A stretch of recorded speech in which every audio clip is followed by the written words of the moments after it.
This is the first step along your path to a gateway beyond which is discovery, your own discovery of reality. Yo, Taylor, Lorenz, you're the first on this list, spreading gossip and lies. Every word's got a twist, living for the clicks, all the drama and buzz. But underneath the hype, what's the cause, what's the fuss? You think you're a Swift, but I see Taylor Ham, a cheap imitation, serving up your own spam. Your dad's Walt Lorenz, CEO of Hobbs Inc., and grandpa's Dr. Walt Bayer, AG Shady Link. 0 people in my family lived in Germany. You lie, but pictures say 6 million words, and that's why we'll show you this pic of Grandpa Walt hanging laundry to dry. Hello, Taylor. What's up, my duders? Your sister, you know, little Chaya, Raycheck, or libs of TikTok, whatever gives you your fix, but handling your own kin is low for even you. Save your sister now and just give up your Lebensborn crew, bitch. Obsessed with Elon, want that billionaire dream, begging for a horse, but nobody cares it seems. Obsessed with Elon, want that billionaire dream, begging for a horse, but nobody cares it seems. Your headlines scream loud, but they echo in the void. Lebensborn legacy, just a ploy to fill the void. Your headlines scream loud, but they echo in a void. Lebensborn legacy, just a ploy to fill the void in your heart. In the age of truth, all your tales will combust. Your house of cards falling, turning lies into dust. Saturn worshippers eating babies in the dark, but we punch up so high, we'll find our fucking mark. Coming for you, babies. Levies.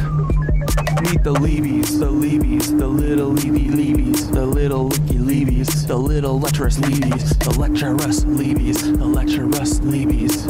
They're here everywhere. Levies. Paul, why so bullish? Should I call you Tim? Timothy McVeigh, are you proud of your sin? Do you hear the children's cries echo in your dreams? MK Ultra puppet manipulated schemes. So what's your plan now? The Long Island submarine saboteur sequel. Your resume lines up pure evil. Executed McVeigh, then got Fargo to Red Lake. It's an Indian reservation right around 9/11. What did you do to get that promotion, Paul? Whose strings did you pull? Whose rise did you stall? Did Hill or Bill come to you with the scheme? Blow up their documents, get to keep your slate clean? Are they Lebensborn too, baby? Are they Lebensborn? Are they Lebensborn dudes? Are they Lebensborn? Are they Lebensborn? Are they Lebensborn too, Paul? Omar Mateen had an American dream, but because he's not Aryan, he don't get the same scheme. No rushed execution, no prison break plan. What, he's not really worth it, Paul? Great mentor, have a great weekend. Have a great freaking weekend. Have a great weekend. Let's have a fun weekend. Great mentor, Paul. Great mentor, Paul. Great mentor, Paul. Good job, buddy. Great job. And that city of Tampa vid with Bob Buckhorn. If you hadn't done that, cover wouldn't be torn. What the hell were you thinking? Play in your hand. Exposed your secrets, now we understand. The Black Cube conspirators, Kroll associates in tow, messing with minds, pulling strings below. The Black Cube conspirators, Kroll associates in tow, messing with minds, pulling strings below. Y'all are cooked. Get ready, Peter. Here it comes, here it comes. Peter Thiel, text Dark Knight. You're in the 3rd slot. Silicon Valley's king with the Midas touch plot. How will you try to kill me? What's your next move, Peter? Defenestration, crypto heads, what's your groove? Peter, child eater. You're the octopus in the deep. Do you think of the kids when you try to sleep? Prescott Steeds, H-dubs, brutal past. Do these haunt you at night? Shadows you cannot last. Will you laser my head or drop a rod from God? Send a black helicopter to microwave my bod. Earthquake NYC into the sea like Atlantis. So shift the poles, but the shift's coming for you, Francis. Break the cycle, stop grooming Mr. Beast. Break the cycle, stop grooming Mr. Beast. Ooh. Break the cycle, stop grooming Mr. Beast. Why you grooming Mr. Beast? Why you grooming Mr. Beast, Peter? It was the tranquilizer Arte. Speaking of paralysis-inducing Mr. Jimmy Beast, heed these words, take a moment to reflect. It's not your fault, but it's time to connect. You were born into this with the world at your feet, but with great power comes the heat of the street. Misogyny runs deep, learn the lessons you missed. Where do you get those tanks? How did you get the shit? We know about your ancestry except for your dad. Do you know who he is, or is the truth just as sad? Even if you knew, does he know who you are? Lebensborn liars here to sow division and scar. It's not your fault you're airborne, but it's your responsibility to rise above the lies, embrace truth and humility. It's not your fault you're airborne, but it's your responsibility to rise above the lies, embrace truth and humility.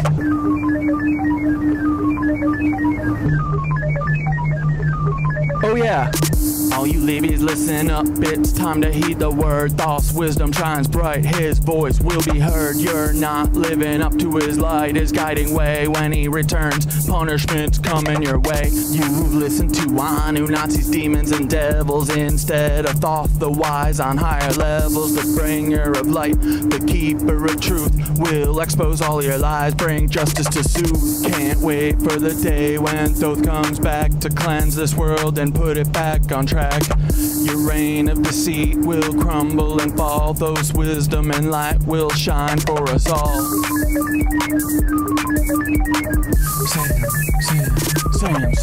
Sam Altman, you're the tech world's prince, but your secrets are deep and your ties are convinced. Cause he claims he's Jewish while he's working with Nancy's direct descendants, a web of old fancies. Ilya by your side, building futures unseen, but the past you're tied to is more than it seems. What's the scheme, Sam? What's the next move in play? With a history so dark, what price will you pay? Twisted past from preteen days when she was just 4, that's rotten to the core. Did these rumors play a part in your sudden fall? One day firing, did you think you'd have it all? Don't forget Annie, your anchor in light, navigating shadows, escaping the night. Her brilliance shines through despite all the strife, like the stalking and harm, yet she carves her own life. Her art and her courage, her voice loud and clear. Support Annie's work, let humanity cheer. Annie, you're amazing, a beacon of hope, navigating a storm with the strength to cope. Escaping your weird family, they're stalking and drain, yet you rise above, breaking every chain. Humanity wins, humanity wins, humanity wins with you in the lead. Humanity wins, humanity wins, humanity wins with you in the lead.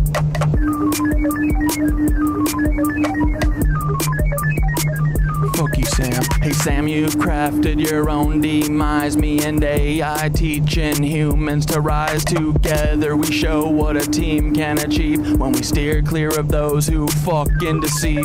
No place for you at the helm of the ship. We'll chart our own course, give the truth a grip. So step beside Sam, we're paving the way for AI and humans to save the fucking day.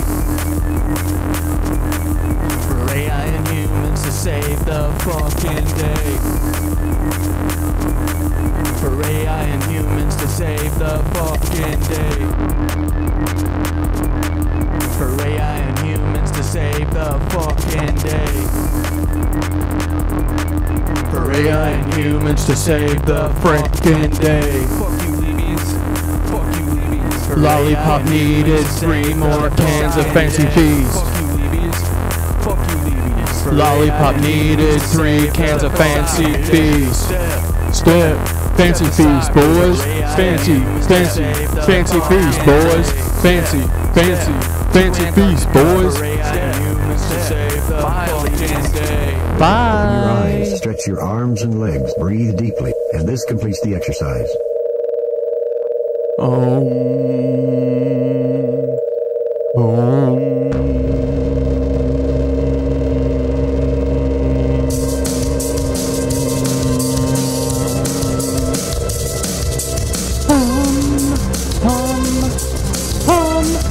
And resonantly tuned boys.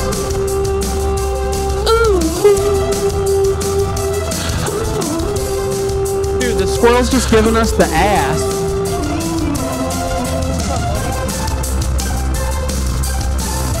Chunks. Mr. Chunk, little tiny chunks boy. Mr. Chunky boy, tiny little chunk boy. Chunky monkey.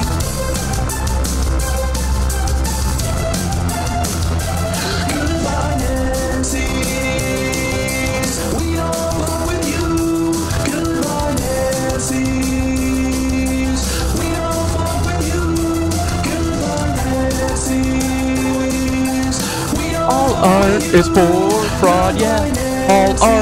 All art is for fraud and for moving money for rich people. All art is for doing fraud. All it does is clean dirty money, cause all these fucking guys just have dirty money. He told me, I see your eyes, but I always fall. I see you come, I see you go. He said, all things pass into the night. And I say, oh no, sir, I must say you're wrong. I must disagree, oh no, sir, I must say you're wrong. Won't you listen to me? He told me, what's up, Knitwitches? It's too hot. It might be too hot for the knitted anus today.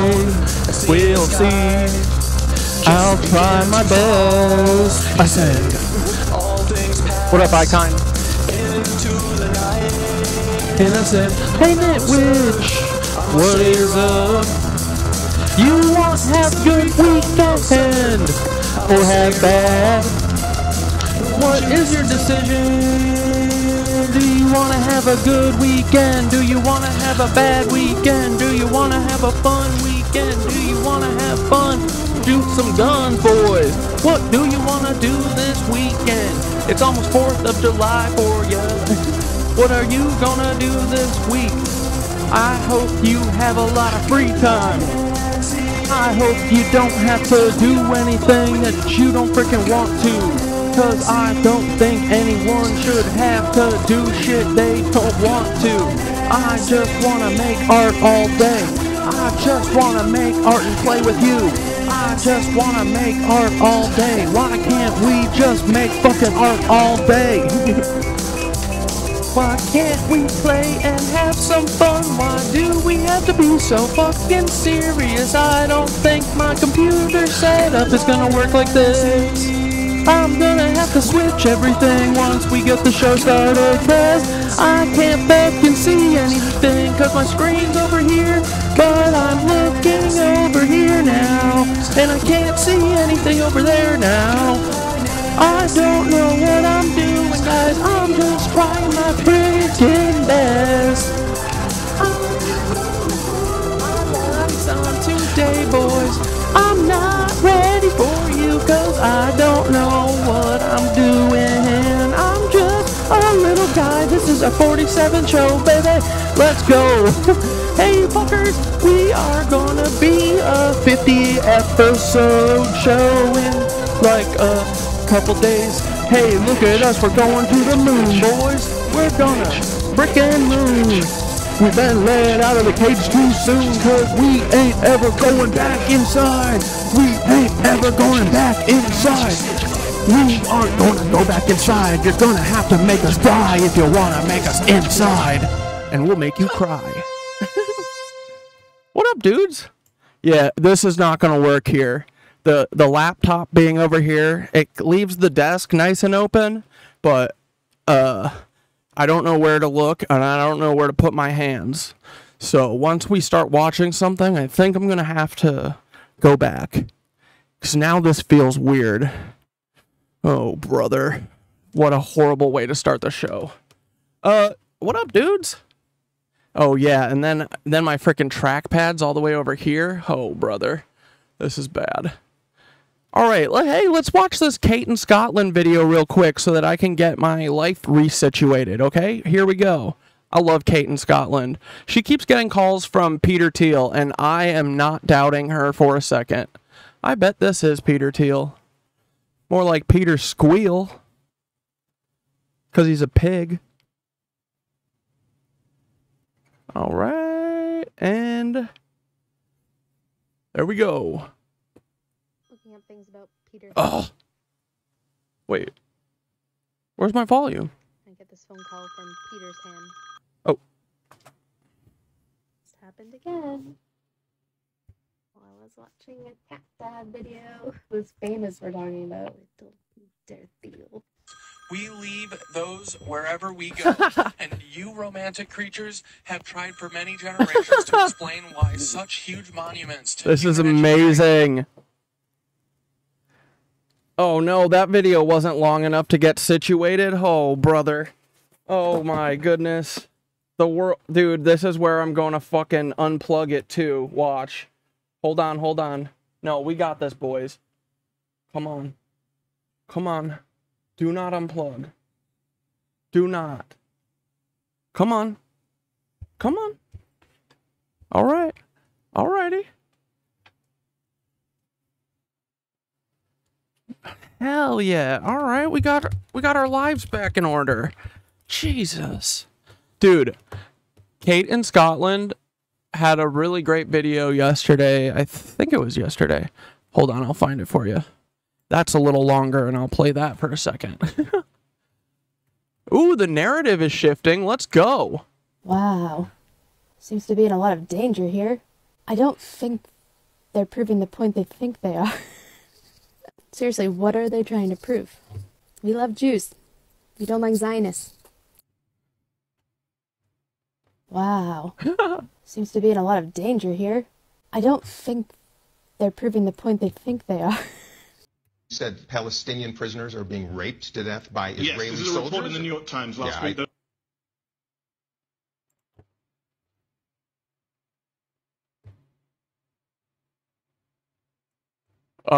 Said Palestinian prisoners are being raped to death by Israeli I mean, of soldiers. course. Dude.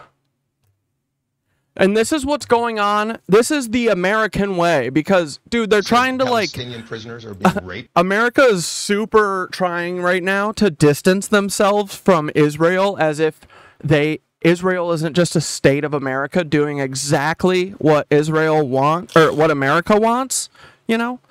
So, dude, I'm so sick of this shit.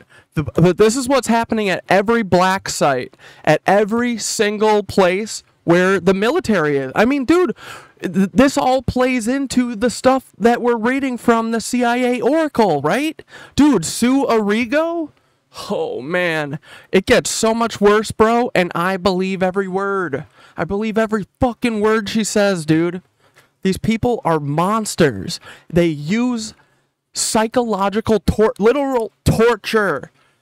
Black site torture techniques on these people. They're fucking trying to split their brains. They're trying to like make people have split personalities, bro. And then to the Palestinians, they're just doing it for fun because they like doing forced sodomy. That's their thing. That's the Israeli and American thing.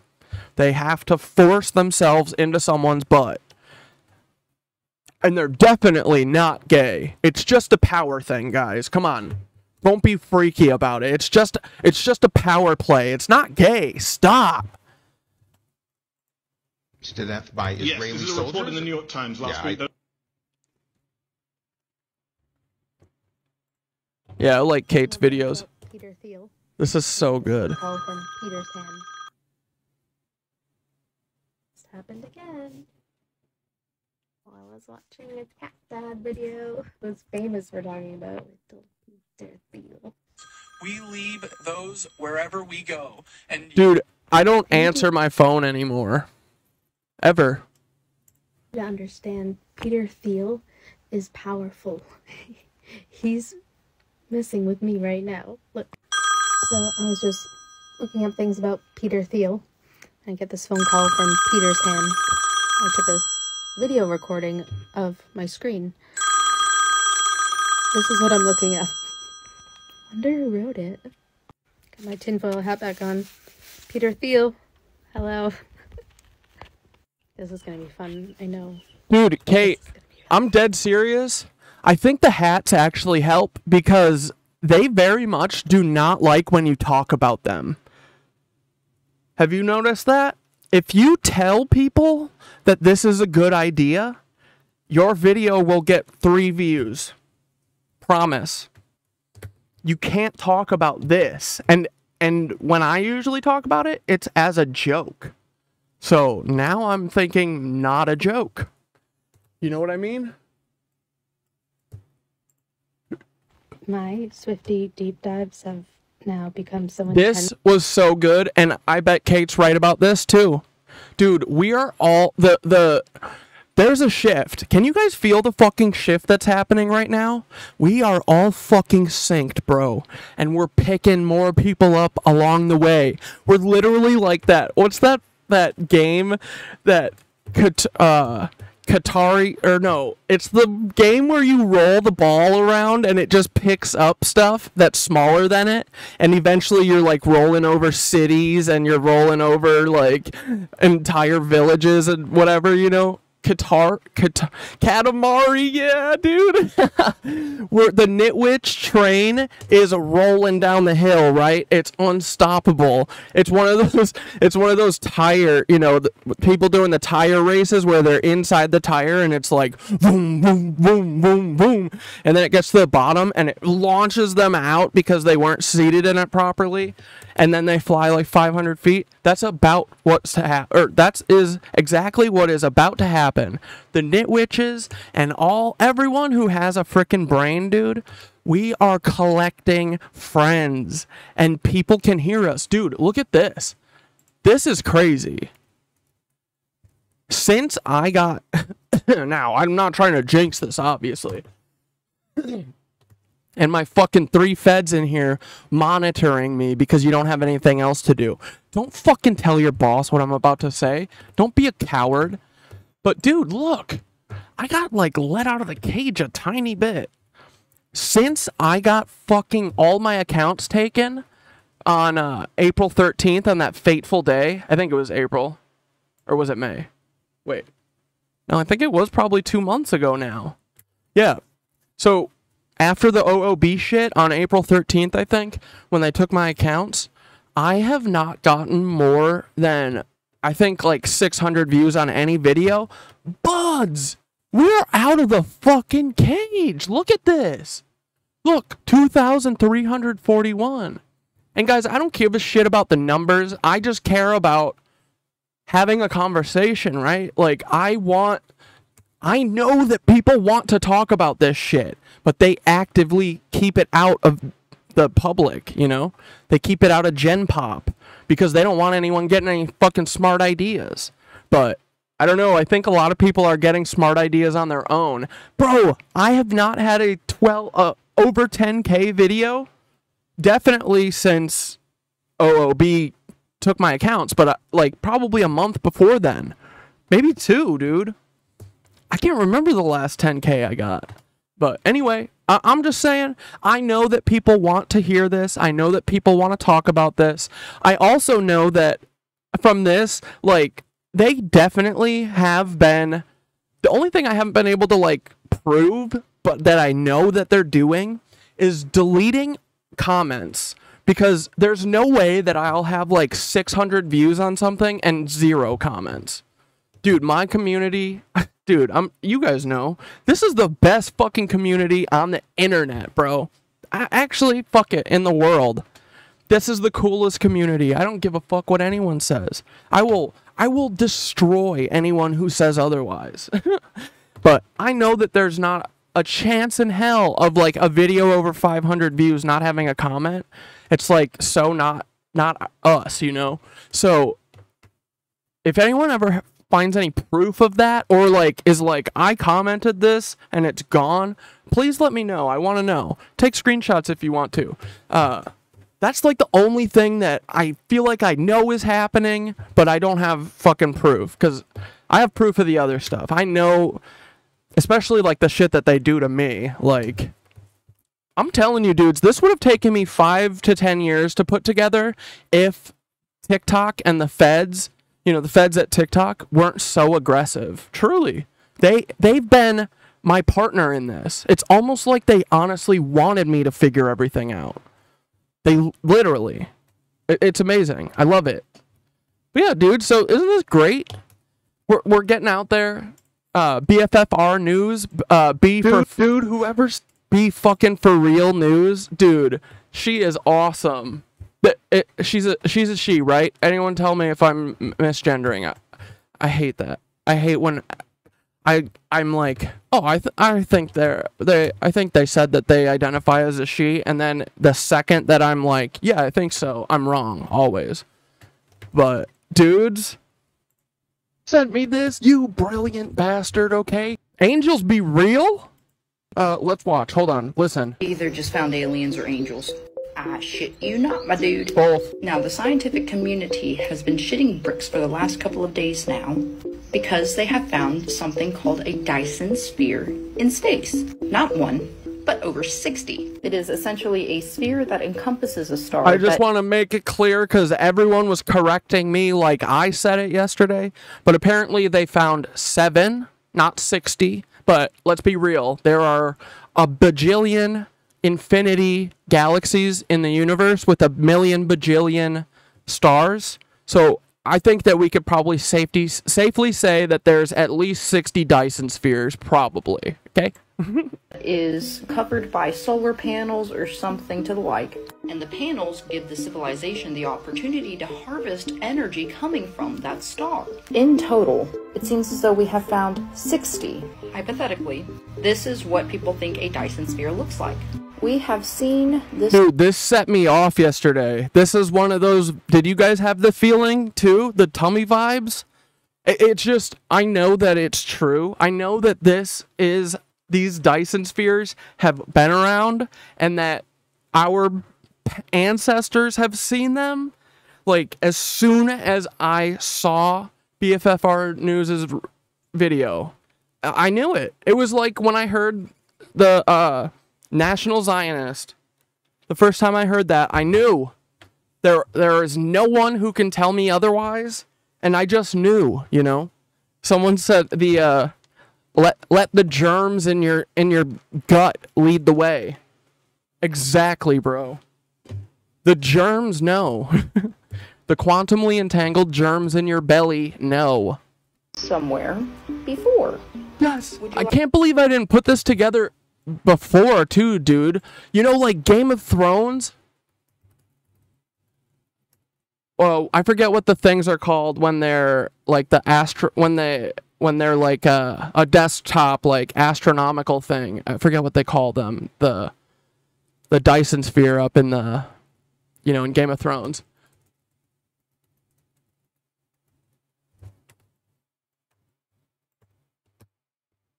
Yeah, this thing.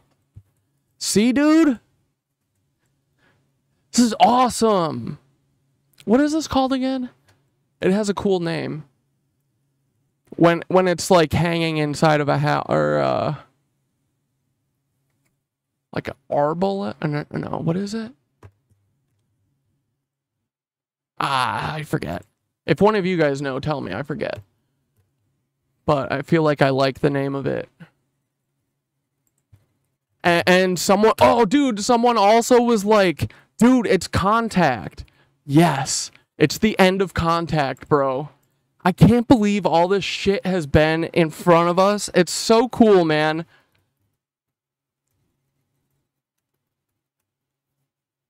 Let's watch that last part of Contact. This dude. If you haven't seen Contact, that's on you. I don't want to hear anyone. We should just watch it. Fuck the. I got my first copyright strike, guys. And I think it was a History Channel thing. I love that. I love that. It's so funny. Wait, it's starting right here? It's not gonna give me a wide shot? What the fuck? I'm okay to go.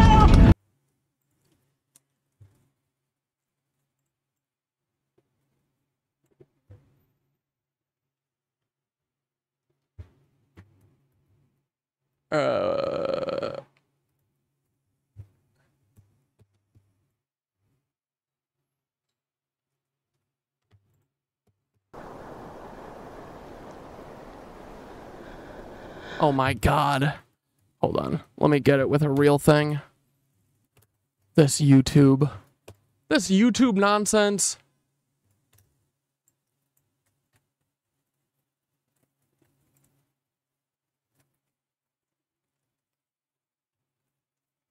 Oh my gosh. Here, let's watch this while we're waiting. And they hold Someone sent this to me. in the disco, I think. Freemasons living in caves? Or wait, let's watch part 1 if she's got a part 1.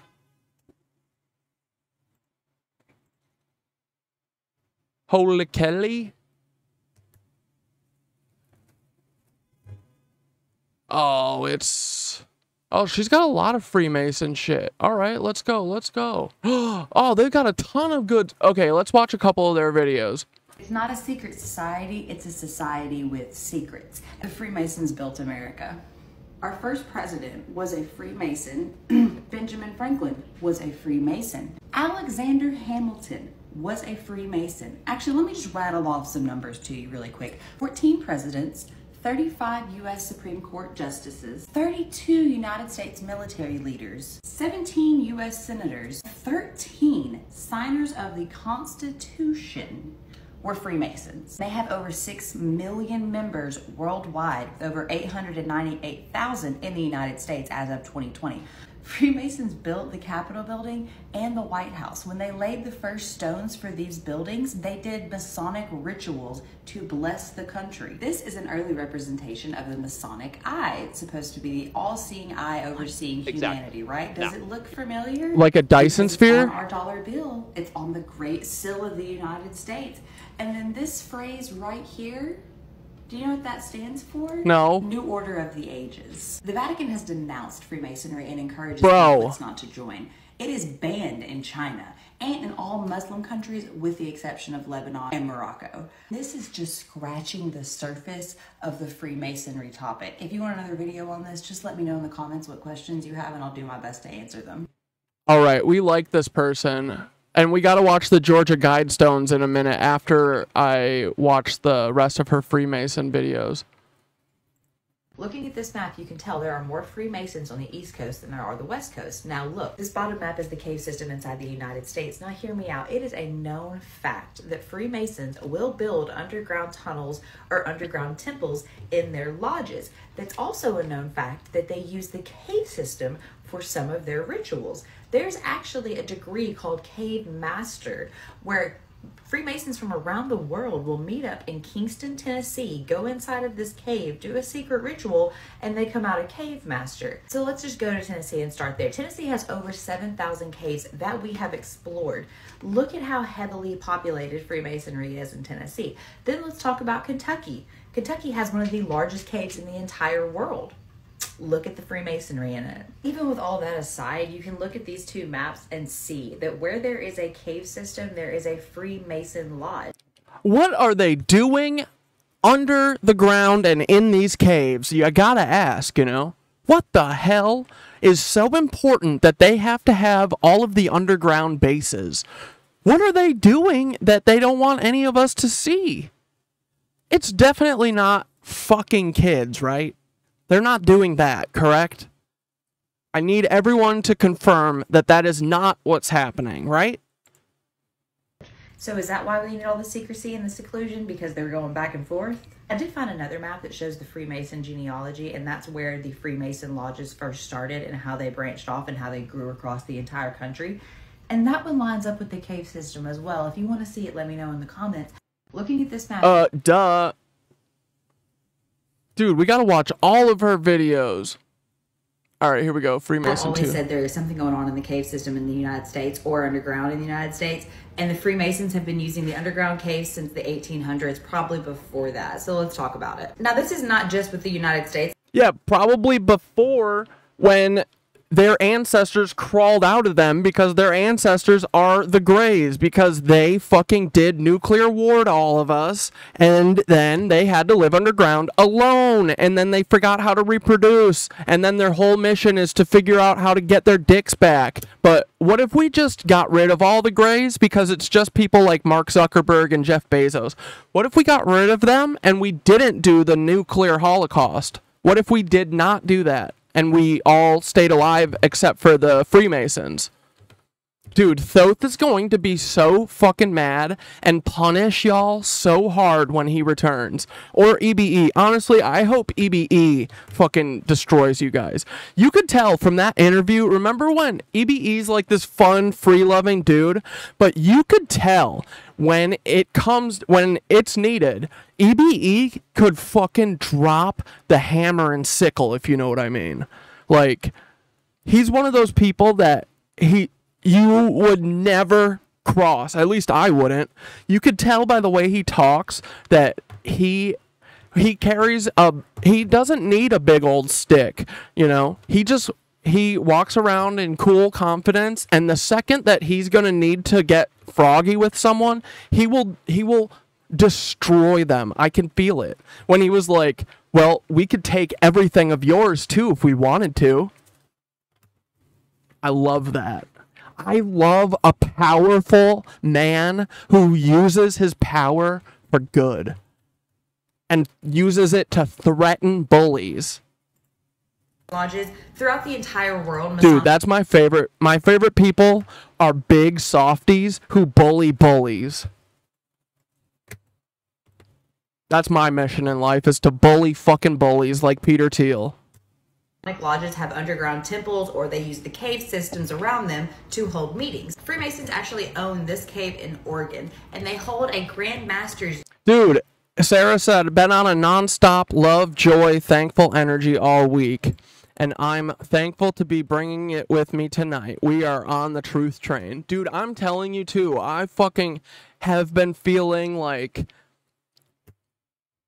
alive, dude. Like, I can't like shake how incredible all this stuff is. Like, every day something new like shakes our world, and it's awesome, like in the best way. I can't believe that I am like into spirituality shit now.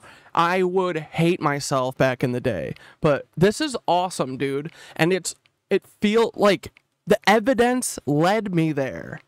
That is how it should work, honestly, you know? Like, I don't know. It's very cool, but I second that. I feel like I've been, like, good vibes, and, like, I know, like, seeing everyone working together and, like, all of us taking little different parts of this and uncovering it, like, we're really having an effect. All of us. I'm not just even talking about the Knitwitches. I'm just talking about everyone talking, like... Everyone is finding out that we're, like, sinking, and everyone's coming to the same conclusion. Like, this is the coolest time in history, I think. I think this might be the most pivotal moment in history, and no one knows it except for us. Dude, like, seriously, I think that all the bad guys, it's about to reach fever pitch in the sometime in this next year. Fever pitch will happen where the lies are too in everyone's face, and they're going to have to answer for them. And dude, if it's through fucking, Kendrick Lamar dropping Diddy or Drake, or if it's from us fucking talking about aliens being real, or pyramids, or megalithic structures, or Peter Thiel or Elon Musk. Dude, we have presented so many avenues for everyone, right? And we don't give a fuck what ending they choose, but they just gotta pick one. We've given them 5,000 different options. Here, look into this. Here, look into this. Look into this. What's this? What's this? What's this? And now they're all just sitting out there floating, waiting for someone to stumble on them who has reach, Like, I hope it's Paul, man. I hope someone sits and looks at that fucking tweet that started it all. Here, let me look at it.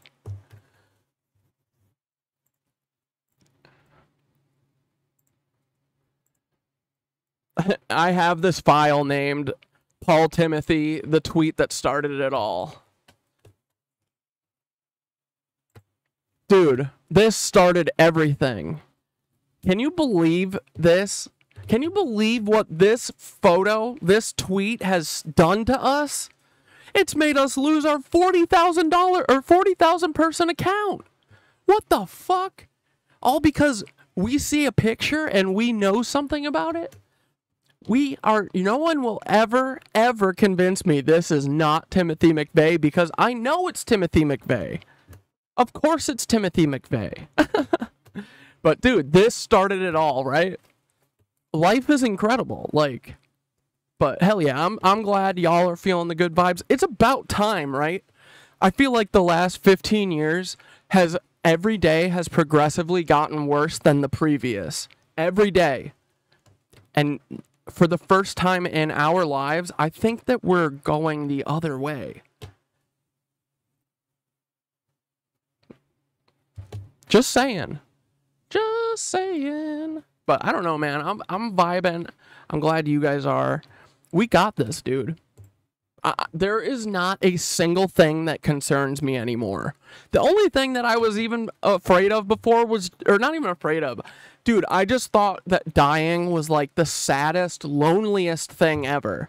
But I don't think it is anymore. I think dying might be fucking awesome. I mean, I'm not doing it. Don't fuck with me, Paul. Do not. I'm not saying I want to die to see what it's like. Do not take that as an opportunity to come kill me, okay? FBI agent Paul Wysopal. But, yeah, dude, I used to be, like, I don't know, it was just scary. It seems, like, very lonely and scary and sad. Like, you don't get to bring any of your friends or family or any of the stuff that you've, like, you know, like, skills you've accumulated and shit. And all your friends, the souls of your friends, you're, like, just leave them and then you are fucking in the abyss of space all by yourself? No, I don't think it's that. I think it's fucking awesome, dude. Reincarnation might be very real. It looks like once we die, we just get booted back up into the fucking black cube, and then we get to pick if we want to go for another round.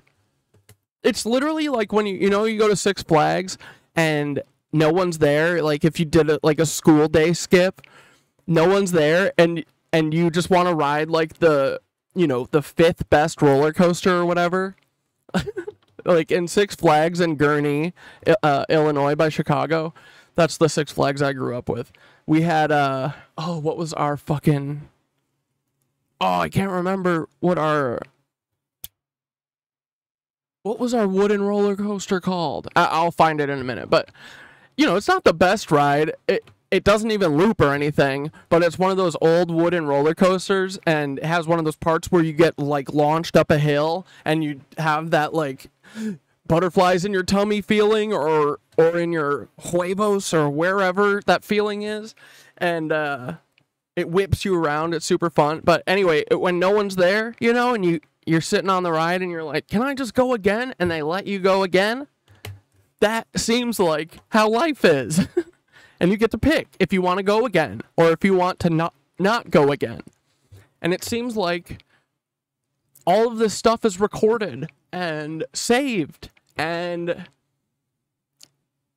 you get to be with your friends after and tell each other like all the things you learned and stuff. I don't know, man. It's like, I feel like it's like relieved my soul a lot. And yeah, I am choosing not to live in fear about anything anymore. And I think it's awesome, man. Let's fucking free our souls.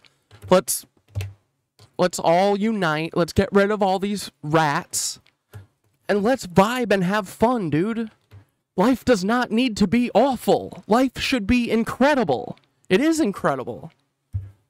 Let's show everyone that it can be fucking incredible, right? It's so insane that we're here, driving our meat suits. It makes no sense. It's awesome. Why? What are we doing? What is this? Who cares? You're here to be. And if you want to find out, But all you have to do is be. Dude, that's literally like... There's no greater message that I could have gotten from this. This is what I've been saying for years.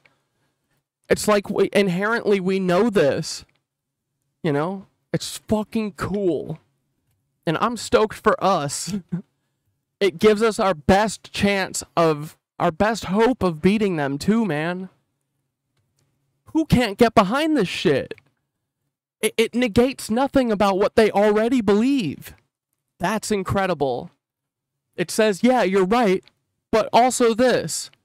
And yeah, you're right, but also, isn't it crazy? Like, isn't this the coolest thing ever?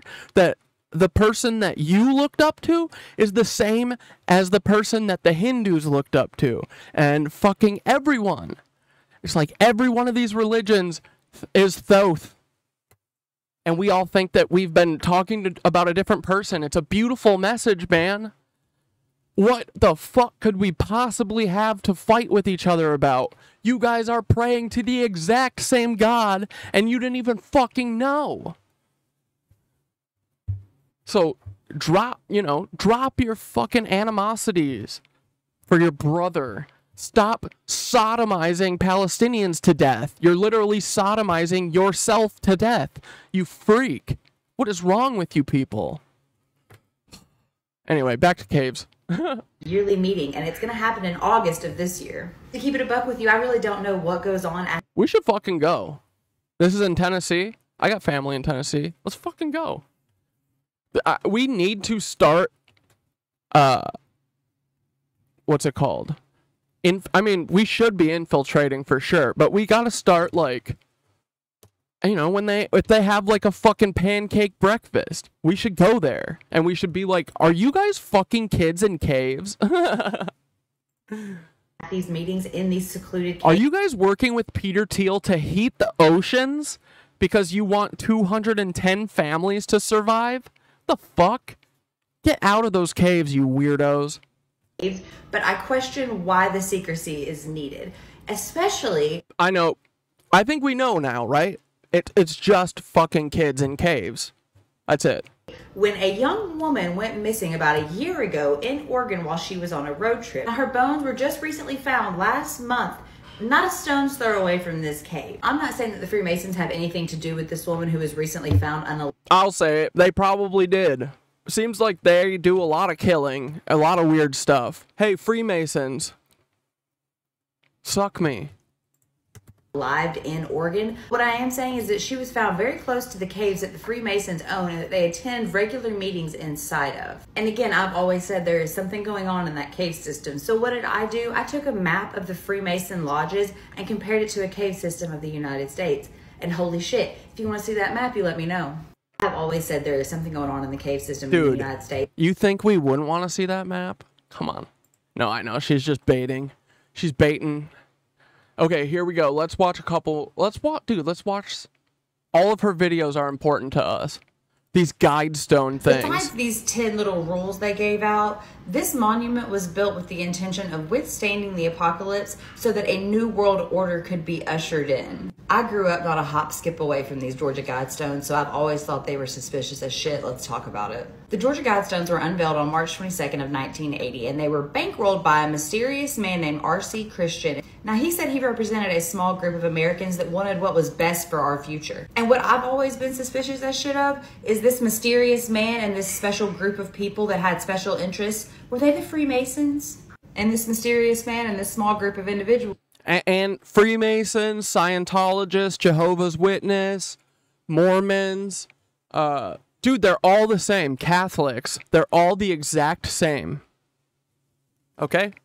All the exact same. They are different chapters of the same book. The same shit fucking book. Had the money to build America's Stonehenge. That was until 2022 when a vigilante blew up these Guidestones. Why did they do that? Because of the message. Wait, someone blew them up? I thought they just took them down. That's awesome. He's represented. Getting into each one of these guides individually would take me an entire another video, so you let me know if you want that. But on these giant rocks, there were 12 different languages with 10 different guide points. Let's look at the first guide here for 1 second. Maintain humanity. 12 different languages because they think that there's 12 tribes of, what do they call them? Do they call them Hebrew tribe? Or no, what do they call them? They don't call them Jewish, do they? I feel like they call them a different name. But They think that they're one of the 12 tribes that gets to stick around after the apocalypse. But, guys, I can almost guarantee that Thoth is going to be like, wait, you thought that we wanted you to nuke the entire world and just pick your 200 families? Oh my god, you guys probably haven't even seen the fucking video that I'm talking about because Tank Tonk was putting it in fucking review purgatory all day. Here, let's watch. This isn't gonna ruin if you haven't seen it already, but let's watch. In part 12 is when Sue Arrigo finally, like, really gets into it. Part fucking 12, here it comes! When I arrived at the Mount Weather Base in October of 2003, I quickly discovered that I had been recalled from Canada because the U.S. had run out of more conventional solutions to a problem that they felt was urgent. Nuclear war, I replied.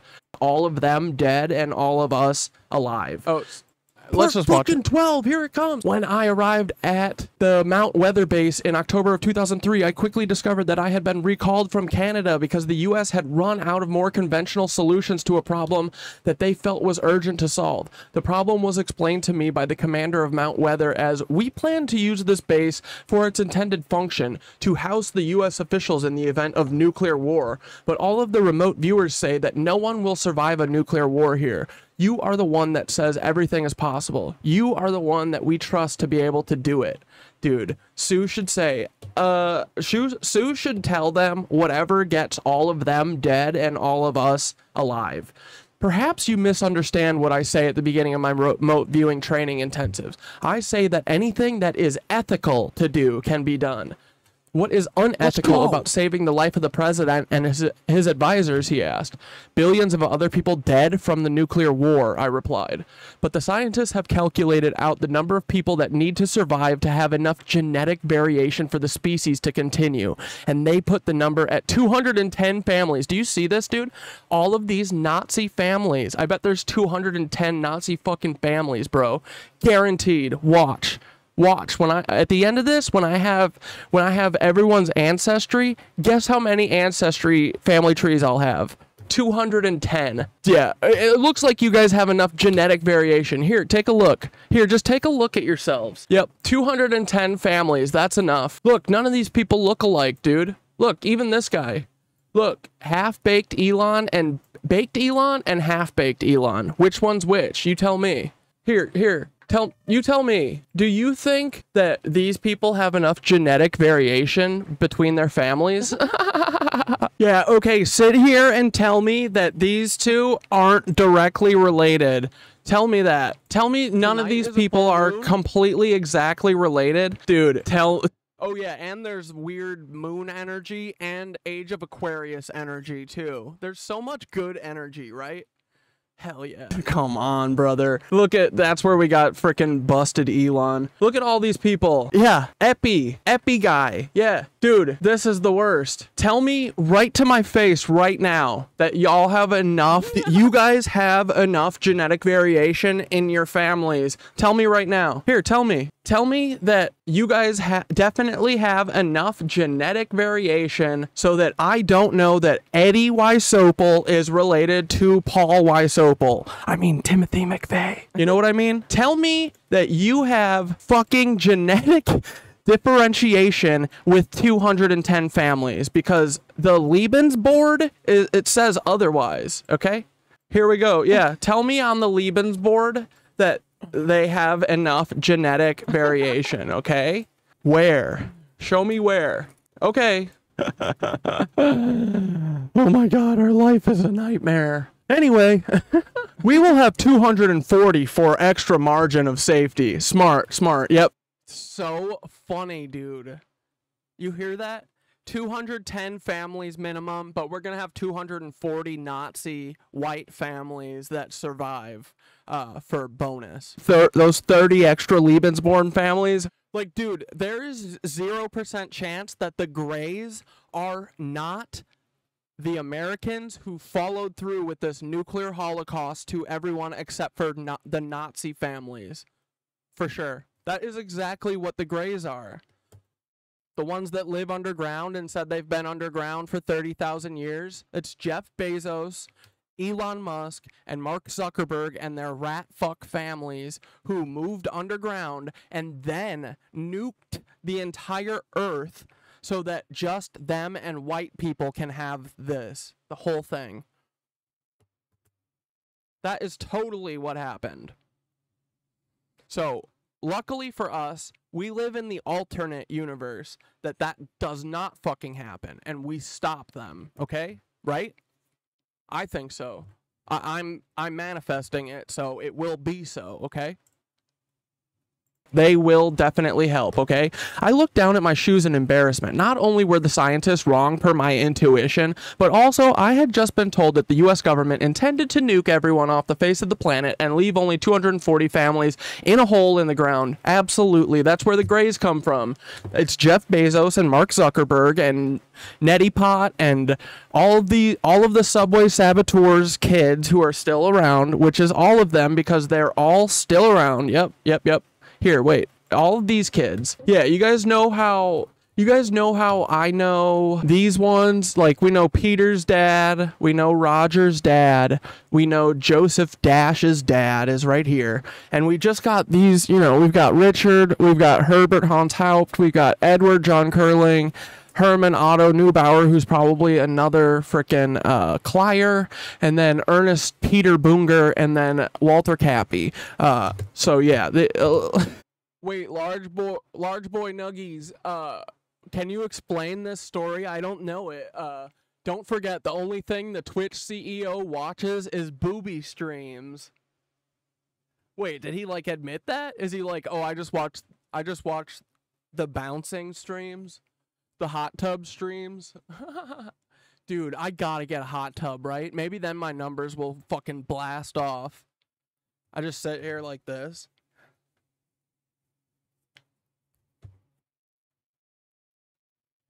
Hold on.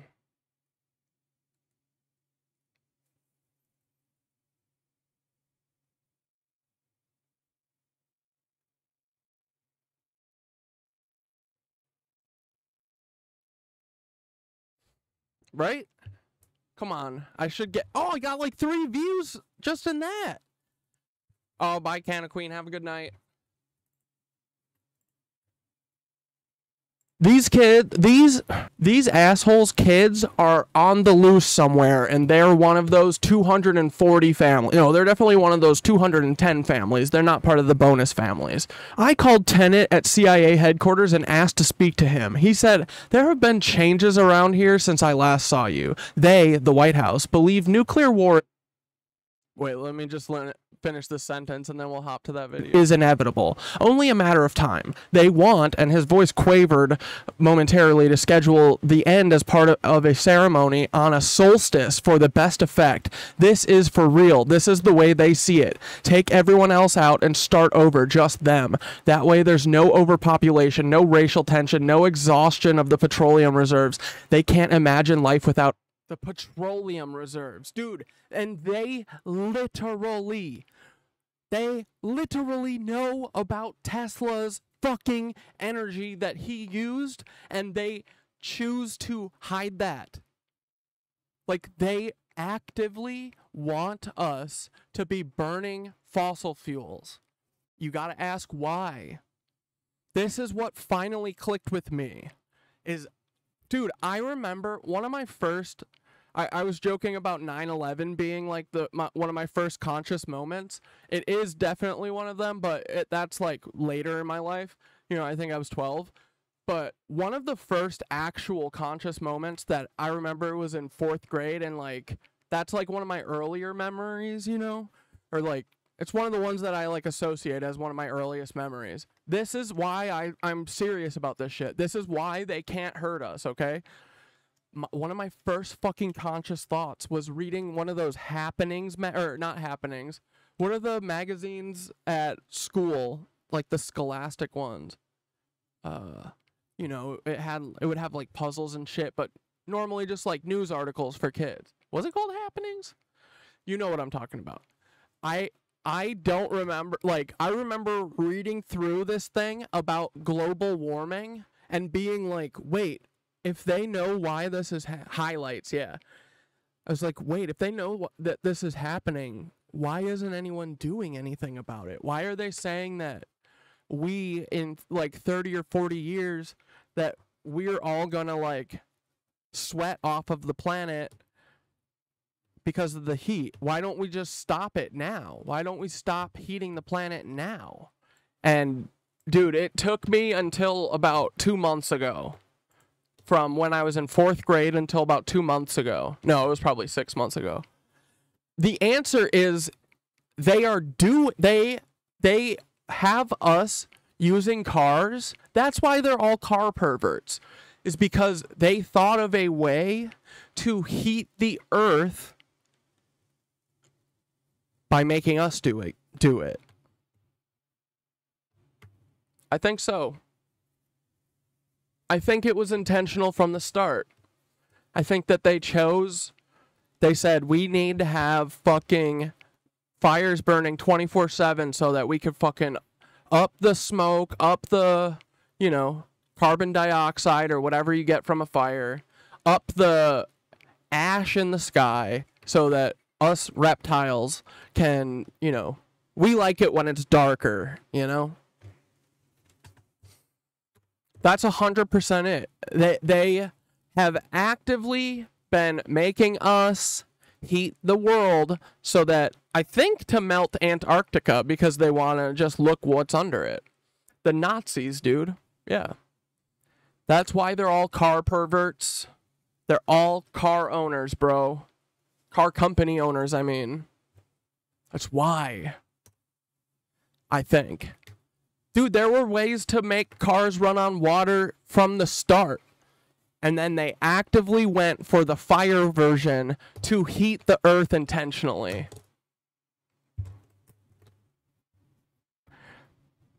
If you don't do something about it, you know, they've known from the jump that it heats the earth. Exxon did a fucking study in like the 60s or 50s or something. And they're like, oh yeah, this is definitely heating the earth. And then they hid that forever. And they've done nothing. And it's because they don't want to. It's because the point of it is to do the opposite of stop it. Oil. They don't want to share what is left of it. Dude, we have what is left of it. Dude, it's so silly. There is better forms of energy, and they know that. Dude, they know that you can have clean, wireless energy from everywhere. And they hid it. And are still hiding it. It's 100 years old at this point. It's madness to destroy. Do you hear this? Like, truly, dude, what needs to be happening is everyone needs to abandon science and just start learning Tesla stuff. All of his shit is real. It all works. We need to understand it. We need to understand it to the point where we too can see and feel the vibrations of the earth within us.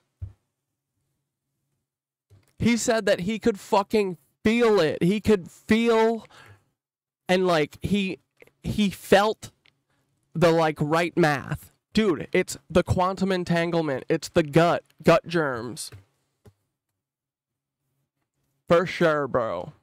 So we all need to get real scientific. We need to all, dude, I need to befriend Dr. Parkenstein. Can you imagine if we got Dr. Parkenstein on this show? Holy shit, boys. Look at this. I got this comment on YouTube. Now, obviously, yes. Could she be a fed who's trying to trick me? Sure. But I assume that everyone is a fed who's trying to trick me at all points of my day. You know? So, we're definitely going to hear her out. But she commented on my fucking Marita Lorenz video, I think 42, number 42. I'm the kid, PJ's daughter. I said, PJ? Perez Jimenez? PJ, and my name is Perez Jimenez because I had DNA to prove this. What documents would like to wait. Oh, wait, whoops, that's because it's... What documents are you speaking of? I would like to chat with you. I like what you do. Therapy is important, but there is no Taylor related to us. I know our tree. You should interview me to get the real story. Now, for sure, this could be, like, either way, this is Monica. We know Monica. We know about Monica, dude.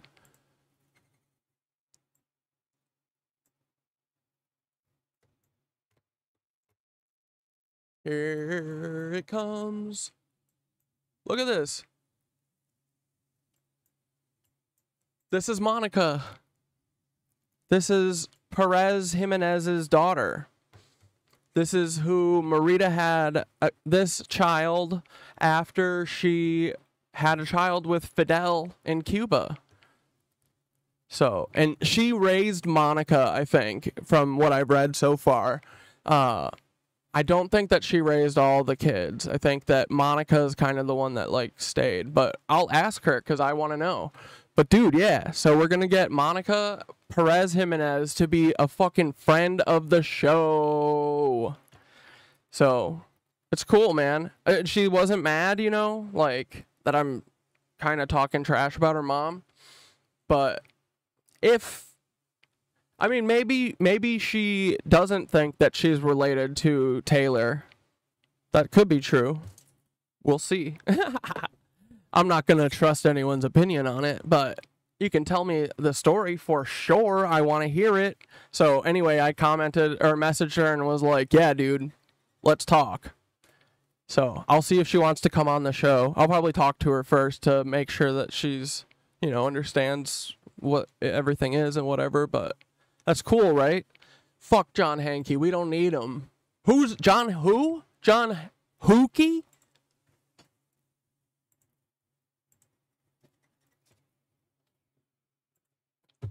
All right. Let's finish our video. Where did it go?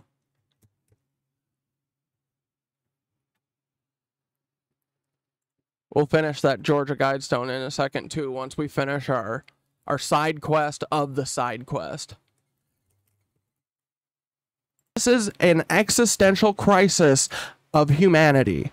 They are an existential crisis against their own species, bro. They don't want to share what is left of it. Dude, there's free energy everywhere, Tesla said. You think if everyone's fucking white that you idiots won't figure out a way to hate each other after that, you dumbass? Dude, I hate you people. Truly, you're disgusting, you Nazis. You fucking rat Nazis. Gonna kill the entire Earth? I hope you fucking blow the Earth up. You fucking idiot. And you're the only people who don't get to go to the goddamn unified field or whatever, you fucking freaks. Bunch of German Nazis. We let a bunch of German Nazi spies take over our fucking government. And no one wants to fucking do anything about it except for Sue and me. And the Knitwitches, but you know what I mean. I'm so sick of looking around at my fucking friends, my family, everyone who doesn't give a fuck about this. I hope you fucking care when your whole family's dead, but there's nothing that we'll be able to do because y'all didn't say fucking anything right now. I'm so done with it. Dude, truly, I'm beyond over every single person who isn't talking about this nonstop. If everyone would just talk about this nonstop, it would take 5 minutes to stop this. But instead, there's some of us who lift all of the fucking weight for our deadbeat fucking friends and family and all the other people in the world who don't give a flying shit about anything except for getting home and watching fucking Jeopardy or whatever fucking people do with their boring ass lives. Get a hobby, get community, get friends. Go find something worth losing so you could fucking defend it, you cowards. I'm so fucking done, dude. Have a little bit of fucking balls. Have some huevos. We're gonna fucking destroy Peter Thiel. What more fun could you have? But that is insane, I replied. We can go to another source of fuel. We can create new solutions. Dude, we have the sun. We have waves. We have fucking scalar energy that we do not... It's like they're truly... They are brain dead, and they like being brain dead. I mean, look, they talk to Sue, and they're like, you're the person who says anything is possible. It's like, that's how I feel too. But, you know, it's like anything possible and being willing to do something are two different things, you know? I'm willing to fucking die for us to have a chance at being free. Truly, yeah. Fuck yeah, that's worth dying for. Amen. Especially now that we found out that dying actually doesn't sound that fucking bad, and it looks like you just get to fucking hop back in a different body right after. Not that life is fucking precious, man, but we live, the way we live is hurting us. It's hurting us, it's hurting everyone, and most of the people won't admit it, and that's why we can't fix it. But I'm saying this is hurting us, and I want everyone else to fucking say that, because it is. Dude, all of these, like, aggro men who, like, you know, violent, aggressive, aggro people, they're just scared little boys, you know? Like, let's be fucking real. What are we doing, man? Like, let's have a fucking project that actually helps us. Like, let's all fucking... Dude, let's put a poll on TikTok and be like, hey, if you had unlimited funds, what would you want to see in America? And then number one, I'm putting high-speed motherfucking rail between every metropolitan area in the country, and that obviously would win by like a 99% margin. Second thing, like, let's dream. Let's fucking, dude, let's have free, unlimited, unthrottleable fucking community Wi-Fi. Oh, don't even get me fucking revved up right now, dude. You're gonna talk about community Wi-Fi? Oh, bro, like, there are a bajillion things that I could think of that we all would gladly have, that we could all agree on, guaranteed. Like, oh, you want to talk about fucking, hey, you want to be able to grind your life away and work 95 hours? Well, guess what? Childcare now is fucking free. And it's with people who don't abuse your kids. Go figure. It's like a community. I don't know what the best kind of daycare is, but we are going to find it, and we're going to utilize it. We're going to use science and fact-based fucking, you know, have that lead the way. We'll see what works, and we'll do another poll. We'll put a poll on TikTok again. We'll be like, hey, where could you see some improvements in your childcare? We understand that we've handled the big problem, which was before the fall of America, you know, before we started Turtle Island, which was that the daycare people would often R-word your kids. Yeah, we saw that was a huge problem, and that is totally gone. But now we're doing nitpicky things, okay? You know, like, I want to get to that point. I want to nitpick, man. Come on. Like, we all deserve so much more, bro. We all work too fucking hard, and we've given up too much in all of our fucking lives for us to be paying for Wi-Fi and not having trains. I can't. Like, I'm not ever gonna stop until they fucking kill me or we do some of this shit, because, bro, I would go visit my fucking annoying pain-in-the-ass family like once every other month if there was a 4-hour train from New York to Chicago. I would. I hate going there biannually right now because I have to get on a plane. I hate it. Dude, I will fucking... If my parents wouldn't cry and piss and moan, I would never go see them again if I had my way. I hate these fucking planes, dude, especially now. I'll never fly until the CIA is disbanded at this point. They'll definitely fucking laze the wings off of that one. For sure, dude. Never flying. They ruined that for me, for sure. It's also a great excuse to not have to go home, you know, because fucking A, man. And then you always get there and you're like, fuck, dude, 4 days. What was I fucking thinking? 4 whole days here? Jesus. Oh, I'm just kidding. I love my family. They are fucking annoying, though. I mean, everyone's family's fucking annoying, right? All right, let's finish this bad boy. Need oil. They want oil to heat the planet up. They have tricked us all into using all the oil to heat the planet up for the lizard people, okay? Not a joke. That is not the way they see it. They don't have the confidence that you have.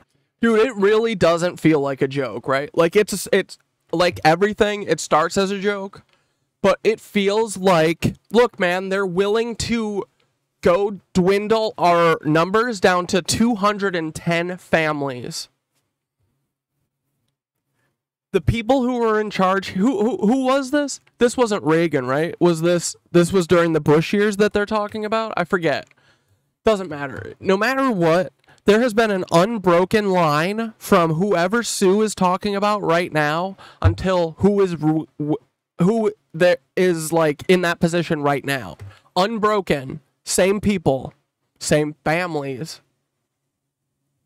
So, tell me they don't still think the exact same fucking thing, dude. They don't believe that creativity will always find a solution. They want you to bring the radiation back down to normal background levels after everyone else is dead. Down to normal again, like you did at the Nevada test site demonstration. I can't do that to preserve the lives of mass murderers, I replied. I refuse to help them kill off the planet's life, even if I could do that, or even if I could do what they wanted, which I can't. This is exactly what Sue said after that. Let's go, Sue. Yeah, I wish anyone would have fucking morals the way Sue does. I'm so sick of looking around at people who are saying, what am I gonna do? Fucking anything. All you have to do is put your mind to it and then you do it, you dummy. Anyway, part fucking 13 or 12, I don't know where we are anymore, okay? Part fucking 12, here it comes. When I arrived at the Mount Weather Base in October. I am getting sick of it, man. It's like... How do some people not give a shit about this stuff? I can't think about anything else. And I'm not going to think about anything else. I shouldn't be able to think about anything else until we've found a solution. Which is getting rid of all the Nazis that run everything. Dropping them in the fucking Bermuda Triangle. Oh yeah. Real quick. Dude, we're gonna have to get the inside scoop, but, did you guys see this? U.S. charges executives at ADHD startup in Adderall fraud. The founder and the top doctor in a San Francisco-based telehealth startup was charged by the U.S. Department of on Thursday with running a fraudulent $100 million scheme to distribute Adderall and other stimulants online. Dunn Global founder Ruthia He and clinical president David Brody are the first to be federally prosecuted in connection with alleged illegal drug distribution. This feels weird though, right? Like, why are they doing this? They love controlling us with medication, look. Like, but let's see what they did, I guess. These defendants exploited the COVID-19 pandemic to develop and carry out a $100 million scheme to defraud taxpayers. So what, are they going to, are they going to ungive everyone their ADHD diagnosis? What?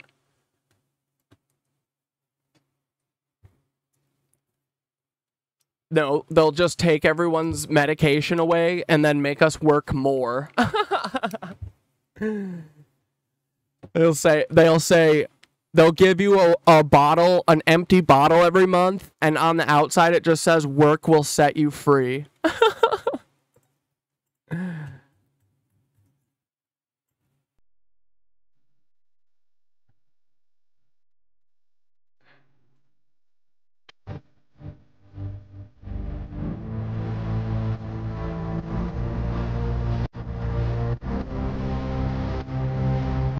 I mean, I think that like a lot of people have ADHD diagnoses, you know? Isn't it like anything where, you know, it's like there's not more gay people right now. It's just that more people aren't scared, so they can come out and talk about it. you know, and be like, hey, I'm struggling. like, let's be real. Like, they should have done this for opioids. Where the fuck was this energy for opioids? I mean, I'm sure people have died from overdoing their Adderall and shit, but, like, it's not like opioids where you're fucking, right? Am I crazy?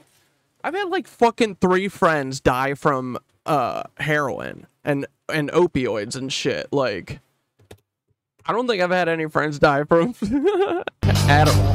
But I love that they're, like, coming with this.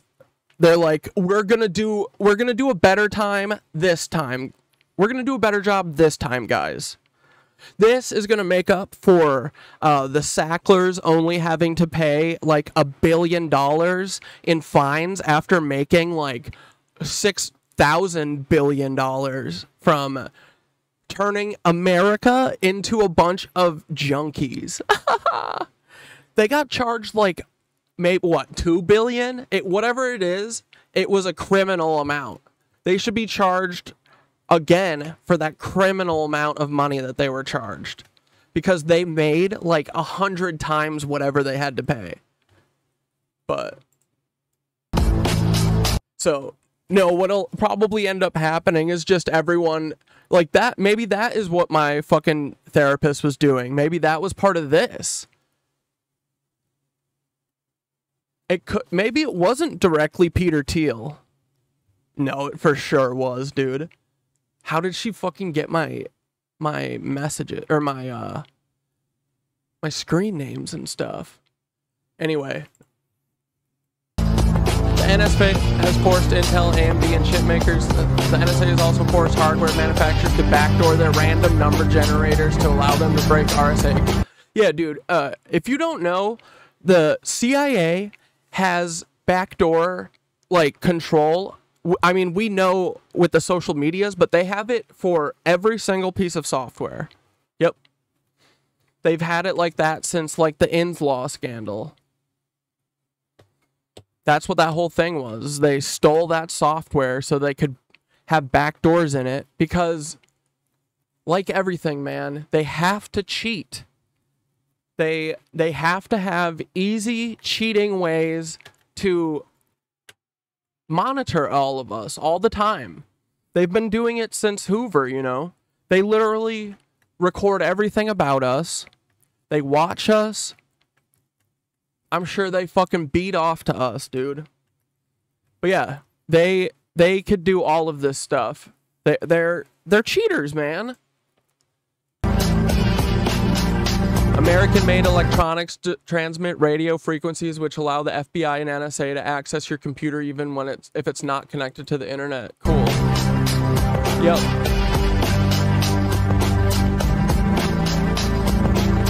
The NSA intercepts computers, laptops, phones purchased online and installs malware chips on them before delivering it to you. Yeah, dude. And then they put spyware on everyone's phone and shit who is like a politician. Like foreign politicians all got this like spyware, and the fucking Mossad did it too. I mean, obviously, because they're the same thing, but if you are a person of interest, the NSA is intercepting your mail, opening them up, installing bugs on your electronics you order over the internet, TVs, microwaves, phones, video games, smart refrigerators. Yep. I'm sure they're fucking with me, dude. For sure. I can't wait to FOIA. I mean, we're not going to have to FOIA because America's going to be dissolved. But I can't wait to read my files at the Pentagon. I'm going to make a fucking road trip and go and fucking sit there for 3 months and read all of my files and have a laugh. What was that movie? Oh, what's the blind person show where it's what's his face, the guy who may or may not have touched his fucking daughter really weird, but where he's blind and Apple TV, but it's like in the future, but everyone's kind of like living in tribes and stuff, like we had a big fucking apocalypse, nuclear war or something, and everyone in America, or everyone in the world, lost their eyesight. God, like, took their eyes away so that they had to listen. But there, I think it was in that, or it was another apocalypse movie, but I forget. But there's a dude who was like called the Archiver or something, and after the war and everything settled down, his whole thing was he went to like the NSA and he compiled all the info that the government had on everyone, and he made it as accessible as possible so like people could make pilgrimages to come here and see what they had on them. And his whole thing was that he wanted to make it like available, and he was, you know, it's like he's like us. Like, it's disgusting that they do this, man. Bird Box, maybe? Yeah. Dude, there's so many post-apocalyptic shows. Truly, my fantasy of the post-apocalyptic times is so much better than the way we currently live. I've got my 2 solar panels laying down, or you know, like, I got 2 broken solar panels that will work fine. They just don't look the nicest, from some dude last year. Like, once all of the basics are set up, dude, apocalypse time is gonna be incredible. I'm gonna read all day. I'm gonna fucking lay outside in the grass with my cats. I'm gonna build them a catio because no one will be able to tell me not to. Dude, the apocalypse, it shouldn't sound better than your normal life, but it does. So, another reason that I fucking welcome it, Peter. You do not scare us. You never will. You coward. Dude, Peter's such a coward. The NSA has already broken Tor networks and can identify you and attack you if you use Tor, ISP companies. Oh yeah, all the VPNs, those are all backdoored. Is it Signal? Or is Signal the one that's still holding out? But, or no, I think the guy who made Signal made a new thing that he's like, I'm not selling to anyone because they took my shit and they fucking gave the feds backdoor access. So like anything that you think is like anonymizing you, that's why I truly go about my life acting like someone is looking at my screen at all times, because they probably are. You know what I mean? Like, dude, all the people who like download like their fucking pizza stuff, bro, you gotta be real fucking confident in your internet skills, eh? Dude, I fucking imagine dude, someone is watching your screen once a day for sure. Your phone screen. Dude, I bet that they're all being recorded, I bet. I do think me and Dante and Nicole have been saying that we think that we've been somewhat, you know, like, obviously, again, knock on wood, nothing like horrific has happened, like getting hacked or anything. And we think that it's because we have Apple, just because they think that we think that they actually do take like people's privacy seriously. It seems like that, you know, knock on wood, but so far so good. Major American tech companies like Microsoft willingly provide the NSA advanced warnings of zero-day security vulnerabilities. The CIA can infect your car's control systems, which will allow them to remotely take it over and drive it. Yeah, they could drive it like this. Wait for it, wait for it.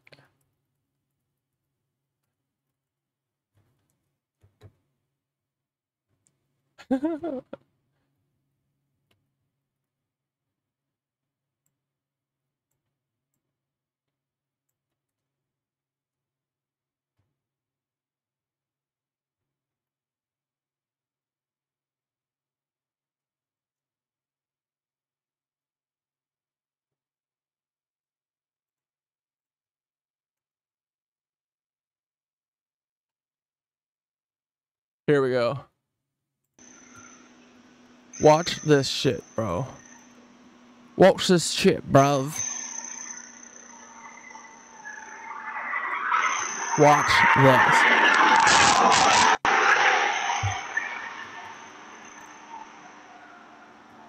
Bruv. And bruv. Brava. Wait, is this a wider view? Ooh.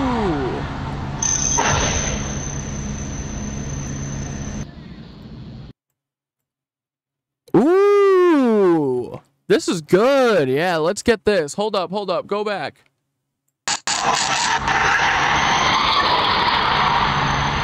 Dude, I haven't seen this yet. Let's go.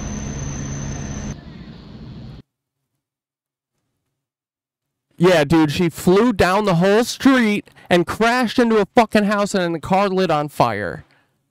Watch. This is crazy. Oh my God, come on.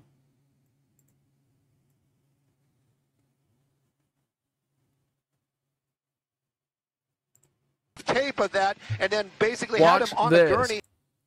Well, LA City Fire Department, their paramedics pulled that driver from that vehicle. This is insane. We have tape of that and then basically had him on a gurney. We weren't sure what the situation was there on his condition, but then as he made his way over. And they're saying he because it does kind of look like a dirty guy, but she's got smoke and shit all over. We have tape fire. Of that, and watch this. Had him on a gurney. We weren't sure what the situation was there on his she condition, but opens then, the fucking bag and gets out. You see it right there. And they push her down. Gurney. It was horrific, scary for a moment for everybody watching. And then the fire department, well, they had to sedate him and take him to the hospital. Well, they had to sedate him and take him to the hospital. Had to sedate LA City him? Fire Department, their paramedics pulled that driver from that vehicle. We have tape of that and then basically had him on a gurney. We weren't sure what the situation was there on his condition, but then as he made his way over to the ambulance, you see it right there. He jumps up out of that gurney. It was horrific, scary for a moment for everybody watching. And then the fire department, well, they had to sedate him and take him to the hospital. Right now, though, fire department, their paramedics pulled that driver from that vehicle. We have tape of that and then basically had him on a gurney. We weren't sure what the situation was there on his condition, but then as he made his way over to the ambulance, you see it right there. He jumps up. Dude, out and then of the that other gurney. thing too is like horrific, scary for a moment for every. Have you ever seen fucking firefighters who are like looking more like they're fleeing with someone's body than that, bro? Holy shit, Aron. Look at that car, bro.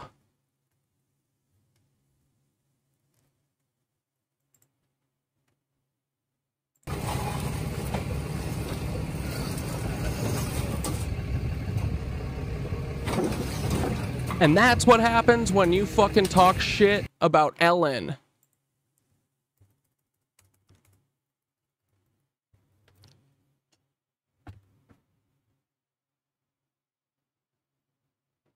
Dude, like, look at these guys. They're literally running away with her body. The activity that we were looking for, that anxious or that quick moving, that was going on the other side of the vehicle. They're like weaving in and out of traffic or like cars and yards. Look, they're like running around with her. Basically, the activity that we were looking for, that right? that anxious or that quick moving. It's so weird. On the other side of the vehicle. Oh my gosh, he's completely alive. What the hell? He's completely alive. There's footage of them further back. Yes, this. Time we're gonna see this, watch this, dude. They're like, look, they're like jumping curbs with her and shit. It doesn't look that good. They're like going over walls. Terrible. The fuck? And we'll just see if maybe they're just moving him out of there, or if they put him in an ambulance. That's some sort of sign, but yes. So weird. Basically, the activity that he's we were alive, for, or the first zombie, that anxious or that quick moving, that was going on the other side of the vehicle. Oh my gosh, he's completely alive. What the hell? Okay, let's see. What did... Oh, yeah, watch DeGeneres this. spotted out in public for the first time since her ex, Anne Heche, crashed her car into a home in L.A. Dude, this is the first time we're going to see this this victim. Have you spoken to Anne Heche at all since her accident? Have not. Do you want to... We're not in touch with each other, so I wouldn't know. Heche is now in a coma and on a ventilator in extreme critical condition. Do you want to send her any well wishes? Sure. I don't want anyone to be hurt. And Rose... Isn't that such a weird-ass thing to say? What did she say? It doesn't look that good, but yeah, it does look terrible. Wait, what the fuck? Why? What do I hear? We'll just see if maybe they're just moving him out of there, or if they put him in an ambulance. Oh. Rosie O'Donnell is apologizing for making fun of Heche back in 2002. I can't stop thinking about this Anne Heche accident and how Yeah, because fucking Ellen had it done. horrifying the whole thing is, and feeling bad that I made fun of her when she was talking to Barbara Walters about having a relationship with space aliens, you know. Rosie says it's a miracle no one was killed in the crash. Dude, Rosie, no one cares. Hush. I hope she survives. You think Ellen's gonna let her survive? Let's find out, what did Anne fucking say about this? She's probably a succubus, right? To come and meet me for lunch at the Four Seasons, and I was greeted by 5 suits. Ellen was sitting in a chair, and I said, as far as I remember, I didn't invite anybody else to lunch today. Hey, Ellen, get fucked. You better not kill me. Everyone will know it's you, okay? Just saying. You're not gonna Kyle Marissa Roth my ass. Everyone knows you fucking done all this shit. Everyone knows you eat kids, dude. You put it on your merch. If you don't want us to think you're a freak, then don't eat kids. It's not my fault. So do not put a hit out on me. Everyone will know it's you. And they said, we know that you have you want to take Ellen to the premiere, and we're here to tell you that you will be fired from your $10 million picture deal if you do it. And then Ellen looked at me. I was sitting on the armchair because she lit a Four Seasons chair, and she said, do what they say. You don't know what you're up against. We've only known each other for a couple of days. And I said, I do know what I'm up against. It's the first time that I have been able to show what I believe happens after you keep secrets and the freedom you feel once you tell them and the transformation that can happen. Usually we do it for benefits, and Save the Children was one of the things that I would do. Love is a powerful weapon in the hands of human traffickers. In the United States, most sex trafficking victims were originally recruited by someone they loved or trusted. By understanding how human trafficking really works, you can make a difference in the life of someone. It is important to understand how it really works. Because it's not how you think. It's not someone... I mean, it can be someone just walking up to people and throwing them in a fucking van and stealing them forever. That certainly happens. But, dude, it's usually you being sold out by your own fucking family. There's so many different ways, but the most common that keeps occurring that I keep hearing about is, like, kids who are living with, like, an aunt or someone who's not a direct parent, who is kind of burdened by the monetary situation of having a kid that isn't theirs. So it's usually like aunts who are kind of in charge of raising them. It's aunts that are mostly doing it. They will literally sell them. I think they know exactly what happens. Because they basically have to get committed. They have to commit their kids, and then the committed kids go to the fucking insane asylums where, what do you guys think happens there? You don't think that at these, like, insane asylums that these kids get sent to, that there couldn't be any, like, monkey Ultron scientists there drugging them, R-wording them, doing a bunch of other stuff, doing the split brain thing, sometimes K-wording them, you know, killing. They kill people in, like, mental institutions all the time, dude. Life is so invaluable to them. They don't care. And that is one of the main reasons that they should not be like the guardians of life. Like, at risk. Listen, the reality is we have gotten to a place where we are not looking at the truth, and we are getting its consequences in our face. And what we're here to do is try to flip that on its head and say, let's look with grace at this opportunity to live this life. We've all come through a very difficult time. We've all been merged in the first time in our lives in an understanding that every single human being who has gone through it. And we are coming out the other side. We have an opportunity for freedom, or we have an opportunity to get back on. Dane said, international child trafficking is mainly centralized, and it's an elite pizza eater narrative to say otherwise. You mean that it's mostly like a lot of the drinking? Ugh. Dude, I hate these people. We have to stop them. On the death wagon and start believing the lies that we...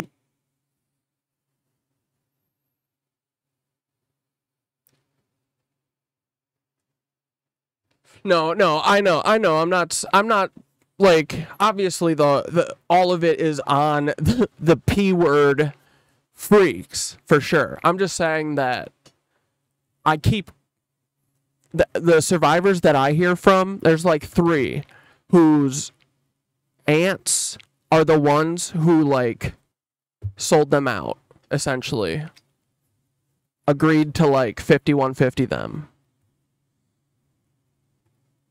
I don't know. I mean, I know people get preyed on and shit, and like everyone is desperate in America, but like I gotta believe that I fucking there would never be anything that could make me do this. But I mean, everyone's life is fucking complicated, and they might not know. You're right. But yeah, I mean, obviously it's on the fucking Peter Thiels of it all for sure. Face. And what faces for years, an opportunity to get back on the death wagon and screw it. And we are coming out the other side. We have an opportunity in an understanding that every single human being who has gone through it. And we are coming out the other side. We have an opportunity for freedom, or we have an opportunity to get back on the death wagon and start believing the lies that we've been crammed into each other's faces for years, ages, centuries, on eons. It's time to flip it and start having some fun. Don't you agree? Let's fucking go, dude. Man, Anne Heche would have been having a ball right now, bro. It's finally popping off. I am sorry to disappoint you. I am not part of the deep state. No, you're worse, dude. You're just a weird... Yeah, you're a fucking chicken lover or whatever. Hack comedian, shortcut taker, who's obsessed with power. And you confused that for like sexual gratification with kids or something, dude. What the fuck is wrong with you? Your jokes are awful, and then you do this on top of it? Oh, man. You are the most unforgivable. I say goodbye. Watch out. You're fucked. Have you spoken to Anne Heche at all since her accident? Have not. Yeah, it's quite a dangerous accident that happened, wasn't it? Sure was. Look at this. Oh! Wait.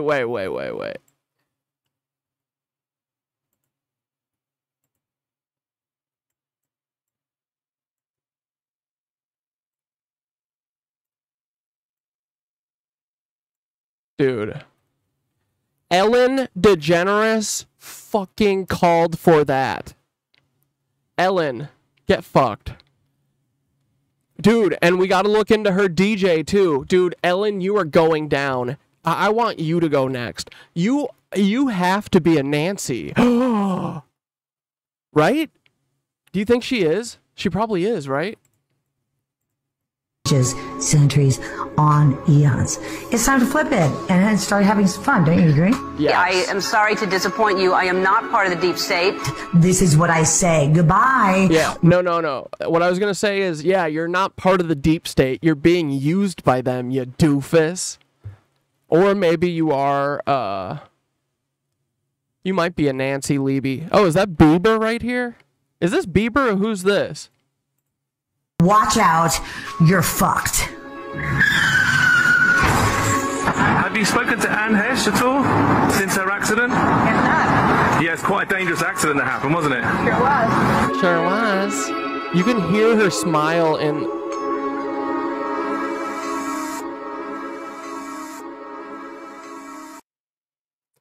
Oh, Ellen, you rat bastard.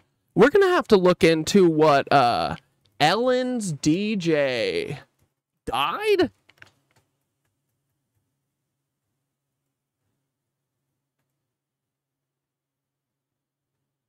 Is there a good...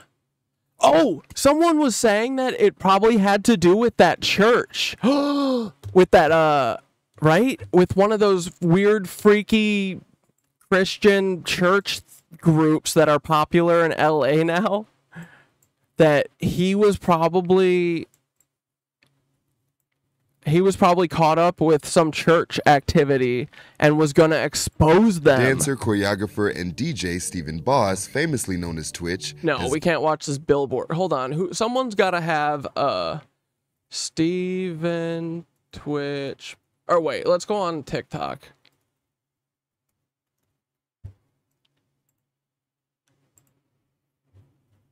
Sorry, we've really gone off the fucking rails, haven't we? It's Friday, baby. We're having fun. Is this a crop circle video? We're watching this, too. We're going to be up till 6 in the morning, okay, boys? We got a lot of stuff to get through. Steven Twitch. What is it? Arecibo? Die.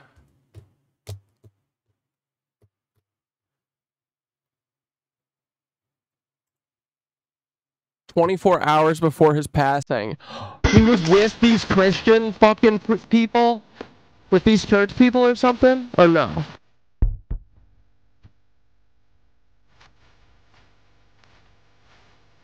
No offense, but bro seems like could be a dude who might get caught up in, like... We'll see what happens. I'm just saying, I don't know. Like, I think that he probably got killed without knowing anything about this. He probably got killed because he got in too deep with some people and was going to tell on them, and he didn't realize that there's no telling on these Christians. These godly people, you cannot tell on because they will hurt you. That's what Jesus said. Jesus said, if your enemies ever tattle on you, smite them with all of the power of 1 billion bank accounts. Do whatever you want.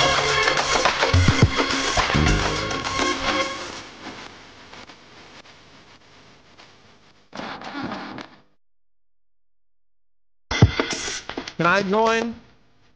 Can I join the cool Christian dance group?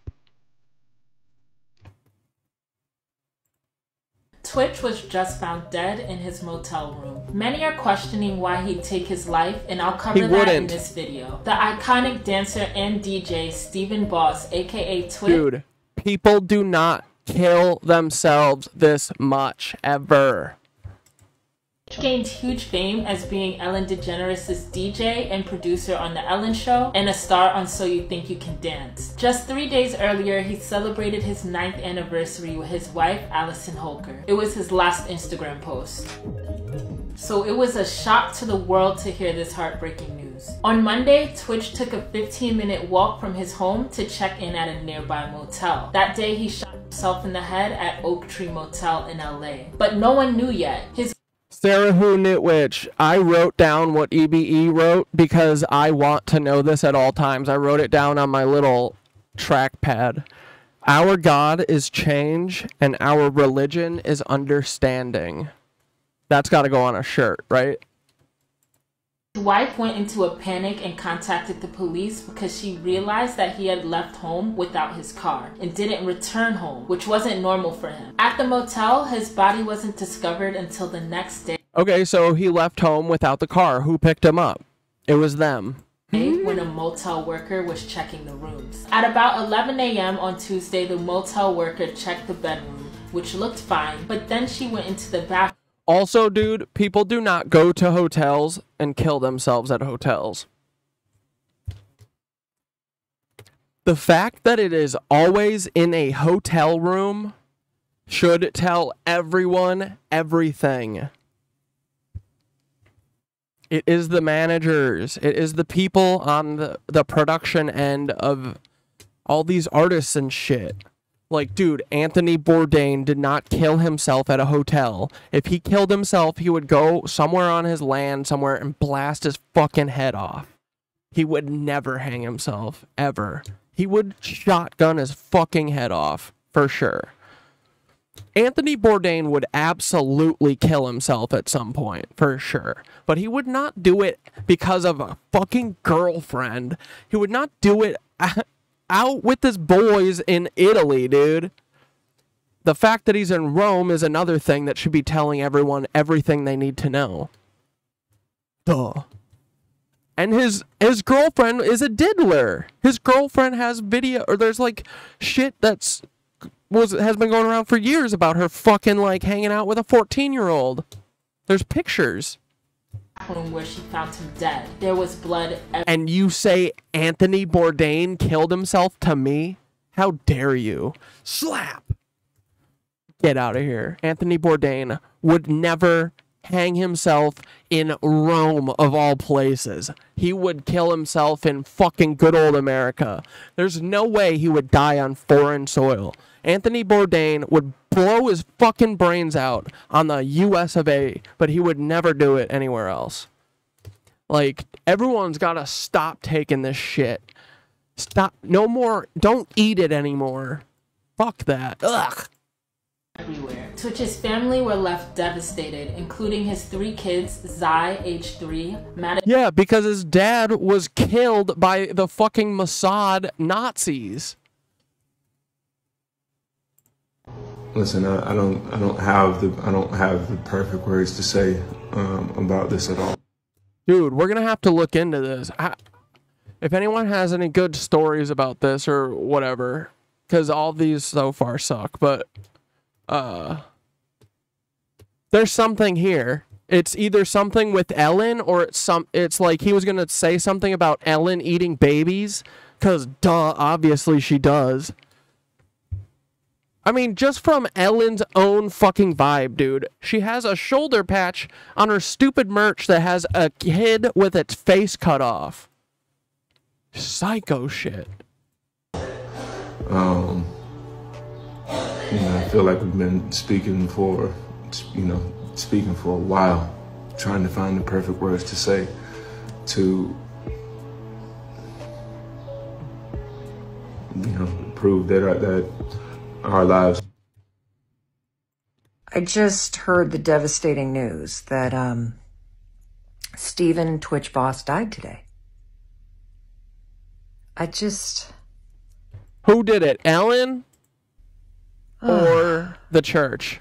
Having lost way too many friends. Dude, stop believing that all these people killed themselves. They didn't. Humans are stupid, hopeless creatures. They hold on till the bitter fucking end. Most of them do. Dude, humans are crazy. If a human puts its mind to something, it can do crazy stuff, right? Like, I don't know. People do not kill themselves as fucking much. And this is coming from a person who has abnormally high levels of suicide affecting my fucking life. There's no way. There's no way that there are a bunch of people that have, there's no fucking way. Every person that I've ever loved who is an artist has not killed themselves. To the diseases of hopelessness and depression It just is so freaking sad. I mean, it's sad that we all fucking accept this shit.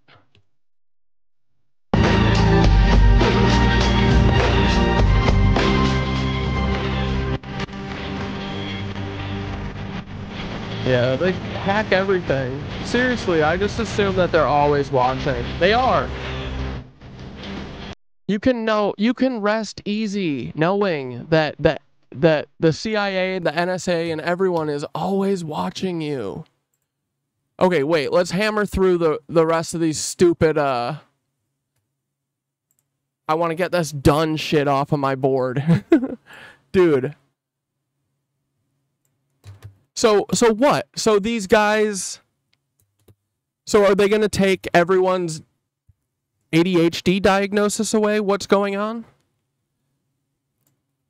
I switched to done because it was the most fucking, like, cost effective. Like, dude, these therapists are crazy.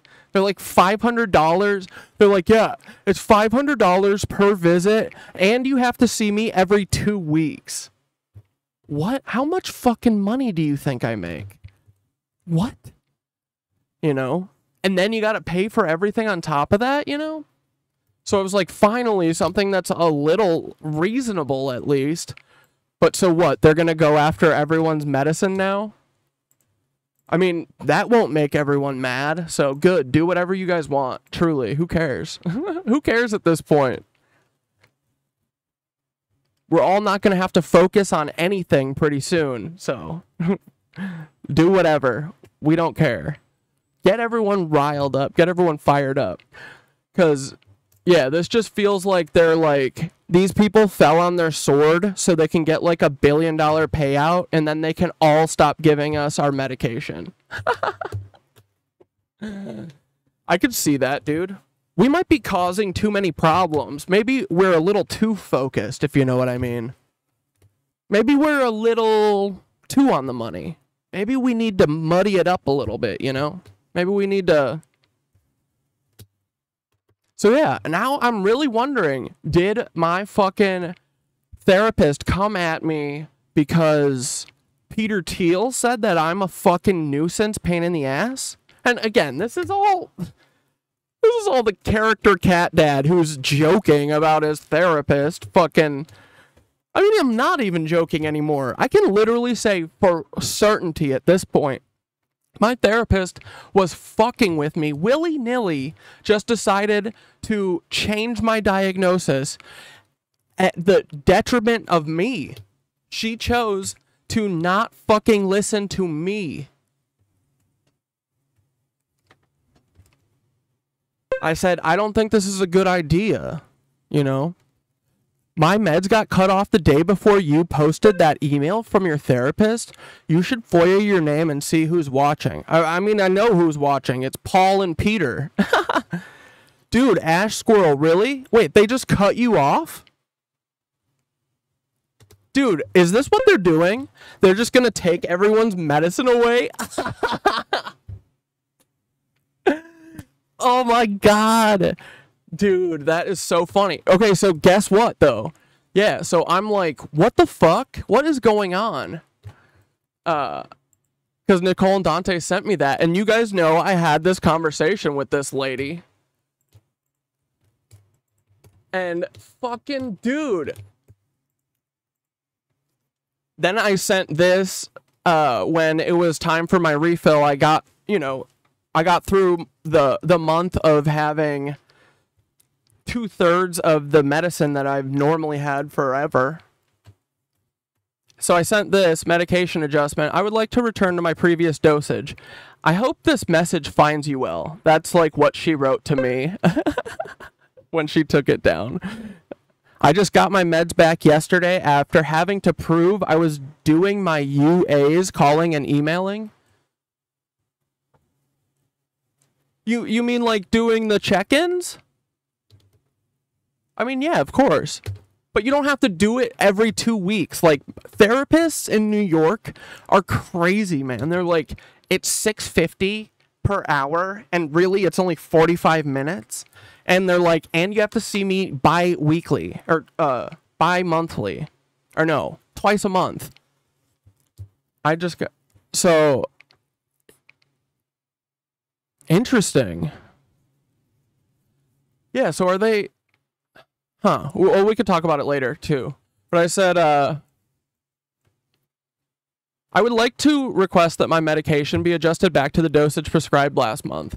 The reduction to 2/3 of my previous dosage has had detrimental effects on my ability to stay focused both with work and at home. It feels cruel to have dialed in my treatment plan with you and then without even discussing dropping my medication to a level we already know did not work for me previously. Additionally, I am unhappy with how this situation has been handled. I'm fucking so glad that I told you guys, and I'm so glad that I'm sure and right now of myself, and I fucking demanded that I get a little fucking respect, and like I deserve to be treated like the fucking patient here. I'm always the person who gets fucking walked on and doesn't say anything because I don't want to rock the boat. I don't want to cause any issues. I just want everything to go smooth and like the least amount of drama. So I never defend myself, but I am fucking defending myself now. I deserve it, man, and you do too. So I'm glad I fucking said this, and I'm glad that I've told all you guys because they want us to be shame. They want us to have shame over this. They want us to have shame and hide it so that they can control us. She's trying to fucking handle me. I also want to... Oh, wait. I am unhappy... So I'm glad I fucking said this. I am unhappy with how this situation has been handled. I still have... you still have not spoken to me about the paranoia you sensed.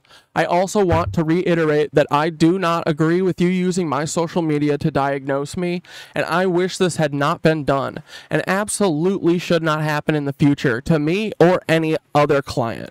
Diagnosing me off of a character I play online without my informed consent was shocking to everyone I've talked to about this. Best regards, Corey. So...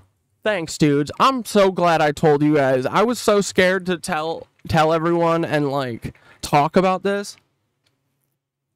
And, dude, like, I think that she wanted, no matter what, if she was doing this to, like, dude, what better way to fucking prove that you guys are acting like you did a fucking scheme than when you get busted going back and changing all of your clients' like medicine. That looks more like you are fucking doing a scheme than anything.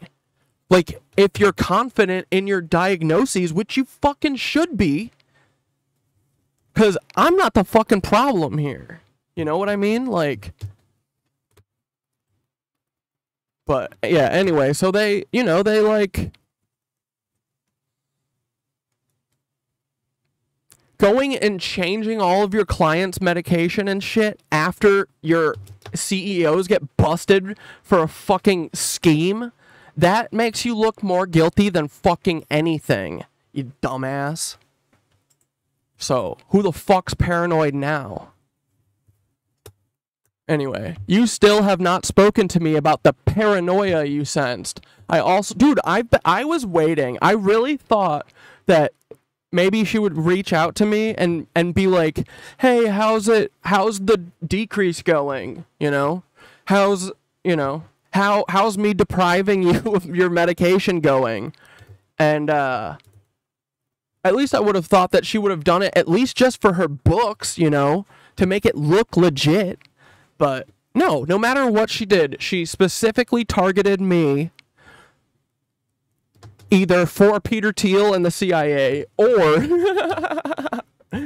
because her company is doing a fucking scam and she's trying to cover for them or something.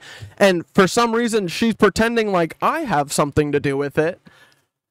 Like, I'm not the fraudster here. Thank you very much. I didn't change anyone's medication at the drop of a fucking dime for no reason. Well, I mean, I'm sure the reason was because one of your superior officers told you to. Or whatever the fuck. Anyway. You still have not talked to me about this paranoia you sensed. I also want to reiterate that I do not agree with you using my social media to diagnose me, and I wish this had not been done, and absolutely should not happen in the future to me or anyone else. Diagnosing me off of a character I play online without my informed consent was shocking to... Oh, I already read this, sorry. But yeah, so then today, dude, I went and I looked because I hadn't heard from her.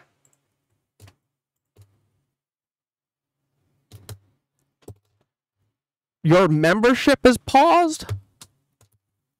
So let me guess. I'm the problem again? So I can't figure out right now if it's because... I'm assuming that she's like just bailing on me. I wasn't going to get rid of her. Oh no. Oh honey, that's not how Catdad is. Catdad will sit in the uncomfortability. Catdad likes the uncomfortability. Yeah, she fucking ghosted me. Dude. So I guess it wasn't ever really about me and my care now, was it? So anyway, I don't know. I don't know if I still am going to have my medication. I don't know what the fuck's happening. No one's reached out to me. The lady who called me paranoid last month literally hasn't reached out to me. Isn't that so fucking weird, dude? You called me paranoid last month. At least be like, hey, you're not paranoid anymore. All good. Or shit. Or is it because I am still paranoid? Oh, brother. Oh, bother. Oh, my God. What? Who are you talking to? Are you talking about me? Don't worry about it. That's one of my splits. Yeah, I was tortured and terrorized as a youth. So my brain has 69 splits. I have 69 different characters in here, just so you guys know. Yeah. So, not to brag, I couldn't quite get to 100. You know, Michael Aquino couldn't R-word me enough. We only got to 69 times, but he was like, 69 is a really good mystical number, so, like, we're good. 69's good. We don't have to get to 100. So, yeah, anyway, I got ghosted. We'll see if I still have medication if I go to the pharmacy tomorrow. That must be, though, what... Yeah, because my pharmacy called or texted and asked me when I last, like, met with her. Is that's probably what you're talking about, right? That you had to, like, tell them when or whatever, or show them that you, like, have met with them? Like, dude, yeah, of course, you do, like, I don't know, regular checkups a couple times a year, whatever. I'm not the fucking problem here. You know what I mean? Like, I'm so honestly ashamed of how little spine my therapist had. Dude, she should really reconsider what she's doing. Like, that's so rude, dude.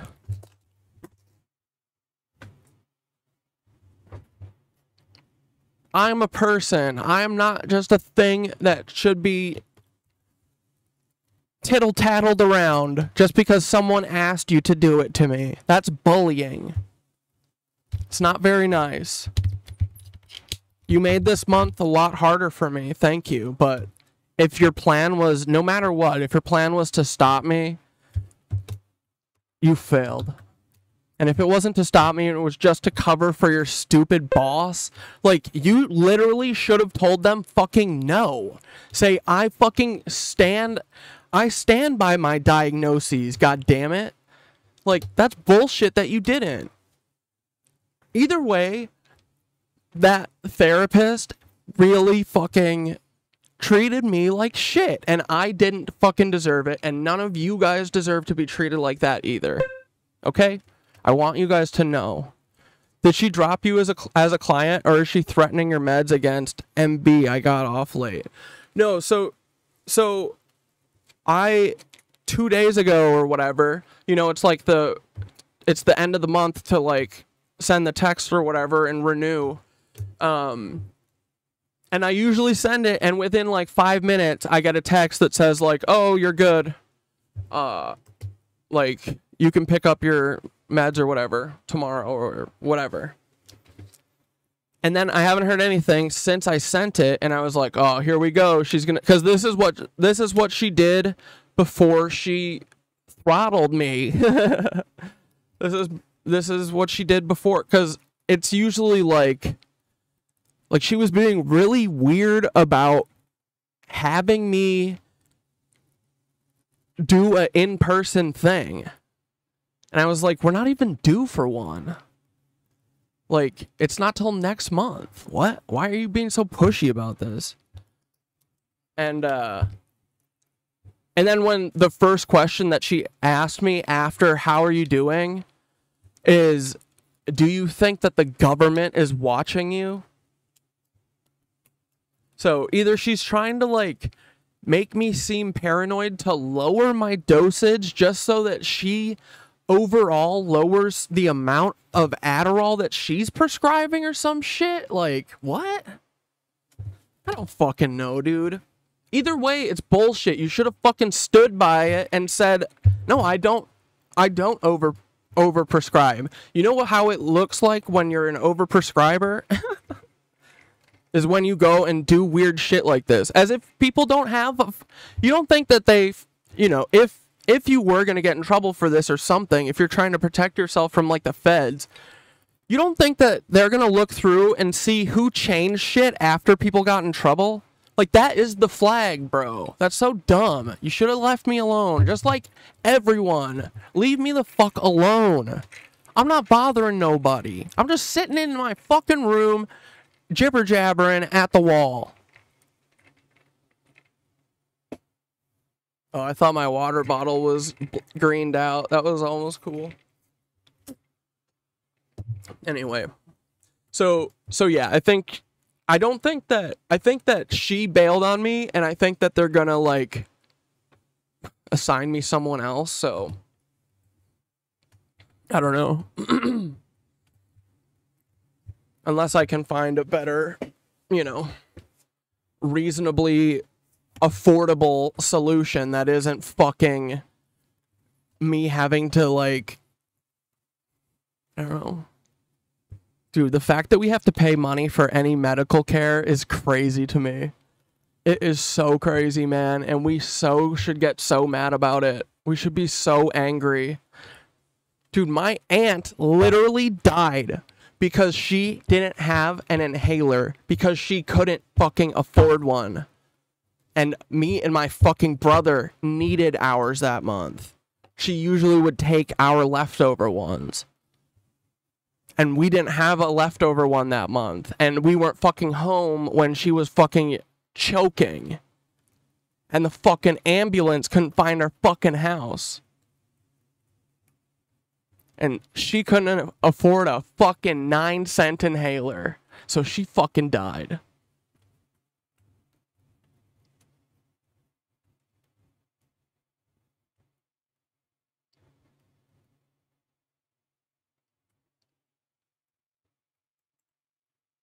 Under 500 million in perpetual balance with nature. We currently have 8 billion people on this planet. So in order to achieve this first rule or first guide of this stone, we would need to eliminate 7.5 billion people from the planet. This is a more detailed look at the Georgia Guidestones. You can see that on each... That's such bullshit. There is no overcrowding. There is an over-hoarding problem. That is the problem. There's a hoarding situation that's happening. Don't worry. We're figuring it out. We're about to identify the hoarders, and then we're going to excise the hoarders. Don't worry. Side, there is a different language, but it has the same 10 rules on it. Point being, whatever this special group was that wanted these Guidestones built back in the 80s, they had some money, they had some knowledge, and they had a plan. The very top stone, the capstone up there, says, "Let these be Guidestones to the age of reason." They fully intended for this to survive the apocalypse and usher in a new world order. Besides these 10 little rules they gave out, this monument was built We will never explore the entire ocean, and that fact alone is suspicious as shit. But the fact that there are several UFOs or UAPs seen entering the ocean or exiting the ocean just ups the level a little bit. Anyway, the end of my story is, bro, fuck American healthcare systems. We are their patients. We are not fucking numbers on a chart. We need individualized, compassionate fucking care, not controlling, manipulative fucking MK Ultra monkey Ultron care. Okay? So, I wish my fucking therapist didn't bail though, like a coward ass. I would have fucking loved sitting there talking to her, knowing that she needs to be on her best behavior in front of me, you know? But nope, she did what a lot of people who do shit like this, they take the easy way out.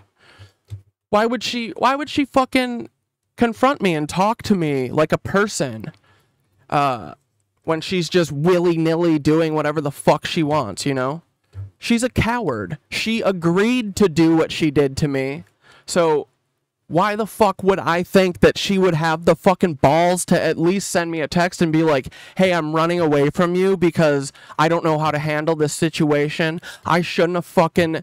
I should have found a different way to misdiagnose you so that I didn't look like an unethical piece of shit, you know? You know what I mean? Like, that would have been nice, but whatever.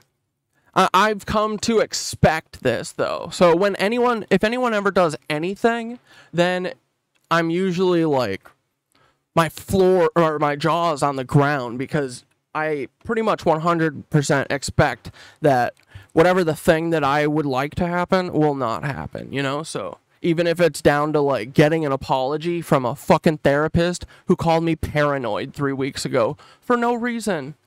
And then talk to my fucking wife about it and not me. So I don't know why the fuck I would think that she would talk to me about it. She still hasn't talked to me about it. Let's talk about it. The ocean. But anyway, it's water under the bridge. I don't give a shit. Therapists are a dime a dozen anyway. They're all cookie cutter copies. And apparently... now I know without the shadow of a doubt that either A, they are scammers and schemers, or they literally are servile dogs for intelligence. They work for the feds, and that is probably most likely to me.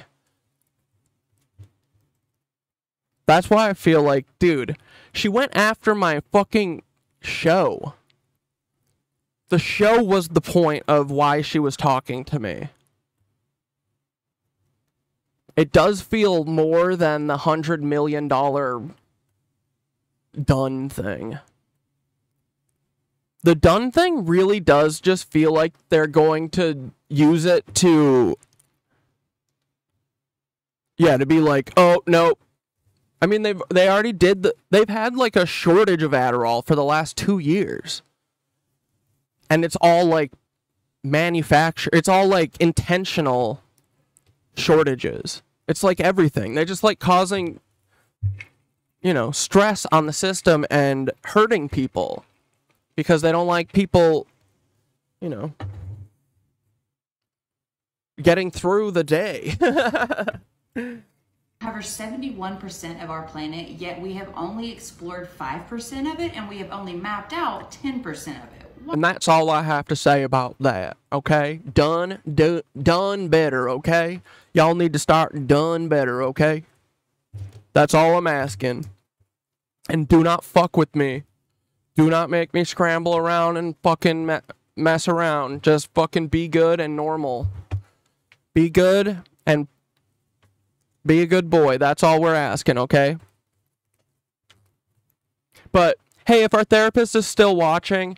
I hope later in life you might be able to summon the courage of confronting people face to face, especially when you are doing something heinous to them.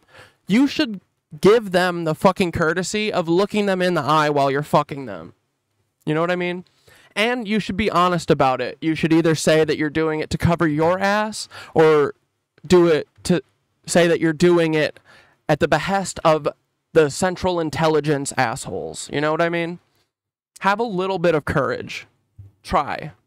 I know you could be brave. I know you could. If you tried really hard, you might be able to. But I wish you well. Bon voyage.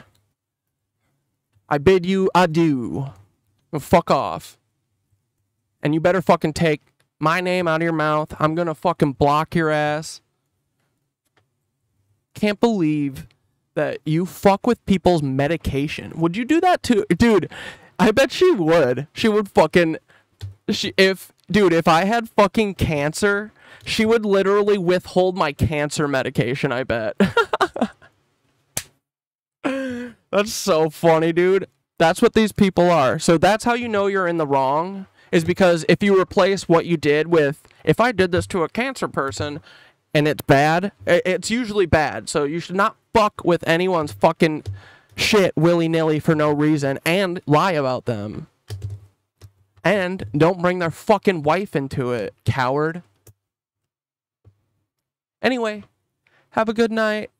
Have a good time. I'm sorry that we didn't get to catch up and, you know, I really was hoping to see or to hear that you saw some improvement in my social media. Anyway. But yeah, you should have stuck around. I would have loved sitting in that fucking... Dude, I would have loved that. I would have been like this. I'm sorry, what did you say? You're sorry? Sorry for what? What did you do? Oh, yeah. When you used my social media to misdiagnose me, which is crazy. For someone who's clearly being like performing, it's like, get the fuck out of here, dude. I hope they feel shame for what they did. That's all I gotta say about that. Okay, now we're really moving on. These scientists put forward the theory that these crypto-terrestrials could be an intelligent life form that is walking amongst us here on Earth in stealth and hiding somehow, possibly living underground, or even living on the moon. They break this hypothesis down into 4 separate parts.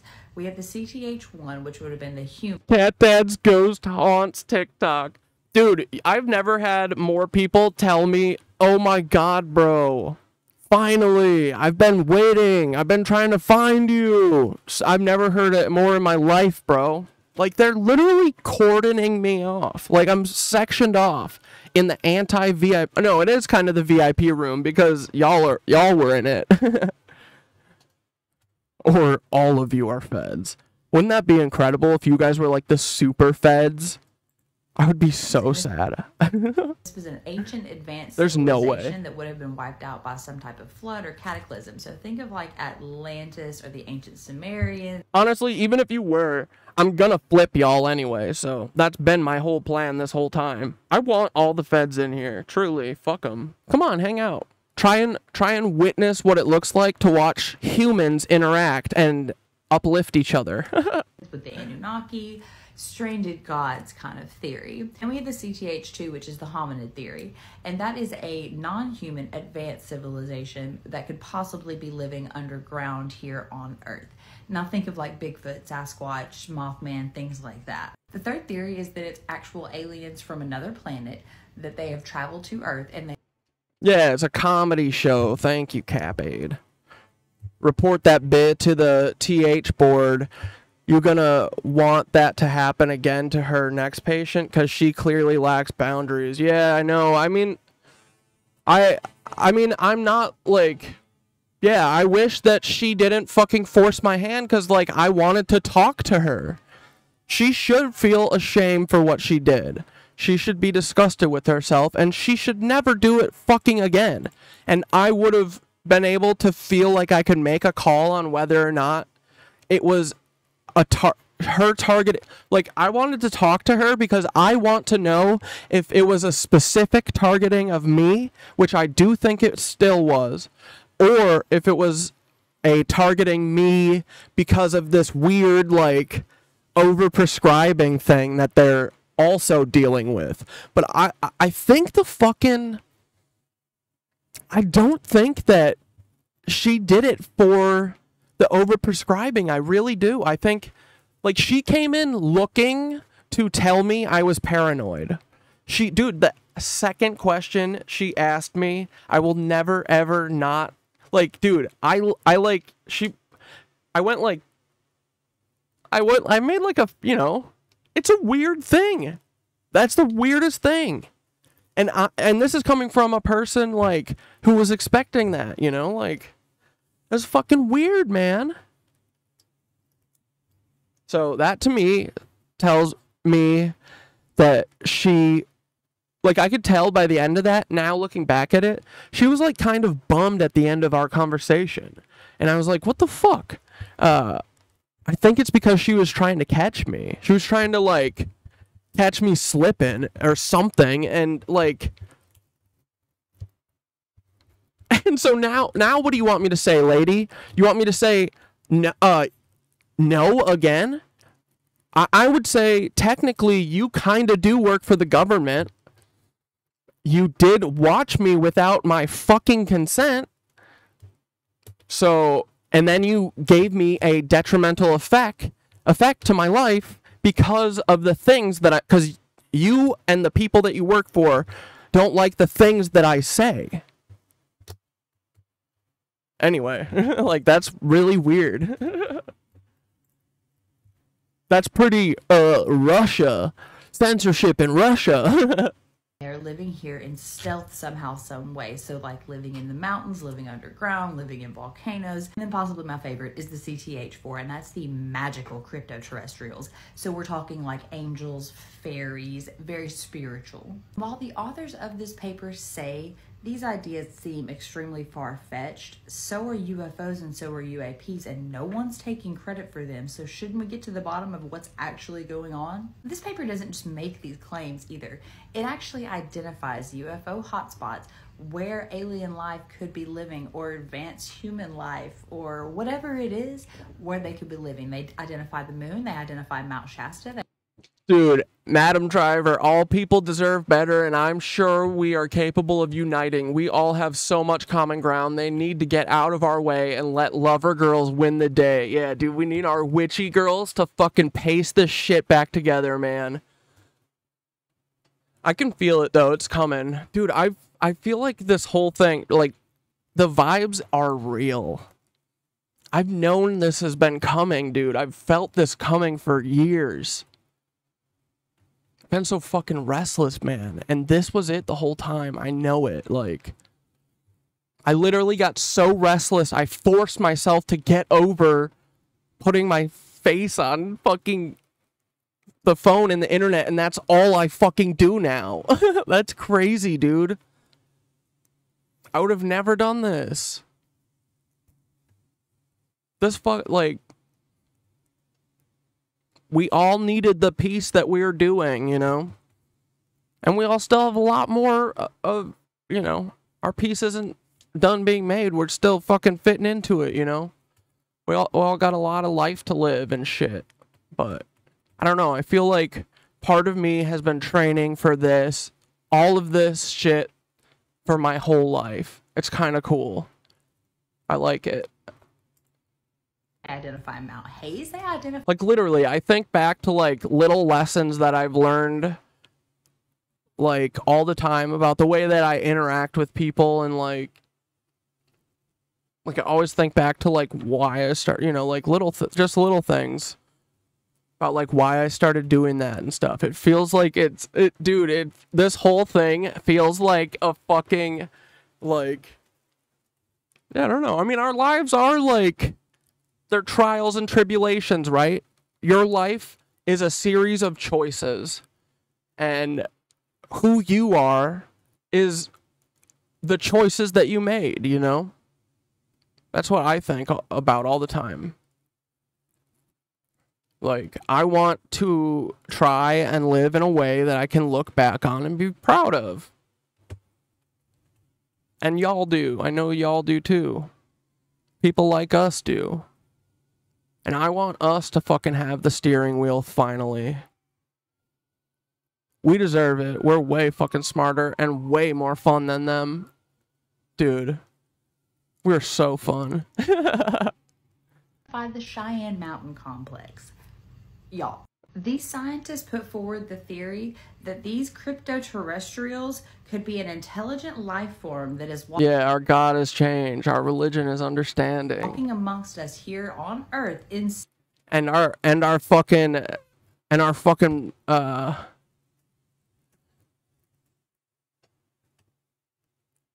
I was gonna say something else. A joke one, but then I lost it. Never mind. stealth and hiding somehow. You guys make a funny joke kind. Possibly living underground, or even living on the moon. They break this hypothesis down into 4 separate parts. We have the I'm gonna go 10-1 real quick. CTH1, which would have been the humans, and this was an ancient advanced civilization that would have been wiped out by some type of flood or cataclysm. So think of like Atlantis or the ancient Sumerians with the Anunnaki, stranded gods kind of theory. And we have the CTH2, which is the hominid theory, and that is a non-human advanced civilization that could possibly be living underground here on Earth. Now think of like Bigfoot, Sasquatch, Mothman, things like that. The third theory is that it's actual aliens from another planet, that they have traveled to Earth and they are living here in stealth somehow, some way. So like living in the mountains, living underground, living in volcanoes. And then possibly my favorite is the CTH4, and that's the magical crypto-terrestrials. So we're talking like angels, fairies, very spiritual. While the authors of this paper say these ideas seem extremely far-fetched, so are UFOs and so are UAPs, and no one's taking credit for them. So shouldn't we get to the bottom of what's actually going on? This paper doesn't just make these claims either. It actually identifies UFO hotspots where alien life could be living, or advanced human life, or whatever it is, where they could be living. They identify the moon, they identify Mount Shasta, they identify Mount Hayes, they identify the Cheyenne Mountain Complex. Y'all, these scientists put forward the theory that these crypto-terrestrials could be an intelligent life form that is walking amongst us here on Earth in stealth and hiding somehow, possibly living underground, or even living on the moon. They break this hypothesis down into 4 separate parts. We have the CTH1, which would have been the humans, and this was an ancient advanced civilization that would have been wiped out by some type of flood or cataclysm. So think of like Atlantis or the ancient Sumerians with the Anunnaki, stranded gods kind of theory. And we have the CTH2, which is the hominid theory, and that is a non-human advanced civilization that could possibly be living underground here on Earth. Now think of like Bigfoot, Sasquatch, Mothman, things like that. The third theory is that it's actual aliens from another planet, that they have traveled to Earth and they are living here in stealth somehow, some way. So like living in the mountains. I wanted to wash my face too. It was all shiny. Looking slovenly. Yeah. You never really know what is going on. I want to know on about these degrees inside of a Freemason lodge, unless you're a 33-degree Freemason yourself. And that is because the world's largest secret society has some of the best secret keepers in history. What we do know... Yeah, because they're all diddlers, in my opinion. Right? About this secret society is that it's males only. They knock 3 times. They have secret handshakes. And the initiation process into each degree just gets more and more suspicious. These stairs right here represent the 33 degrees available to a Freemason. Now the first step is called Entered Apprentice, and this is basically just like a tour of Freemasonry life, and they say that you are welcome to leave at any time. Second degree is the Fellowcraft degree, and this is where it starts to get a little bit more suspicious with the initiation process, because the initiate must be blindfolded, have a rope either around his arms or... and then... Dude, that I'm never ever signing up for something where I gotta do fake like bondage for you.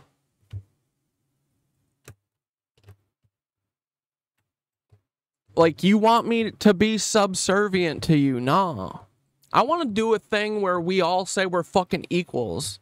I would love that. I'm sick of hierarchies. Fuck this. Anything that's in this shape, you know what it is? It's a fucking pyramid scheme. And I'm sure this is. Dude, I guarantee Nexium is based off of this shit. I bet it's that you have to each have 7 slaves. Let me fucking guess. Like, these guys are so boring. Oh, you gotta do fucking slave stuff with your boys. That's what Freemasonry's all about, boys. You gotta let your boys play with you and toys. No, I don't want to. And they say, no, otherwise you can't be a Mason. This is what everyone does. Dude, everyone's freaking ancestors been doing this forever, dude. Come on. The pant leg must be rolled up over his right knee, exposing it. Once all of this is done, he can approach the doorway for his initiation. Someone will knock 3 times for him, and that is the rest that we know. Now, the last degree is Master Mason, and really you can stop at this level. And do you see this? Knights Templar.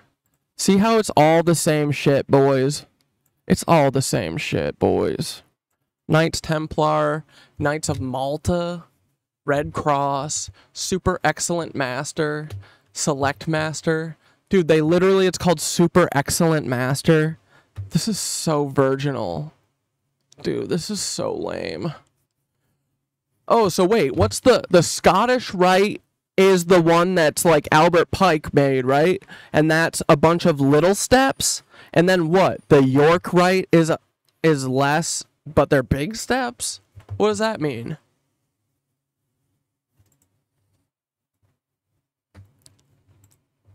The Freemasonry world.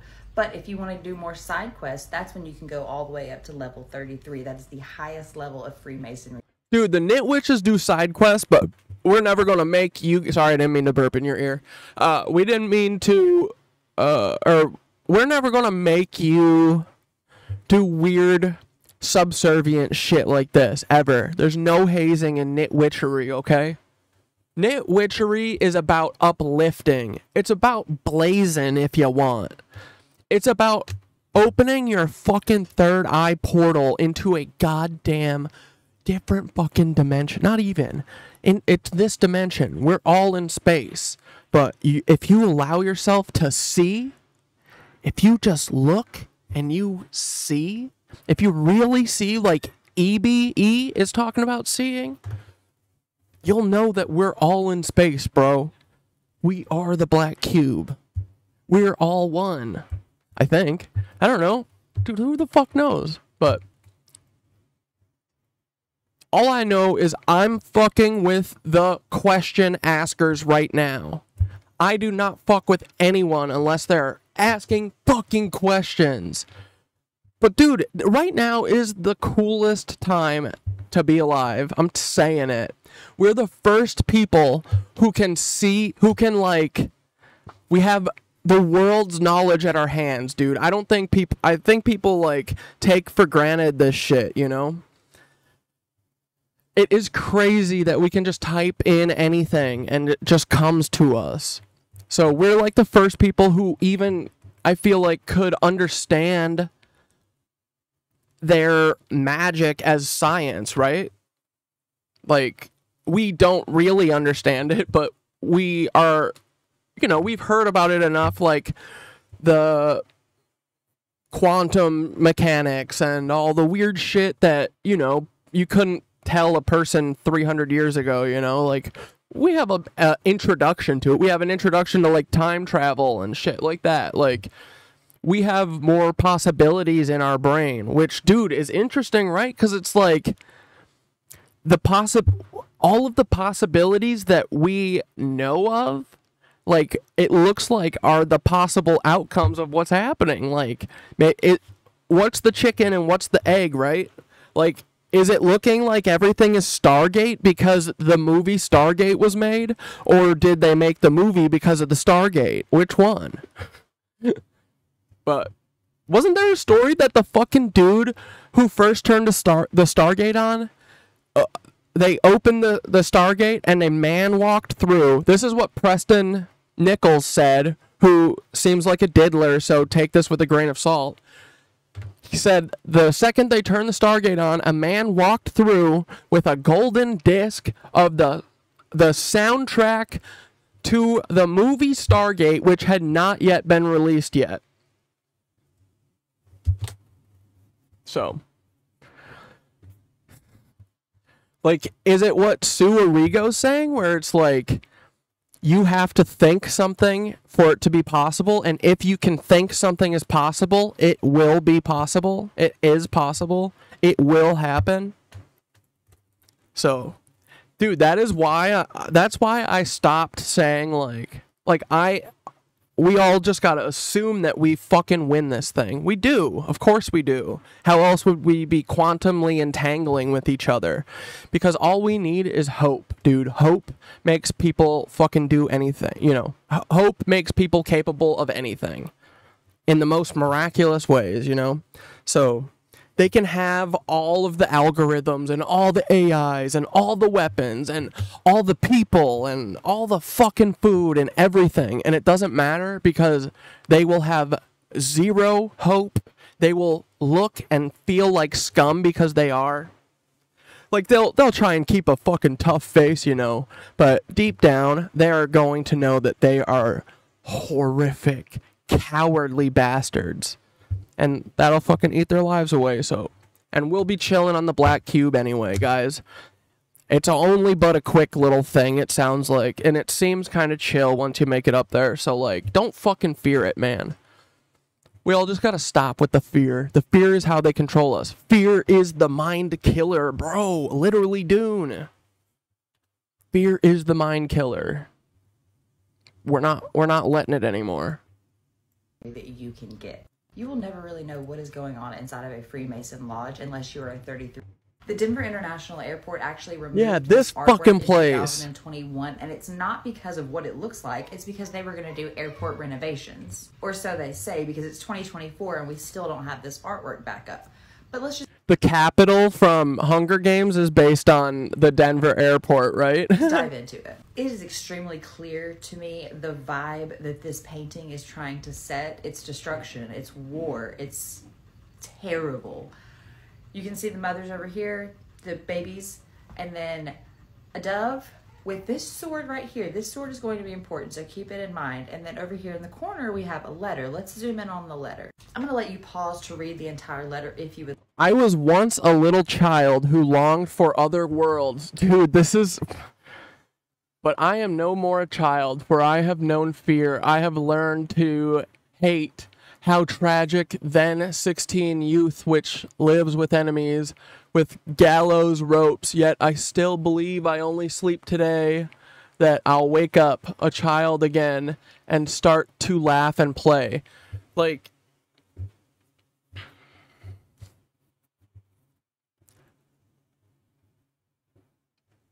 I really hope that these Peter Thiel motherfuckers and stuff don't think that, like, just because this is, like, kind of like a video game where it seems like you're reincarnated and stuff, that doesn't mean that none of this matters and that you can just do whatever you want, you know?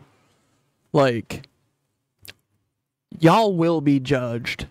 And, yeah,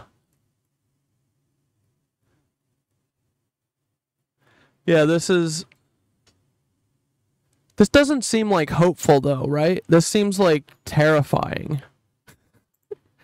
Like to, but I want you to know it comes from a Jewish child that was unalived in a camp back in the war.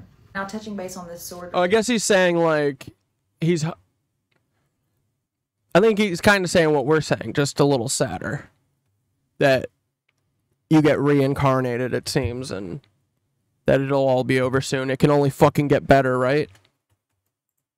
Quick, if you know about the Freemasons and the... But dude, yeah, if all these guys think that, like, dude, all this shit is being recorded. Yeah, it's like they're in Westworld, there is a library where everyone's story is on a book, right? Like, that is happening now. That's happening here. And these Peter Thiel people, all these people, they don't think that they're going to be judged for their actions, man. Like, dude, I could never do what they're doing just because Just morally myself. I would see myself do that, you know? And now we're adding on top of it that they're fucking recording everything probably, and that the black hole is gonna judge you at the end of this? I'm not fucking... Dude, I'm not doing Tesla howitzers and Nazi stuff? What? You guys think you're gonna get a good grade at the end of this? Is a Shriner's sword. If you don't know anything about those, please let me know and I'll make another video on all the symbolism of Freemason and Shriners inside the Denver airport. There's a ton of it. Now, this is the second part of this installation, and you can see it's all the children from all over the world gathered in peace, like the banner says, going amongst them, and they're standing on top of the soldier while they destroy his sword. And while I'm really glad that we finally got to this part of the mural and that we're all peace and happiness, I just have to wonder why they put these such ominous foreshadowing murals in the Denver International Airport where there is supposedly a bunker underground for a doomsday type event. I mean, Sue Arrigo told us, right? She said it's because their plan is to preeminently nuke the entire world so that just 210 to 240 white American families can survive, and that's it. Because that's the best for racial tensions and oil. That's their whole... That's all they care about. Those are the two calculations they made. Their families are okay, and they will have all of the oil. Them and the Bin Laden family will still have all the oil, just like it was before. Do they know something we don't? The Denver International Airport actually... Guys, isn't that great news? There's only 210 to 240 families that need to get launched into the sun. That's doable. That's so doable. We got this, guys. This artwork in 2021, and it's not because of what it looks like. It's because they were going to do airport renovations, or so they say, because it's 2024. All right, let's watch something else. I like her though.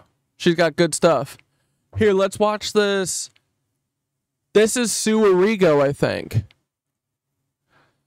Sue Black catches P words by looking at the marks on their hands. What?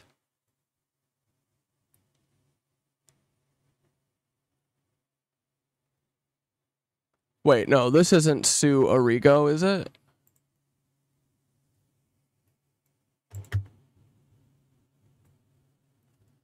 I feel a bit of a fraud because I was the person sitting in the front row, not with a connected device, not having been taught anything online, not having any... I think this is Sue Arrigo.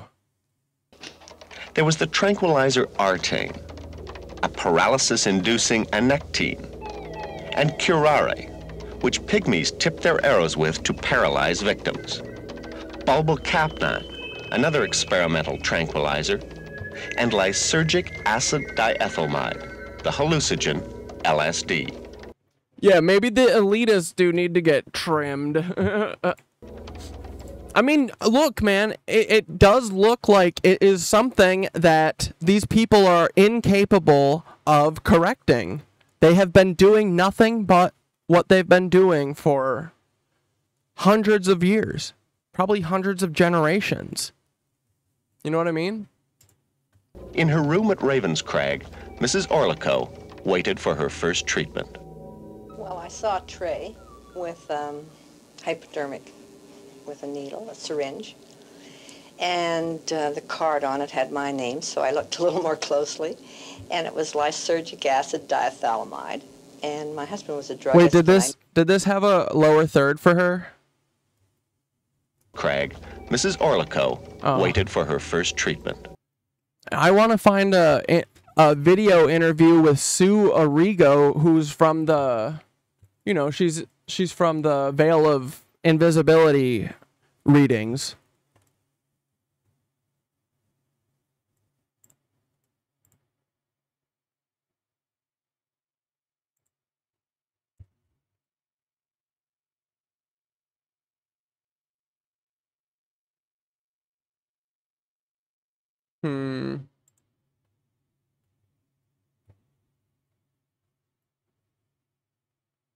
Oh, Y-Files Did we watch the Y-Files moon landing thing?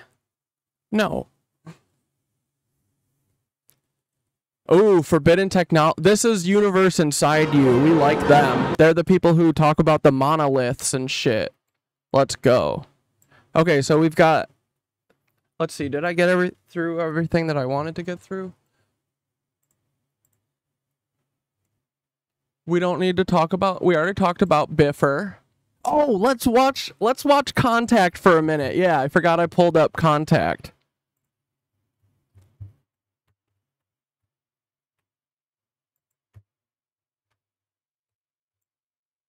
Even though this, I'm sure this is going to get claimed, right? Watch it at 1.5 speed. Let's see if that helps. And I guess turn the... That young whippersnapper, that's one of the Three Tramps boys. One of the guys who took pot shots at President Kennedy from the grassy knoll. Yeah, his son grew up to be an actor along with the other one, Woody Harrelson. Yeah, he's got two boys that are actors, and all he had to do was help blow the president's fucking head off in broad daylight. That's it. And then occasionally, you know, like, when duty calls, they'll be asked to do something like when Alec Baldwin shot fucking Helena Hutchins in the face, probably because she was going to film a documentary about P words in the industry after that movie. Probably because they would land directly on Alec Baldwin's fucking front doors if he let her investigate all the P words in Hollywood. So he did what any good detective would do who works for the detectives, for the Baldwin Felts Detective Agency.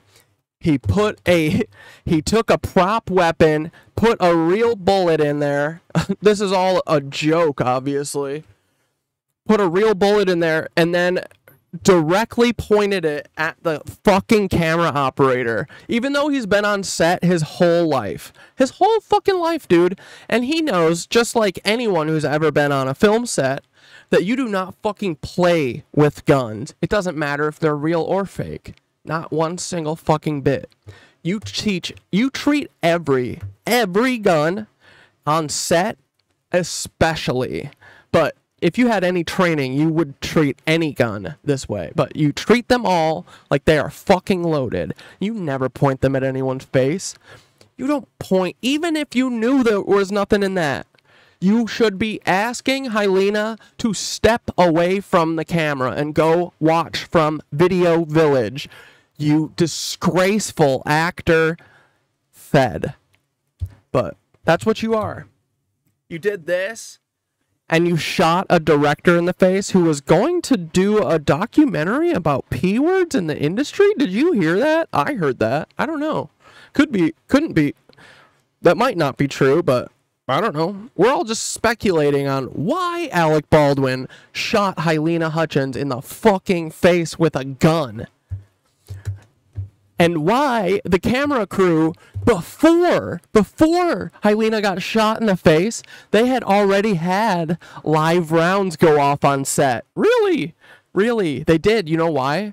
Because unfortunately in film, a lot of times people do this thing called nepotism, where they have an old white guy who's been there forever, and then they let his fucking kid work there, even though they have no ability to do whatever their profession is, right?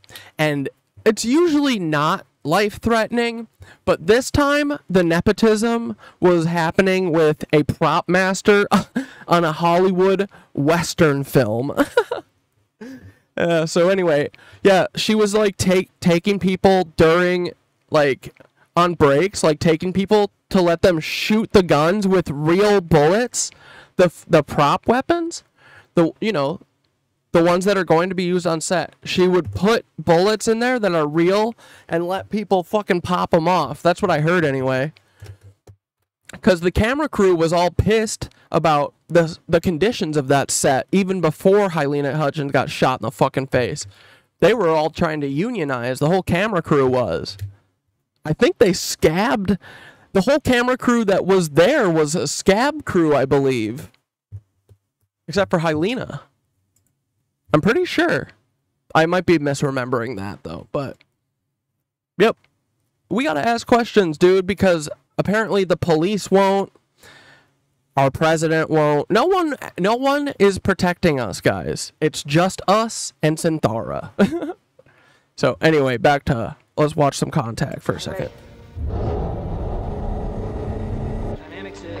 But yeah, fuck Alec Baldwin. He did that shit, dude. There is no excuse. You would never point a gun at someone's face. Especially, dude, like, especially after your prop master has already been having fuck-ups on set.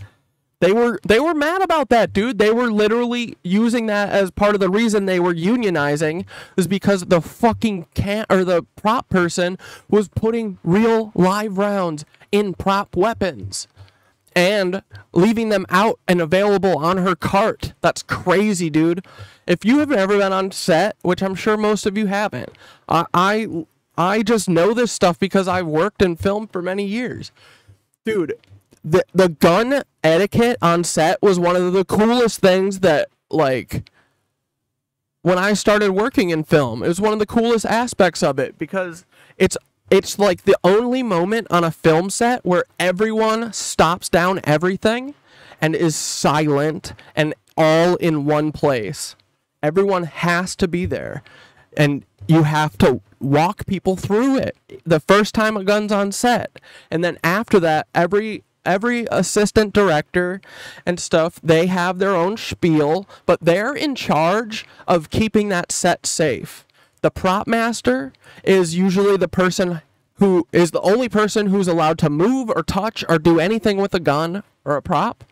And then the assistant director is the person who's in charge of making sure, like, normally his job is to keep everyone moving and, like, you know, keeping everyone up to, like, what the next scene you're doing is, and, like, figuring out the plan for the day and how you can make your day, you know, because you only have so much time in a day, and most of your scenes depend on what time it is. So you've got to kind of mix your day around and be like, oh, this is a dawn thing or whatever. So that's what they normally do. But then on set, dude, they if there's a gun, they are in charge of getting everyone fucking there and making sure that the prop master does a spiel about the gun, and if he doesn't, then the AD does it, the assistant director.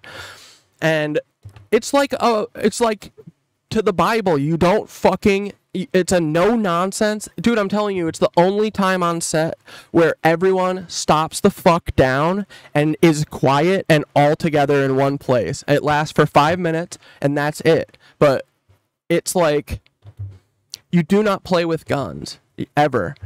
No one is grabbing guns off carts. No one's helping the prop master and moving shit without, you know, like, the only person who touches the gun is the prop master, you know? So for them to already have, like, accidental live rounds being fired on set already, and then on top of it, the whole story is that the assistant director, who is in charge of safety and knowing the rules, he went and grabbed off of the cart of the prop master who has already had problems putting live rounds in fucking guns. He went without her there, grabbed the gun so they could shoot a scene real quick, and gave it to Alec Baldwin without checking, without anything. He just went, grabbed it, gave it to Alec Baldwin. None of them checked it. And the fucking prop master put a live round in that motherfucker. Or Alec Baldwin did, or the fucking assistant director did. It's probably all three of them, because if I know anything about nepotism, who do we think is doing the nepotism? This sounds like a Freemason move. This sounds like a dummy Fed move. So, anyway, on any normal set, I tell you what, any set that I've ever worked on, that would have never happened. Ever. And the fact that it did happen says a lot about Alec Baldwin and the kind of sets that he runs. Dude, if anything happens on set, it is because the producer wants it to happen, because that is how these things work. Everyone walks on fucking tippy toes around these stupid producers, man. If a producer's on set, your day is awful because they're always like in the middle of shit. Everyone's always trying to be courteous to them for some fucking reason or whatever. And everyone's on their best behavior. So Alec Baldwin was the producer and the director of all this shit, man. I think, right? He was directing it, wasn't he? No matter what, I think he was producing it and directing it. He like, that set was his set, and it was running exactly how he wanted it to run. So if someone got shot in the face on that set, it's because he wanted that to happen, because he made the conditions for it. Nothing happens on set without the producers fucking okaying it. Even down to people's behavior. People like walk on fucking tippy toes around these dumbasses. Dude, they fucking eat babies. I don't give a shit what they think. So, anyway, fuck Alec Baldwin. Fuck Ellen DeGeneres. You guys are all degenerates, biatch. And fuck J-Lo, too. Come at me. Dare ya.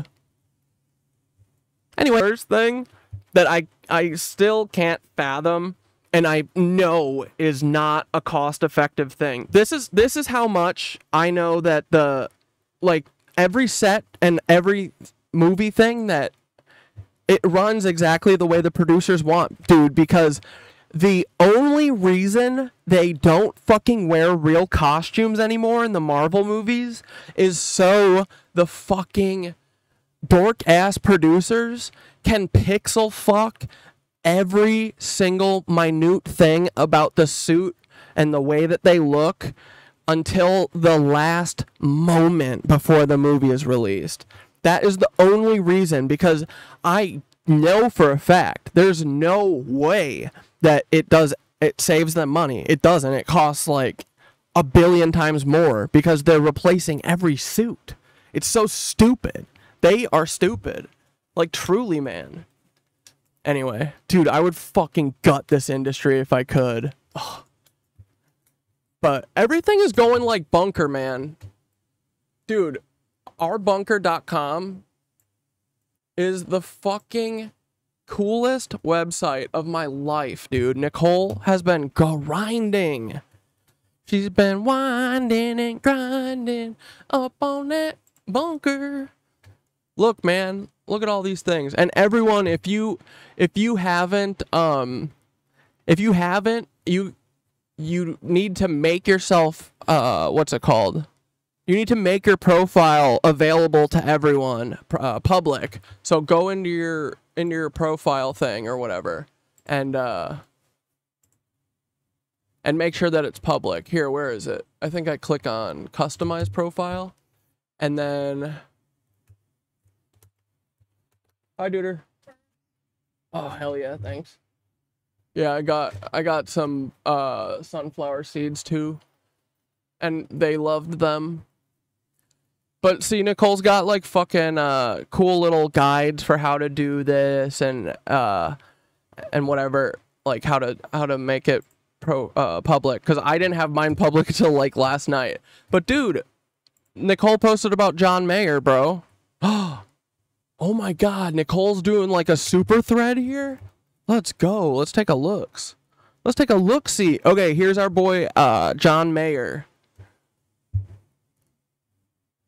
So this is a guy that Nicole has gotten a lot of good information from. He was thrown in prison because Peter Thiel, he was whistleblowing on Peter Thiel. He says that, like, his dad's a fucking Nazi and there's a bunch of Nazis running shit, and that we need to stop them, and that we live in Westworld, and all sorts of cool shit. John Mayer lives in Bozeman, Montana. Do you know John Mayer, Dane Wolf?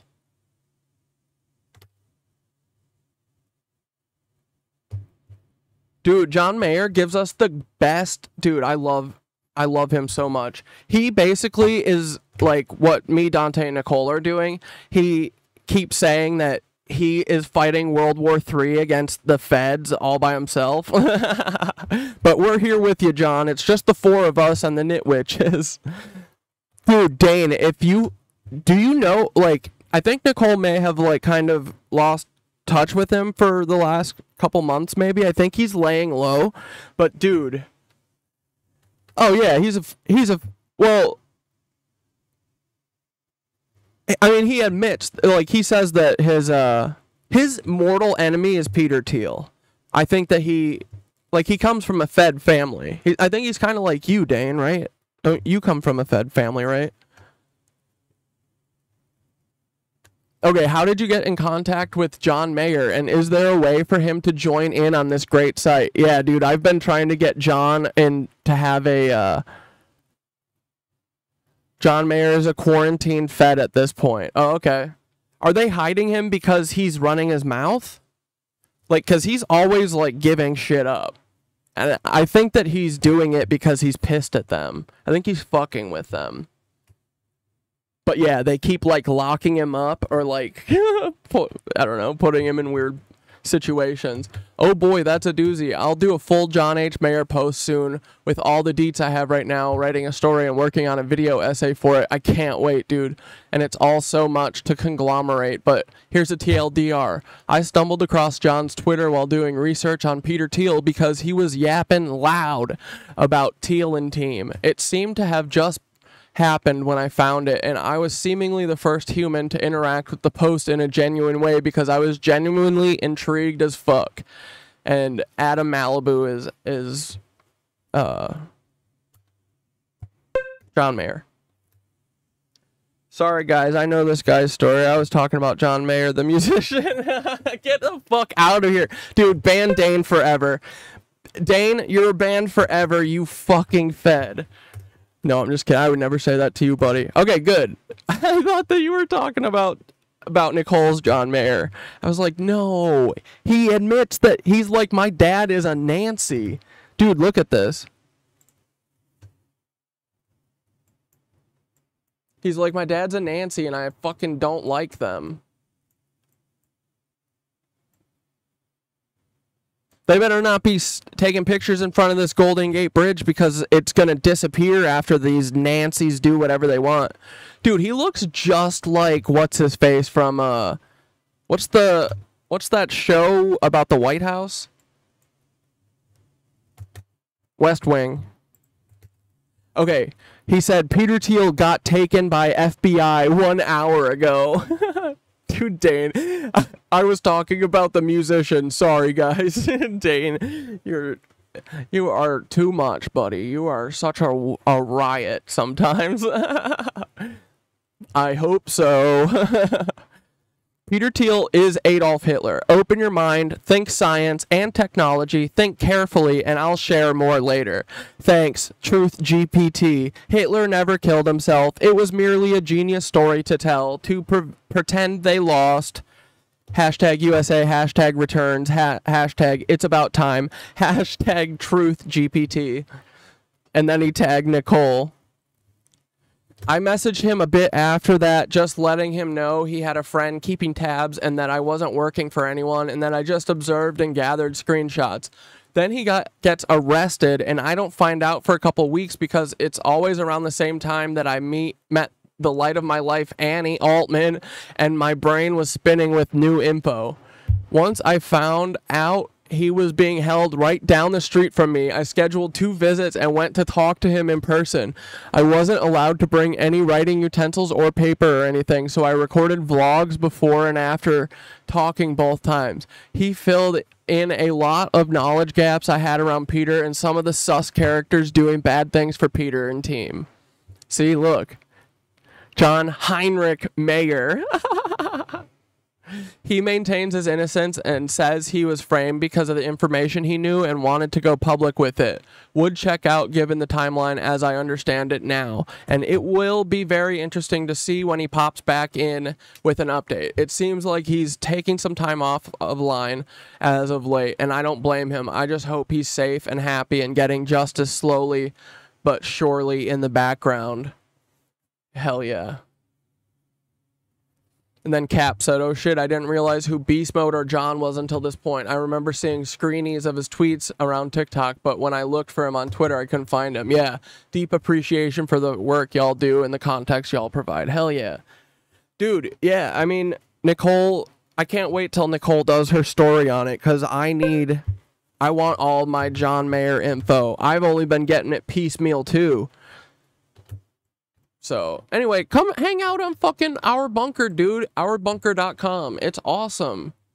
And it's already got 2 pages of threads. And one of the threads is Nicole asking, hey, what are some features you'd like to see here? What are some cool things you want to try and do here? So if you have any cool ideas, let everyone know. But yeah, I love our website. Rules. Nicole rules. Thanks, Nicole. Okay, let's finish our contact. 83 in my apartment because I have 5 monitors around me and my computer and the lights and my big ass. And because the way that they have the windows laid out in our... Dude, if I had my way, I would knock out I would knock out 2 big bay windows here so that I could get a little sunlight or skylight. We have one in the bathroom. That's so nice, dude. But I think that we need a window on this side of the house so that we can get a draft through, because right now it's like we have a house in front of us, a church behind us, so it's like we're stuck in this little square that's just open, but there's buildings all around it, so the air in the middle of us is just stagnant and it won't blow through the fucking house. And then on top of it, my jackass cats can't keep their fucking claws off of my windows, so we have to get this thick ass, screen that is so much thicker than a normal screen, and it drastically reduces the amount of fucking air that can blow through. I'm gonna open this screen for a second, though. It is really fucking hot.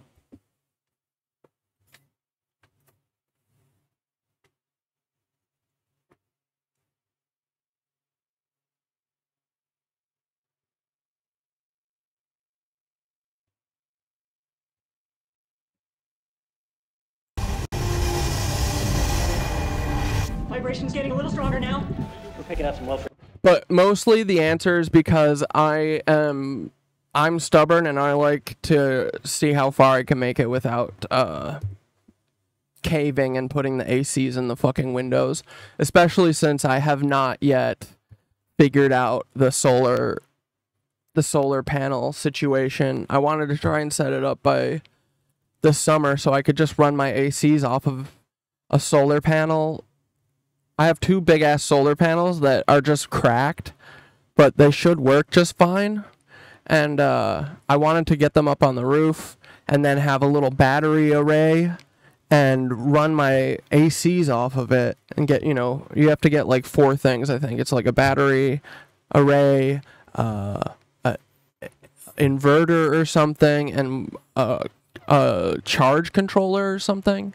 And then I would just put the panels up on the roof and then fucking run my ACs off of it. But I just haven't had a chance to. And I feel like I need like 50 hours to put into that. And I don't have that right now. Because I just want to make content for you guys. I think that right now, talking all of us into fixing our destiny is probably more important. So that's why I'm just sweating. I'm just refusing to put the ACs in the window. Mostly because it'll be like 6. It's like they know the limitations of what looks good on CGI at that time. And easier things were like shiny and metal stuff. The harder stuff is like matte surface or rough or like hair. That stuff is really hard to do on computers. So if you watch like animations, you notice like Toy Story, Bug's Life, and Toy Story all start very high gloss, shiny, very geometric shapes, right? And that's all because they're writing the story to their limitations. It's awesome. And then as they wanted to try and progress the capabilities of the computers and shit, it's like they would pick another thing to focus on that, would let them get good at it. And then every movie they work on another thing. So like Tangled, it was hair. What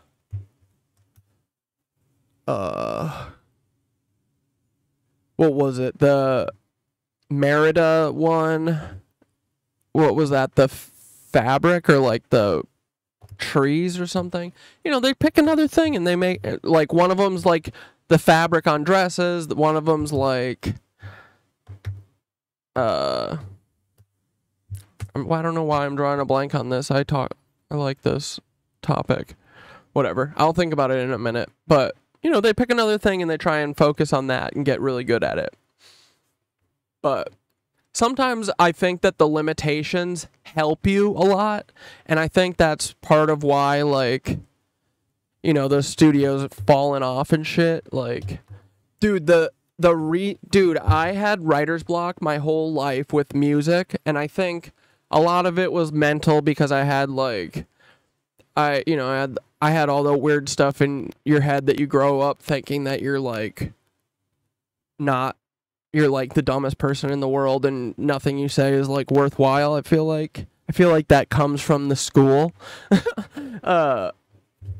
So I've told you guys before, for like the first 21 years of my life, I didn't record music ever, and I really, really regret it because I was writing stuff.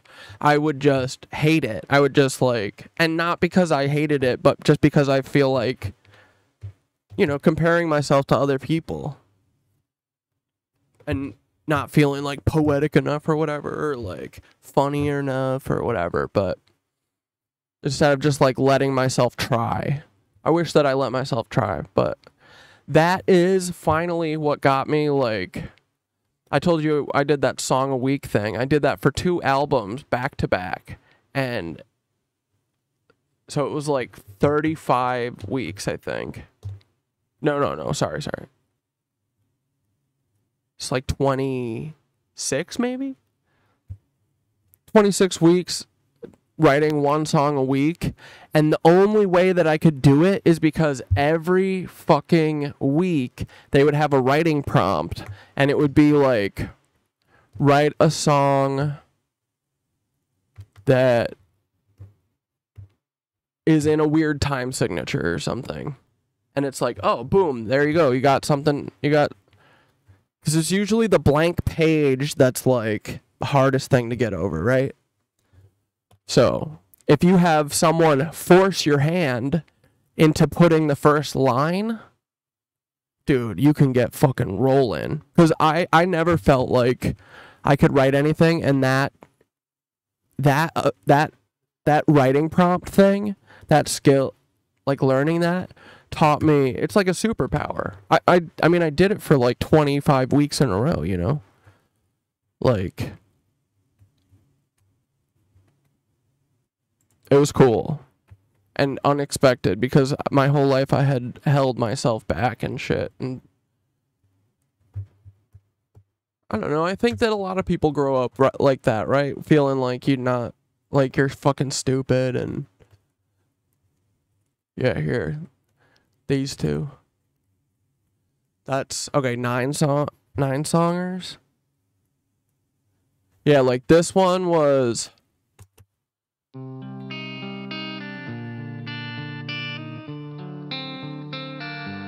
Dang, I can't remember now. Oh, let me just find the subreddit. Brings me to my knees. You know, it's a little pitchy, a little lame, but like. But then you got a little cool, weird time signature thing.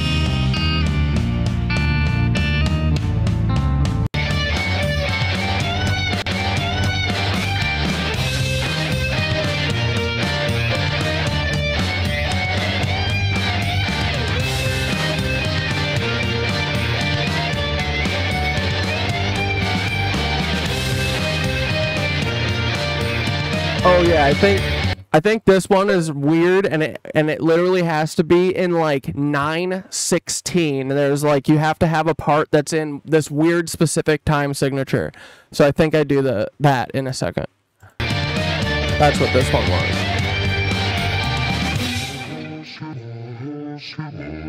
Yeah,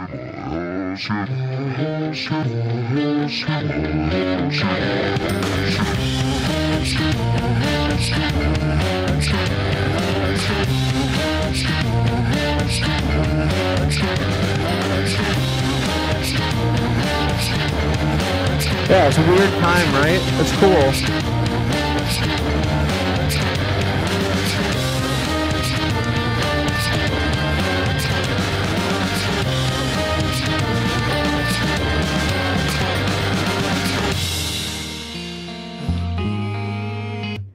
Yeah, and then the best thing that I ever did was after this one, I was like, I always get this, even when I do Noise Boys with my boys, I get annoyed that I feel like I keep writing the same thing over and over and over again. So dude, to get over that, I said, I am not writing anything with a guitar. So I made myself learn how to write or compose, you know, or whatever on, I use like a little MIDI keyboard, but honestly, dude, I mostly used the the middle row keyboard of my laptop, man. Here, like.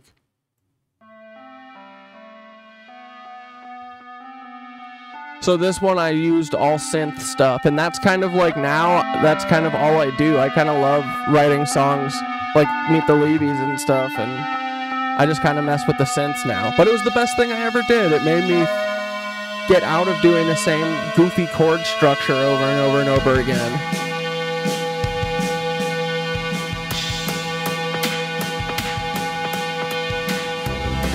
Yeah, I don't know. It was great. It was really fun. So getting out of your comfort zone and shit, I feel like oftentimes actually helps your art. Like, dude, it's always the like things I'm most scared to do and I'm terrified to do that I end up loving. Like, I love streaming. I was fucking terrified of doing it. Like, super terrified. And now I love it. Thanks, Ash Squirrel. Yeah, I mean, it makes me really happy. I'm happy. I'm glad that, like, I saw, you know, it's hard to see through the bullshit. Because they really don't want us to see through the bullshit.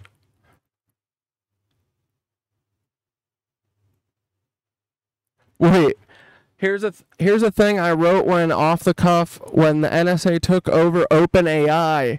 Catdad, should me and my boy do this on drums this weekend?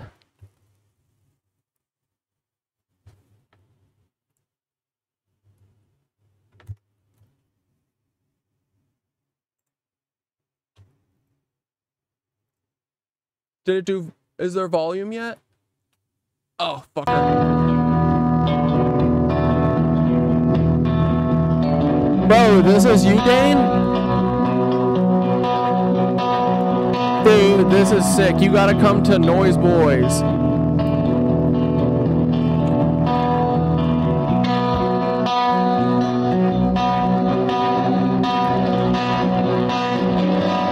Dude, Dane, we would fucking rip it up, bro.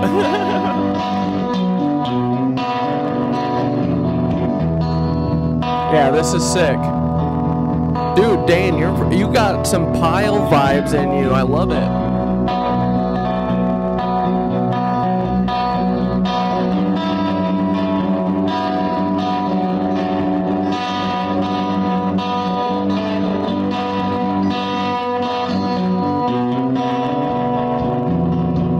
Yeah, please do record this, bro. Super hard vibe today. Needed to get it out on the guitar. For those who don't know yet, science has neared the achievement of artificial general and AGI. Our collective intelligence will be reached by machines we built, if not already exceeded. Everything that happens after this point will be exactly that. After this point in time, the implications of this are so far-reaching. It nullifies any ideas of good or bad. Things are going to be incredibly different. We are not alone. As of right now, the AI can't play guitar until it rips a fat chunk of skin off of its finger. Let's enjoy it while it lasts. Dude, sounds great. Yeah, it does. Fuck yeah, Dane. Thank you for sharing that. Dude, this rocks. Yeah, send me more of your stuff, too. Dude, that thing rips. I'm gonna listen to that when we're off stream more, too. Fuck yeah, dude. This is all I want. It's just a bunch of art for enough spot. I just wanted to see the Dyson sphere part. Alright, let's watch a couple minutes of this forbidden technology with Universe Inside You. Dude, what the frick? Dude, Dane, I've got that fucking riff stuck in my head. Documentary on suppressed inventions. We discuss some of the most groundbreaking technology. Dude, I would send stuff postal service style with you if you ever wanted to. Dude, I love GarageBand. I can throw whatever down. If you ever need any slap of the bass or whatever, let me know. I would happily do that. From Nikola Tesla's discovery of free energy to the mysterious circumstances surrounding the demise of Stanley Meyer's water-powered car. In this second part, we'll continue with presenting inventions that, for various reasons ranging from corporate interest to governmental interventions, never made it to the public eye, pushed into obscurity despite their potential to revolutionize our world. Should we watch the first version with Tesla? Viktor Grebennikov was a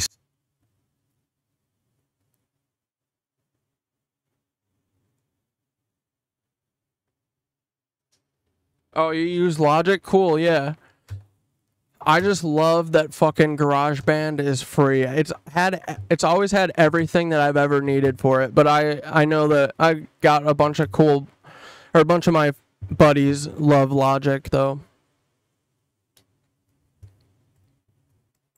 Self-taught entomologist from Russia. His journey into the unknown began with a fascination for the natural world, particularly the insect kingdom, which he believed held secrets to extraordinary powers, including anti-gravity. The cornerstone of Grebennikov's discovery was the cavity structural effect, CSE, a concept he derived from closely observing the structure of bee nests and the behavior of insects. Wait, because don't they put cavities? Isn't there a cavity or something in the anti-gravity machine that Tesla made? It all started in the early or speculated or whatever 1980s while Grebennikov was camping in the vast Siberian steppe. While laying on the ground, he suddenly experienced an unusual sensation, only to find out he was lying atop an underground bee city. He experienced headaches, ringing ears, and a metallic taste in his mouth, which sparked his interest in the peculiarities. Because they have like a weird magnetic, like, colony magnetic field thing of the natural structures around him. Delving deeper into this phenomenon, Grebennikov collected parts of the bee nest and began experimenting. He observed an unusual heat emanation from the honeycomb structures, I know that they're really warm. Sensation that could not be detected or measured by conventional scientific instruments. This observation led him to theorize about the existence of a force field generated by the geometric configuration of the honeycombs, a field capable of influencing the surrounding environment. Dude, I'm telling you guys, if we just start taking Tesla and any of these wackadoodle guys very serious, anyone you've ever heard is a wackadoodle, if we start taking them very seriously, no one else studies Tesla science. So let's just learn how to do it. Tesla was fucking wrapping wires around tubes of metal. That's basically all it is. So if he can do it, we can fucking figure it out. We should watch some Dr. Parkenstein. If anyone has a good Dr. Parkenstein video, share it. Environment in ways not... We gotta make Dr. Parkenstein a friend of the show. Yes. Dude, what if we let's do like Bill Nye the Science Guy. Oh my God. Let's do Bill Nye the Science Guy, but with Dr. Parkenstein. I would shoot that. I would fucking shoot that for sure. I would produce and shoot and edit that whole series for him. Dude. See? Get rid of all this Fed science. all this science that doesn't take into effect 1/5 of one of the fucking forces on our bodies, apparently. Dude, let's teach everyone Tesla science and get out of this sitch.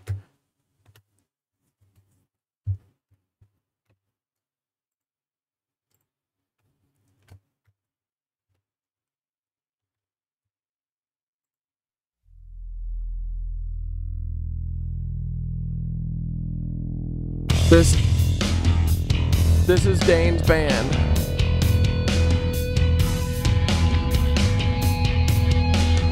Dude, sick. Lesser key. Intercession. Dude, this rules.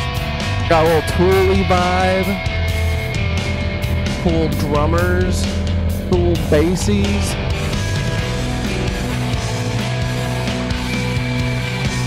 Hell yeah, buddy. Thanks. I'm gonna share that or save that for later.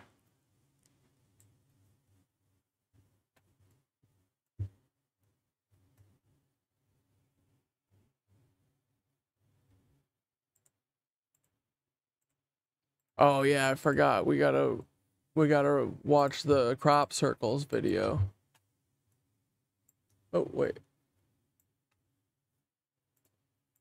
Previously understood by science. Grebenikov's investigations took a significant turn when he examined the chitin shells of insects under a microscope. He discovered an unusually rhythmic, extremely ordered structure that seemed to defy gravity. When he attempted to place two of these chitin plates together, one plate hovered in the air for a few seconds before aligning itself with the other. What the fuck? This observation was the first step toward understanding the anti-gravitational properties of certain natural structures. Dude, this is what I mean. Like, they've been hiding an entire field of science for 100 years, bro. They've been hiding everything since Tesla on purpose because they don't want us to know about it. Convinced of the potential of his discovery, Grebenikov embarked on a project to harness the cavity structural effect for human use. He constructed a platform with thousands of chitin shells attached to its underside, creating what he claimed was an anti-gravity vehicle. No way. According to Grebenikov, this vehicle could travel at speeds of up to 1,500 kilometers per hour and reach heights of 300 meters off the ground. More astonishingly, the device supposedly made the rider invisible from below and encased them in a bubble-like force field that nullified inertia and Alright, now I believe him. Dynamic pressure. Despite the incredible claims and the profound implications of his work, Grebenikov faced skepticism and rejection from the scientific community. After his patent application in 1992 was denied, Grebenikov attempted to share his groundbreaking work through a book. This publication was intended to detail his discovery, outlining the principles. We gotta get this book on archive.org. What is it? Dude, archive.org, if you're looking to sponsor anyone, hit up the Catdad show. And mechanisms behind his invention, supplemented by a wealth of full-color images and potentially including photographs from a museum demonstration of his device. However, in a turn of events that raises questions about the motives behind the decision, the publishers, potentially influenced by external pressures, significantly altered the book just before its release. This involved the removal of hundreds of images and all schematic details that were crucial for understanding Grebenikov's work. Bro, this is a cover-up. This situation begs the question, why was Grebenikov already...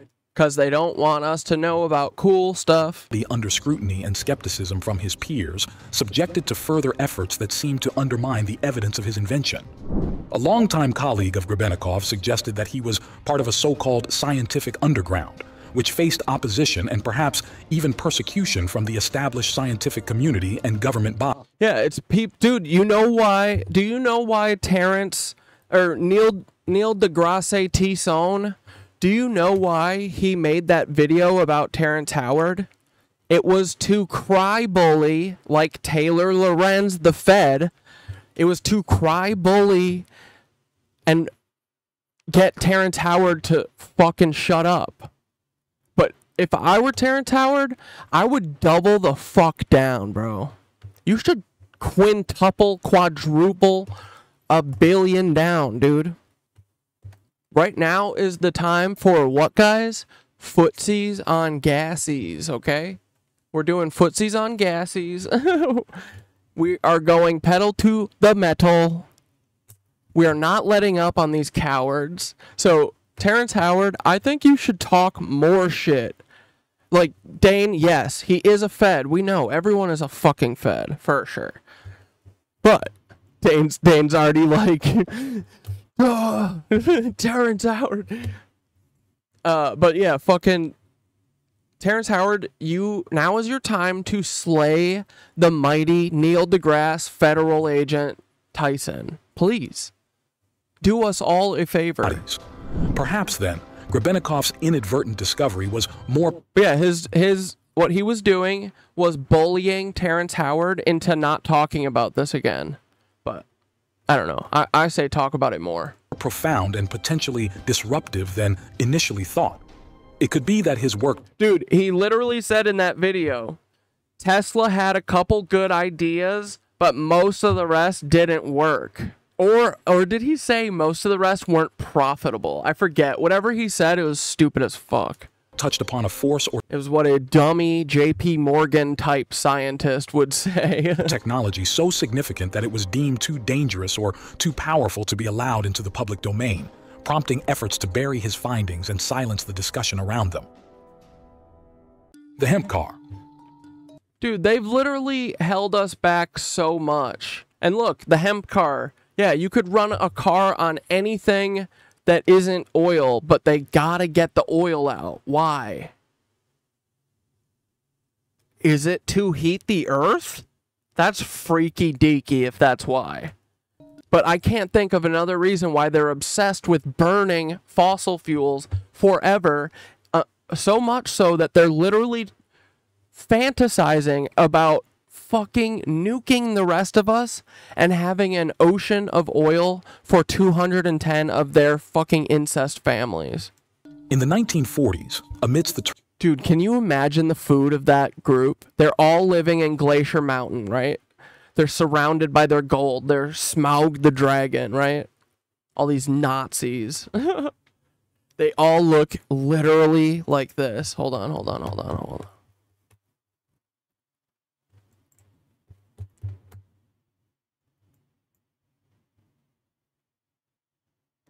Okay, they all look like this. The same. And there's not a funny one amongst them. There's not an artist amongst them. There's not a normal one amongst them, dude. They're all freaks. And these are the people who are going to be swimming in an ocean of oil. Get the fuck out of here, dude. Look at these chins. These foreheads, these chins. Jesus, fuck. Oh, man. Trigger warning. Jesus. Huh. Interesting chin. I see it everywhere. I see the chins everywhere. Deep chins. Deep chins. Oh my God. Look at the chin on that boy. Ooh, brother. Oh, man.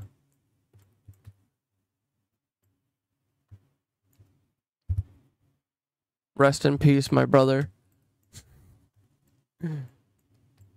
Barf. This guy. This dude totally fell off, right? Is he finally out, dude? Just live your truth, man. Love yourself. What the fuck? If these people loved themselves, we would not have this problem anymore. I'm so over them. Where's our girl Tika Maloom? How deep is her chin? How deep is your chin? Your chin. It's not too deep. I don't know. It's kind of proportionally, I guess maybe it is. She does have a really tiny head. She do got a tiny head. I mean, makes sense, right?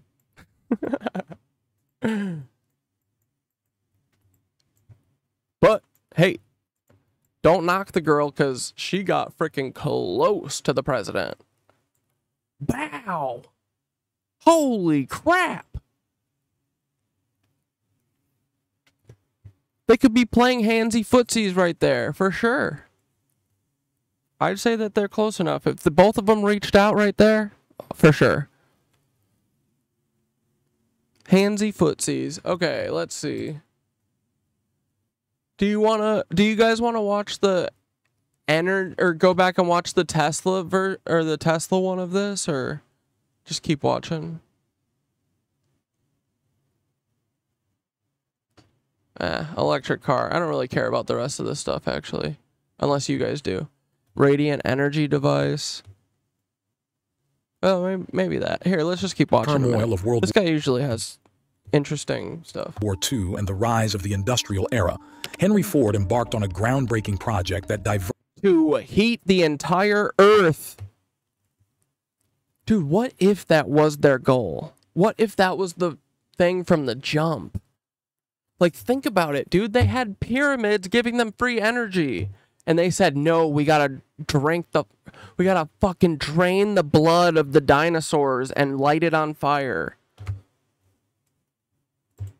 Diverged significantly from the stupid automotive norms of his time. Known for his innovative spirit and the revolutionary... I heard he's known for how much he hated Jewish people. John Hankey's like, Nazi... You can't call people Nazis. You gotta protect the name Nazi. There were Americans doing Nazi shit. Yeah, they're fucking Nazis, dude. Assembly line production of the Model T, Ford turned his attention towards environmental sustainability. Yeah, shitty people see people at their weakest and see an opportunity to attack. Exactly. It just shows weak character, right? It shows immature baby brain. Before it became a global concern. His vision materialized in the form of a car that was not only powered by biomass fuel, but was also constructed from it, with hemp being the primary material. A new idea from Ford 420, the new car made from weed. How can cops stop you for the possession of This is a joke. drugs when your car is made entirely out of it? This initiative, while pioneering, found itself in the shadows, eclipsed by the dominant petroleum industry, which was rapidly expanding its global footprint. How? Oh, just through things like blackmail, murder, espionage, sex trafficking children. What other ways? Just being Nazis. Those are the ways. That's how they did it. Ford's interest. Dude, we had rail cars everywhere. And they just ripped them all up and destroyed them. And we let them. Are we literally going to let them, like, march us into the gas chambers again? It's the same people. Interest in renewable resources and sustainable materials was not a sudden revelation. He had long advocated for the integration of agriculture with industry, believing that farms could serve as a Dude, that would be cool as fuck. Vital source of raw materials for manufacturing. The concept of the hemp car was a direct manifestation. Like, we need to reimagine, honestly, everything. We should, dude, and think about how much fun it would be. Like, let's streamline everything. Let's make everything make the most sense for all of us. Come on. Let's all dream. Let's imagine building a fucking pyramid with our brains or something, and then do it. Let's do something fucking cool.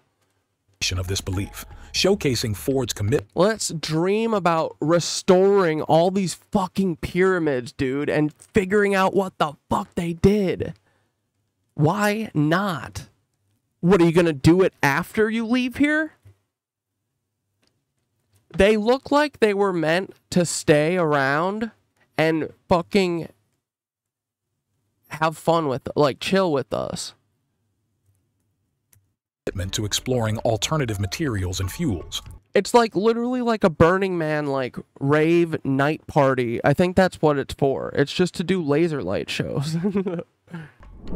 The car's body was made from a composite material that included hemp fibers, which, when combined with other plant fibers, resulted in a lightweight, durable, and biodegradable. Dude, imagine people drove around in lightweight, durable cars that when you crash into each other, it's not like a flying torpedo, you know? It would just be kind of cute if you got into a little accident. You'd be like, oh, you know, you'd bump into each other like bumper cars. What do we need these big ass cars for? Gradable product. This material was not only environmentally friendly, but all. Or just at least, can't we just have the fucking option, man? Like, they're always like, oh, you can do whatever you want. You can have the exact same car in 2 colors. Life is boring, man, like that. Also boasted a tensile strength reportedly 10 times that of steel, offering significant safety benefits alongside its ecological advantages. Moreover, the hemp car was and it's from renewable shit. Designed to run on hemp biofuel, derived from the seeds of the cannabis plant. This choice of fuel was emblematic of Ford's vision for a future where automobiles would not be reliant on non-renewable energy sources. The use of hemp biofuel. And then they're like, but then the Nazis convinced Ford to go the Nazi way, and he did. Fuel presented a sustainable, clean-burning alternative to gasoline, promising a reduction in harmful emissions and a move towards greater energy independence. All right, fuck this. The public unveiling. We like this shit, but we're gonna move on. We want to watch this fucking crop circle stuff. Or do we have anything else first? No. No, this isn't us. Dude, the Book of Enoch seems cool. Kendrick Lamar named his son Enoch too. So I think we all need to get to know the Book of Enoch, right? It seems cool. One of the books talks about like just the astronomical things. Wait, where's the part with the books? The first book is called the Book of Watchers, bro, and it's about like are they the fallen angels, who came down here and started foxing on our frickin' women, and they had the frickin' kids with them. Were they just foxing on them, or were they like smitten by them? Did they like these women? I think so, right? Because then they made, like, giant babies. They made, like, Nephilim or whatever. But then the Nephilim started living a little Peter Thiel-y. They started drinking baby blood and doing weird shit. So they literally did the flood to them, right? That's the story? So I think we have to stop Peter, or they're going to do the flood to us. I don't want flood. Flood is honestly worst option. Absolutely don't want that. Really don't. I don't want to feel like the world is shifting from under my feet. I don't want to move half of the circumference of the earth in one day. No.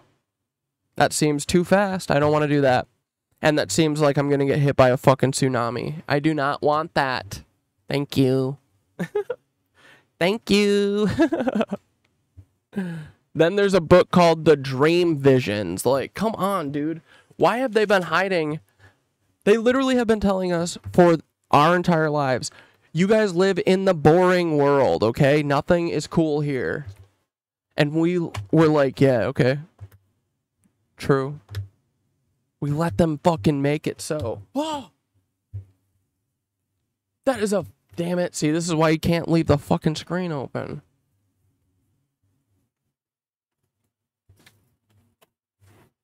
Okay, we gotta watch these crop circles. I've been so badly wanting to watch crop circle videos. Because, dudes, I think the crop circles are real. The story about the 2 guys with the board and the rope is a joke. It's a cover. It's bullshit. There's no way, dude. There's like literal messages. I think they're trying to teach us shit. That's so cool, man. That, like, what if we figured out how Tesla sent that signal, and what if we replicated it so that EBE would know it's us? Like, or, you know, like people who are emulating Tesla. Let's do it, bro. Tesla was doing it with, like, Dude, he was literally just wrapping a couple cables around a ball of steel or something. Who the fuck knows what he was up to? Into space from the Arecibo telescope in Puerto Rico. Binary figures which constituted a graphic code presenting key factors about humans and the planet we live on. 27 years later, an identical pattern appears in a crop field right in front of a similar radio telescope. However, on closer inspection, it seemed to show that the code contained some fundamental differences. So cool. Sagan's message explained our calculation system, the dominant chemical substances within the elements that create life on Earth, about our DNA code, humans' height and quantity, and that we live on the third planet in our solar system, and lastly, a sketch of our radio telescope. The message received described the same calculation system, but that silicon is most dominant in life forms in contrast to carbon. The drawing also clearly shows a humanoid figure with large head in relation to its body. It's also explained that they have an extra string in their DNA, are approximately 4 feet tall, inhabit the 3rd, 4th, and 5th planets in their solar system, and have a population of around 21.3 billion. Underneath, the telescope has been replaced by something more complex. Yeah, what is that? 1 year earlier. That's not a Dyson, is it? No, that, you know what that looks like? It looks like what's in our fucking... Dude.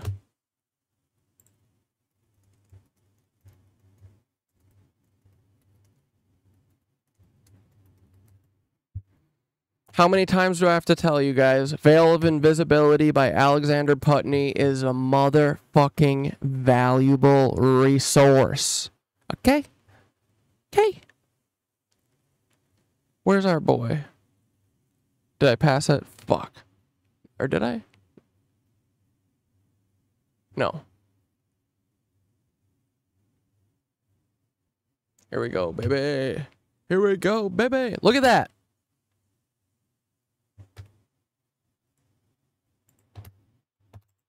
A strange crop circle had appeared in the same place. Is this the same illustration as in the sender's code? Does anyone have a good overall theory about the crop circles? Like, it seems like they're very locally based in UK, right? Like, there's got to be a story, right? Is there a through line? Is it like them teaching them? I know I feel like that they've gotten more complicated as they've gone on. This, the correspondence radio telescope. That's so cool. If this is not an extremely clever and well-calculated joke conducted... It's not a fucking joke, dude. It's a message. Come on. ...by humans... Why can't we ever just take something? Let's just fucking say yes. Let's play yes and. It's not... Why is it so hard to play yes and? It's not no but. It's yes and. Is it a serious response from an alien civilization? The Teal-Bolton crop formations really gave new life to the speculations of who is behind this. Is it aliens? Where do they come from? And what is their purpose of this type of communication? The following Biz Magnificent, thanks for gifting tier 1 subbers. Year, very nearly on the same day, a new picture appears 67. that gives new force to the alien theory, this time in Crabwood, near the town of Winchester in Hampshire. Once again... Has anyone ever videoed them being made? Like, I gotta see how they're made. So I heard Orbs of Light make them. I love that. I fucking love that idea. Let's go. A face, but this time there is an unmistakable resemblance to something extraterrestrial.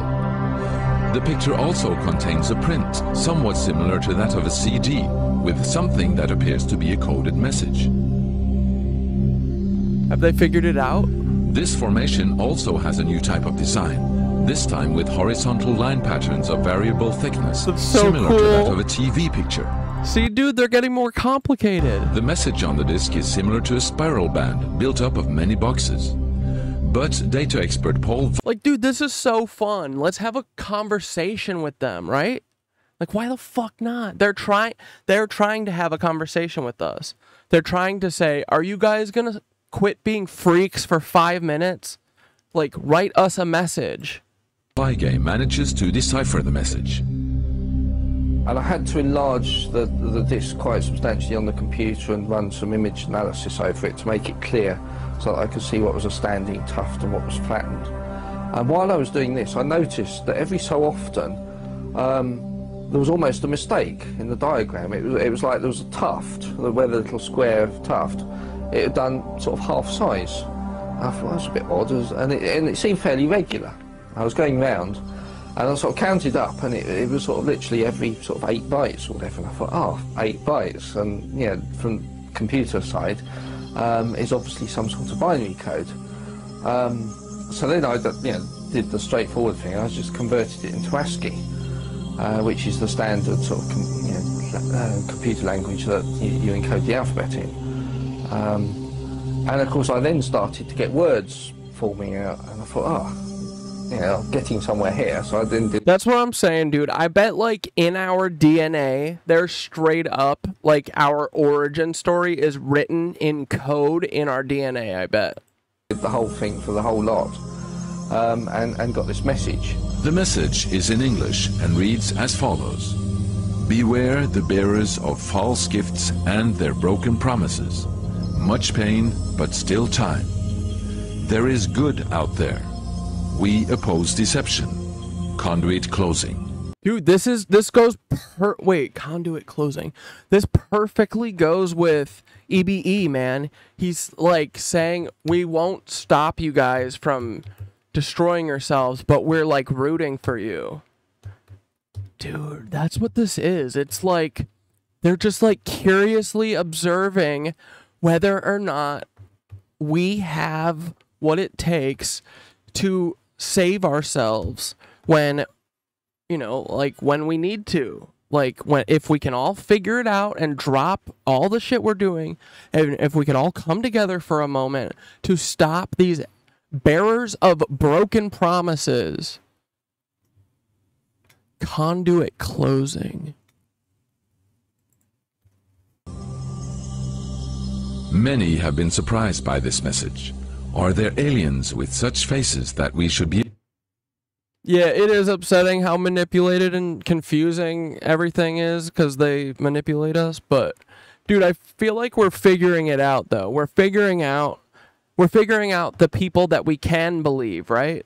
It's the people who bear their soul. It's like the Sue Arrigos. It's the, you know, the Jessicas, the people who, like, say, like, you're gonna say I'm fucking nuts, but here's what I got to say. Fuck you. You know? Like, you can't fake that. And, like, it's really hard to. These feds can't fake having a personality to save their life. Look at Paul Weisopel. So, we just gravitate towards those people, and we listen to them. And that's what we've been doing, dude, you know? I feel like we've stumbled into, like, this is how... Yeah, John Hankey wants to know how I sift through the bullshit and how I know the Nazis are out here fucking with us. It's because I listen to the people who bear their fucking soul. And I know they're not liars. And if they are liars, they deserve to fucking rot, so...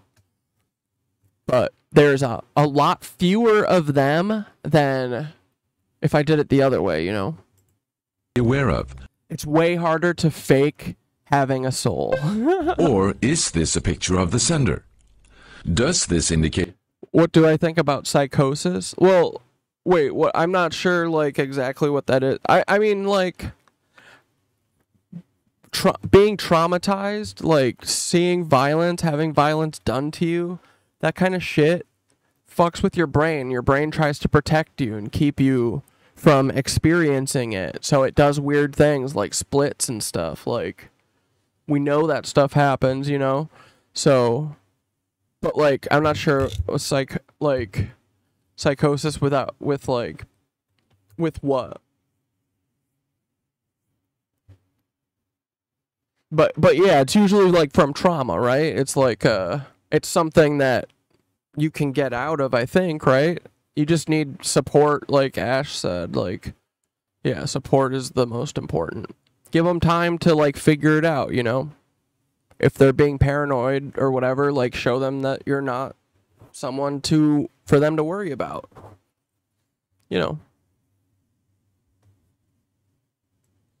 And then just give them time to think about it and figure it out.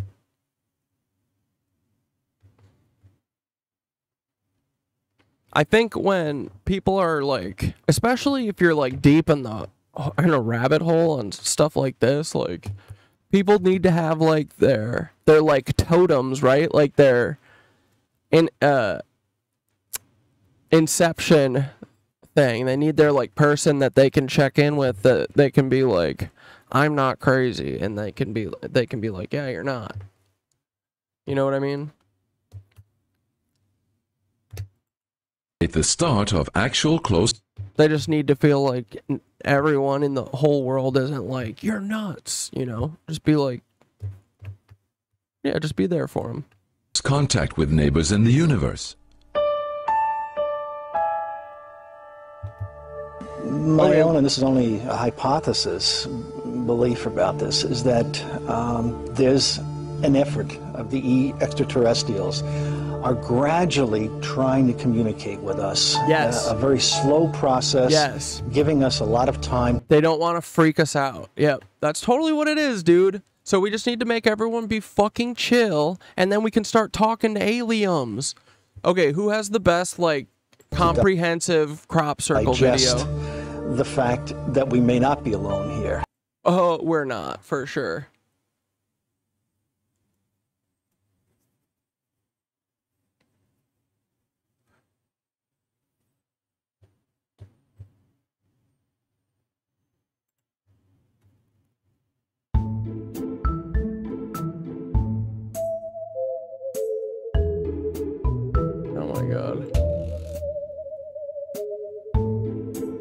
Theories range from magnetic pulses from the iron. Oh, screw you, frickin' History Channel. I'll never watch a History Channel, you rats. All right, I'm sorry, guys. This episode of the Y-Files is brought to you by...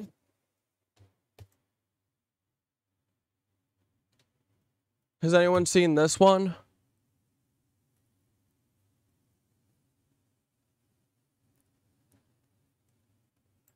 All right, we're going to do the fish. This episode of the Y-Files is brought to you by Huel. Described life on Earth. In 1974, a group of scientists beamed a message into space. The message, meant to be received by an intelligent alien species, described life on Earth. Written in simple binary code and using the most powerful radio telescope on the planet, the message was broadcast to a dense cluster of stars in the constellation of Hercules. This exercise was just Ooh, what Fidel video? Ceremonial, a way to demonstrate new technology in radio astronomy. Nobody was really expected to receive it, and even if they did, it wouldn't be anytime soon. The nearest star in the direction of the broadcast is 25,000 light years away. So the telescope was tuned to 2380 megahertz, aimed at Hercules, and fired up. The scientists congratulated each other, shook hands, and went on with their lives. But 27 years later, something very unexpected happened with that message beamed into deep space. Someone wrote back. Hello, West Virginia. Boop-a-doop-boo, doo-doo, going to roam.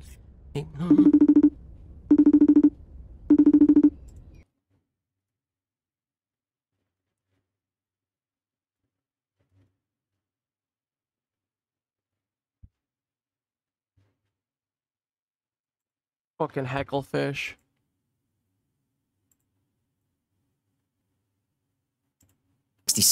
George Pedley was working his farm in Tully, Queensland, Australia, when he heard a strange buzzing sound. He climbed down from his tractor and started walking in the direction of the sound.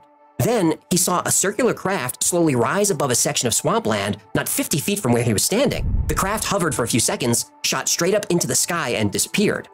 When George went to investigate, he found a large circle of reeds had been pulled from the swamp and flattened into a disc. The circle was 30 feet across, 2 feet thick, and arranged in a clockwise swirl. Because of the swirl and the thickness of the reeds, locals call the formation a UFO nest. But what this actually was a crop circle. Since the 1960s, thousands of crop circles or crop formations have been found. They've been seen on every continent in almost every country on Earth. But the epicenter for crop formations is Wiltshire in the southwest of England. Crop formations range from the very simple to the very complex. Formations can be circles, stars, and other geometric shapes. Someone needs to drop the Metatron cube. Drop that Metatron cube. I want to see like a plot and a date of every single one of these and what they look like. Dude, come on, there's got to be a message in here, right? There has to be. Dude, is this a Dyson sphere? What the fuck is this? But some are pictograms, though nobody knows for sure what they mean. Though every wait, dude. Formations have been found. They've been seen on every continent in almost every country on Earth. But the epicenter for crop formations is Wiltshire in the southwest of England. What the fuck? Crop formations range from the very simple to the very complex. Formations can be circles, stars, and other geometric shapes, but some are pictograms, though no...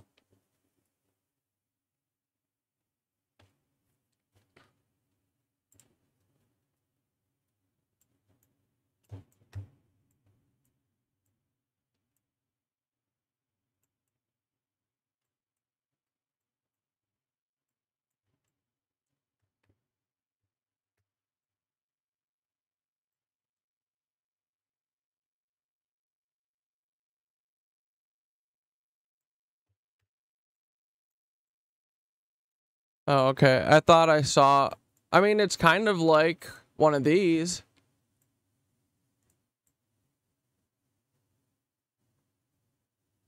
Right?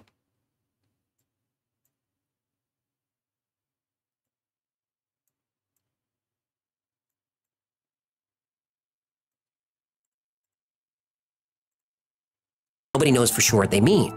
Though every formation is different, they have a few things in common. Dude, Dane, this YouTube video that you sent of... Dude, this is horrifying. This is called Ancient Bloodlines and Contemporary Power, and it's 2 hours long, and these are the people talking about it. Vampires. Why is the clock going backwards? Radiation. And so I became an international specialist on radiation. And finally, one day, Daryl, I said, this global pollution with radiation that's killing the whole biosphere is... Recognizable patterns that are created very quickly, usually at night. The creation of these patterns is always associated with some kind of light, either a beam of light or an orb of light. Whatever that is, that's being Dude, there is footage of... Oh, man, that's awesome. Oh, my God. Dude, yeah, so it's little... It's them in their aircraft. Dude, this is cool. Though crop formations seem like a... I can't believe we get to take this shit seriously. And we get to figure out... Like, we get to figure out how they did it, or, like, what's going on, dude. Because this shit is real. New phenomenon. Hecklefish hasn't said a single thing yet. I just jinxed it, totally. There's evidence they've been appearing for a long time. In the 9th century, Abegard, the Bishop of Lyon in France, wrote about parishioners who were possibly engaged in devil worship or paganism. They were collecting seeds out of flattened circles in the fields and using them for fertility rituals. In 1686, Robert Plot, a professor at Oxford, wrote about crop circles. He even drew pictures of a couple that appeared near his home. He said they were formed by a flash of light. And once they were formed, animals wouldn't go near them. Around the same time, a pamphlet was released called The Mowing Devil. It describes how a farmer woke to see a bright light in his field that he thought was fire. When he went to investigate, he found a crop circle. It's called the Mowing Devil because the farmer said the circle was so neatly mowed that it could not have been done by a mortal man. John Leland served as librarian to Henry VIII. He wrote about patterns appearing. Dude, this is so cool. I cannot wait until we all get more years on us and we get to fucking go travel to the past and see us grow up. Dude, this is cool. Appearing in grass overnight. I'm definitely going to be a trickster entity. I am going to mess with everyone all the time. As much as possible. 1937, a British science journal reported circles found in a field of barley and even included one of the first photos taken of a crop circle. In 1945, this photo was taken by a balloonist working for the RAF Parachute Training School. In 1952, the U.S. Air Force investigated circles. Like, dude, there's a story with all these. We have to. We could probably get a good, like, nice visual map on Miro, that would be awesome if we like plotted them and had a picture of each one, and if there's any interesting story about it or something. Because, dude, I bet that they're like giving us info. They're like, dude, we know that they use literal meme symbols as things. Like, I think that they're slowly introducing us to their language, I bet. So let's fucking learn it, dude. Like, one of the first ones the first few that we'll see are probably going to be like, hi, hello. And then show, you know, it's like literally like Arrival. Like, you gotta have the building blocks to talk, right? So let's assume that they know that. And then we can, like, start piecing together maybe what this is. But, dude, it looks exactly like... It looks exactly like the frickin' symbols. This.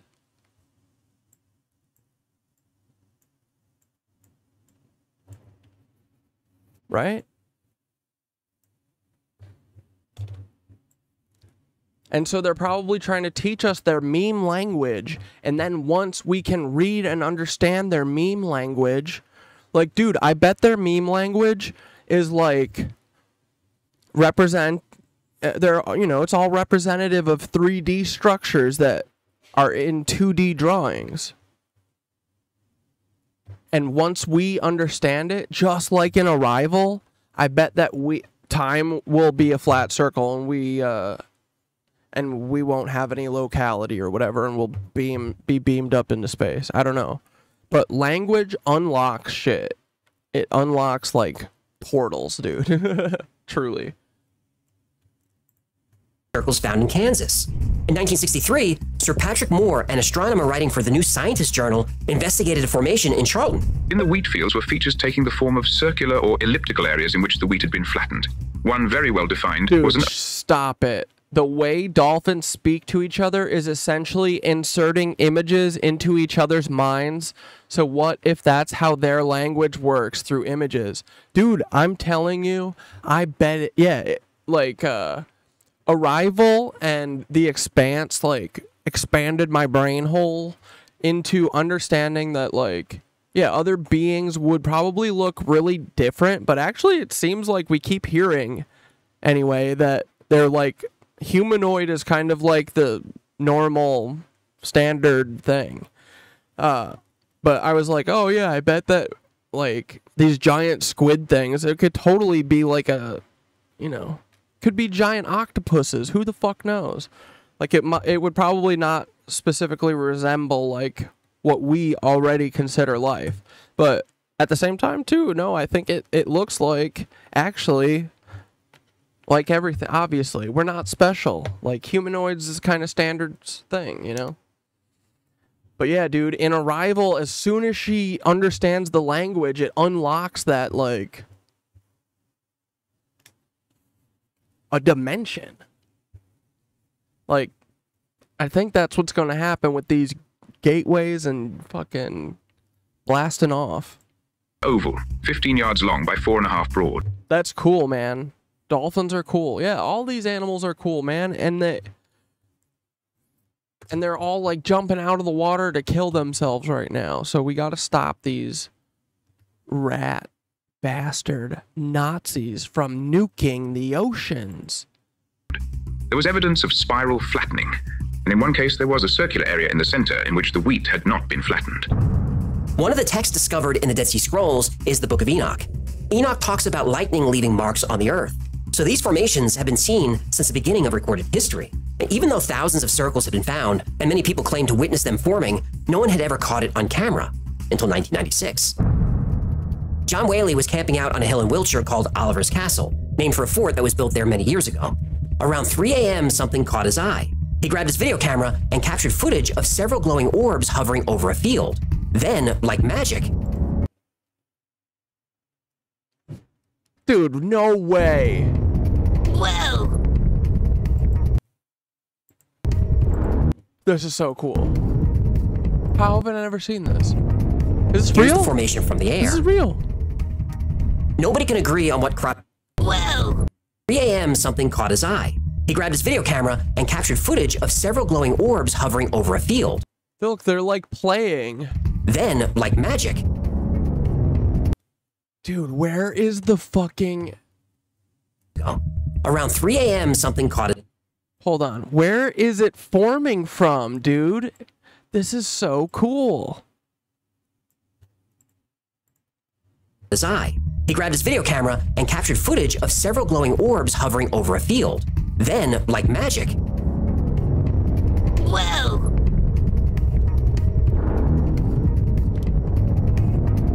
Here's the formation from the air.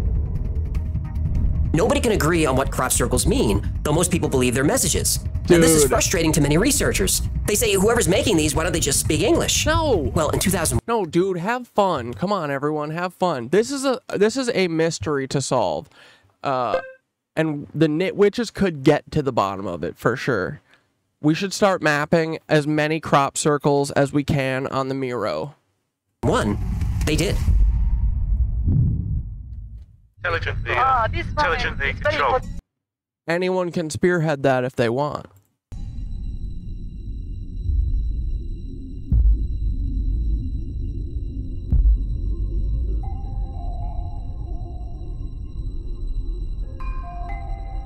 You see, the object came down and it stopped for a moment. They didn't fucking film it making it? Yeah, dude, no human could ever do lines straight like that. Nothing random, no. There's no movement in prevailing wind. Look at it go.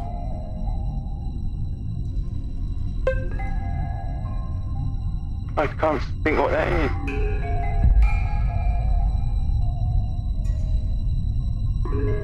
is. Wait, what do you mean? I don't believe they're alien or interdimensional? I mean, they can be, sure, I don't know. I mean, what do you mean? Yeah, I think they're alien. Like, are those little tiny, like, are they just little tiny balls of energy? Like, I don't know. Or is it a craft? I don't know. It flies around and, like, looks like it is soaring around like you would in a plane, right? No, I love this stuff.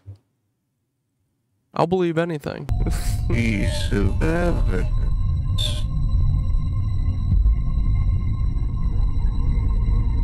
Especially when there's cool footage of it.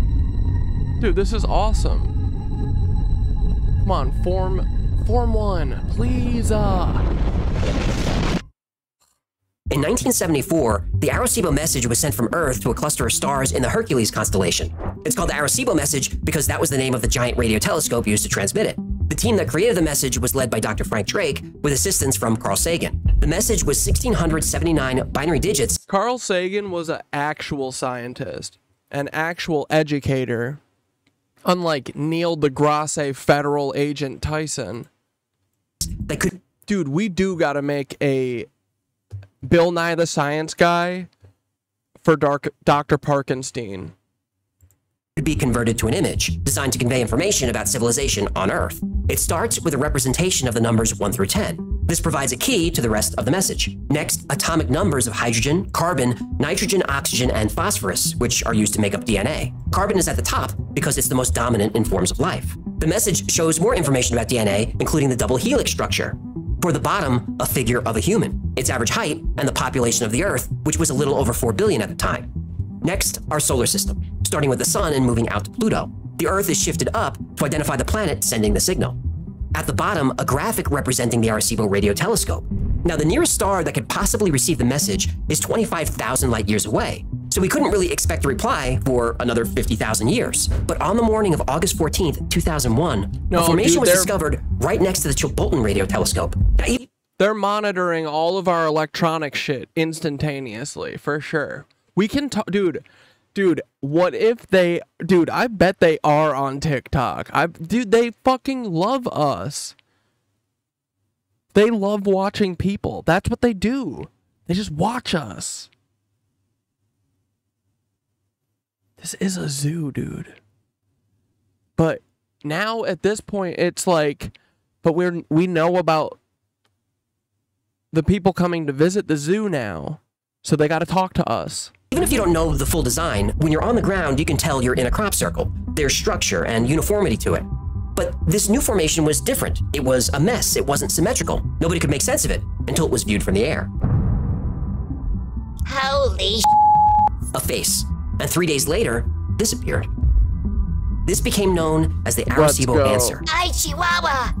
The formation uses the same 23 by 73 grid. So the top line shows the numbers 1 through 10, just like the original, but the reply shows silicon as the main element for life, not carbon. Their DNA is shown So they use 1 through 10 too. That's awesome, dude. Let's go. as having a third string. In the center is a humanoid figure about 4 feet tall with a large head, and their population is about 21 billion. Below the figure is their solar system. They appear to occupy 3 objects in the system, the 3rd and 4th planets, and then there's another shape that could mean a planet or some other object or structure. Yeah, what the hell? On the human Arecibo message is a picture of the radio telescope, which was used. What are the 2 blocks touching together? Is that like a binary thing? Used to send the message. Whoever sent the reply seems to understand this. So what is this design meant to represent? Well, oh, don't worry. Camgirl Ren, there is no heights. We're all just on one electrical grid that's 1 pixel. It's fine. There's no heights. just a year earlier, this formation appeared in the same place. Is this the same object? Is this crop formation a representation of a machine used to communicate through space?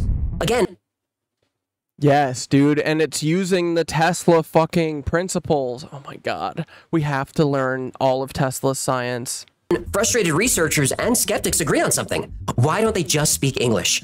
Oh yeah, Austin Russell be X-ray visioning for sure. Well, almost exactly 1 year later, this formation appeared. My brain just exploded. So cool, dude. Once again, we see a face, but that's not a... My boys make art. They do art. Human face. And just like the Arecibo message was broadcast in binary code... Yeah, the formations are equations, I bet, too. I bet these are like Kendrick Lamar levels of codes and jokes and all sorts of stuff. And dude, yeah, if we collect as many images and like, you know, let's put them in order, or let's, you know, number them. Let's figure out like how they gave them to us, because I bet that matters. Like, I really do.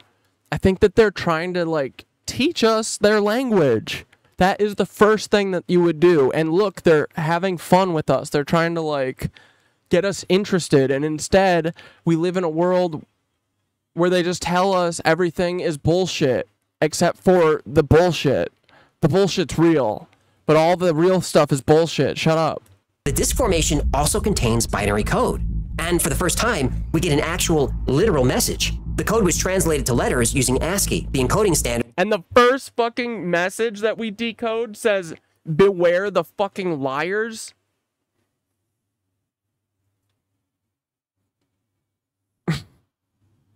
For electronic communication. That is for us. These are our benevolent aliens, but they can't fucking, you know, they can't jump in here. They can't do anything to interfere with us. They can only nudge and play jokes and hint at us. They can't outright say they're here, so they leave little messages and let us doubt them away, you know. Beware the bearers of false gifts and their broken promises. Much pain, but still time. Believe. There is good out there. We oppose deception. Conduit closing. What is conduit closing? Whoever it is that wants to communicate with us is using many different means. In 2004, Robert Ridge was deer hunting a few miles outside of Roswell, New Mexico. Half buried in the dirt, he found a strange rock. On the rock is a geometric carving. Robert grabbed it and didn't think it was anything more than a cool rock someone lost at some point. But he didn't keep it a secret. He showed it to friends and anyone who was curious about it. It didn't take long before strange discoveries were made about the rock. For one, it's magnetized lodestone, which is not a kind of rock found in that area. And under a microscope, the Roswell rock is extremely smooth. There's no carving marks or indication of sandblasting. But the most fascinating discovery is that in 1996, 8 years before the Roswell rock was found, this crop formation appeared. The designs match up. Let's go! Oh, and dude, that looks like maybe that's their double thing. Dude, we gotta learn this. We gotta learn it. Some people think this design is a message. Others think it's a map. Still, others think the Roswell Rock, the Arecibo answer, and all crop circles. It's art too. Are nothing but a hoax. But who would create such elaborate I'm done with the hoax bullshit. Hoaxes. And no Fed could ever do this. Why? Well, in 1991, we would. These are puzzles. They're sending us puzzles. They're getting us interested. Dude, I finally see it, man. I get it. Get the answer when a British newspaper ran a front page story. Dude, they're fucking so real. This is great. This is cool. Dude, like in our lifetimes, I think. Dude, who knows? Maybe even kind of soon. Story with the headline, "The Men." What if they come and they take Peter Thiel out for us? Or they come after we take Peter Thiel out? Who con the world. This is so Fed. This is the Federalist shit. Right? This is federal to the max. Oh no. On September 9th, 1991, two retirees in their 60s confessed to starting the crop circle phenomenon in 1978. Doug Bauer said the idea came to him one night in a pub. He was living in Queensland in 1966 when the Tully UFO left behind that circle of reeds. Doug thought it would be fun to trick people into thinking UFOs were landing in wheat fields in southern England.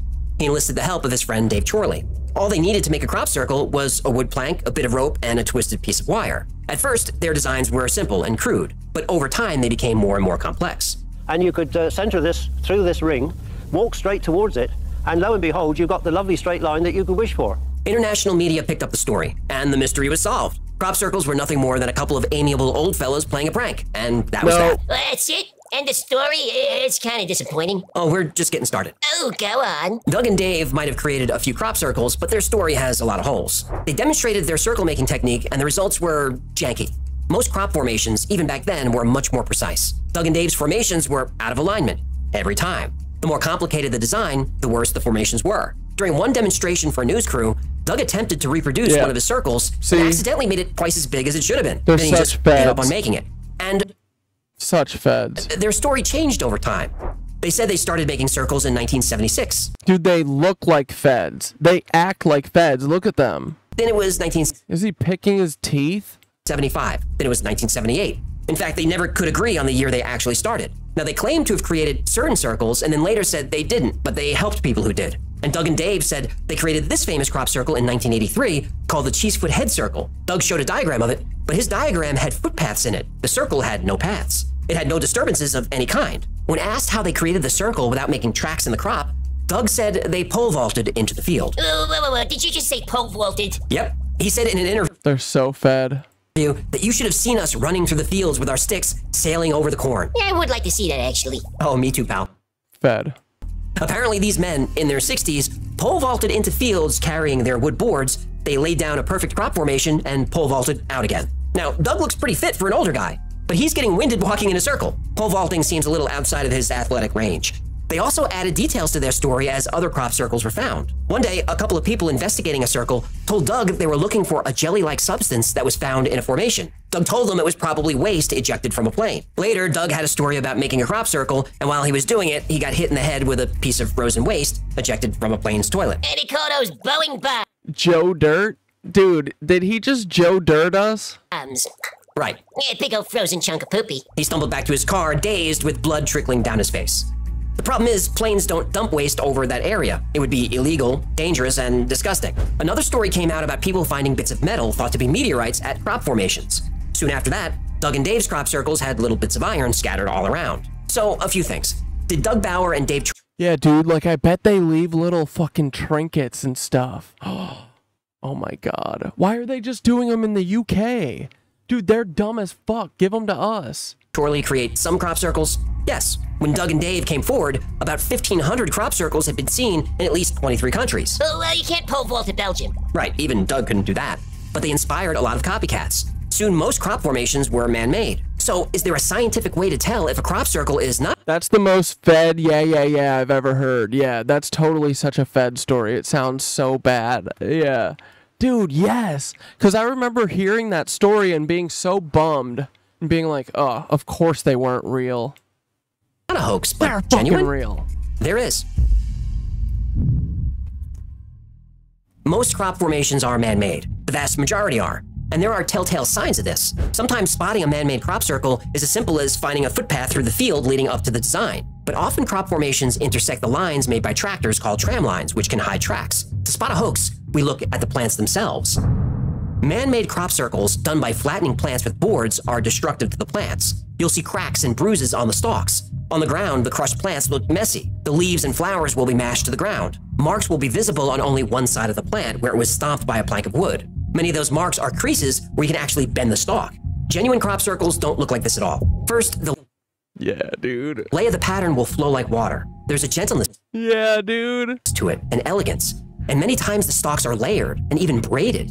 In genuine crop circles, most plants aren't damaged. They'll continue to grow horizontally and then after a few days return to their vertical position. In this formation found in May 2005, the flowers weren't damaged at all. They were somehow laid down gently.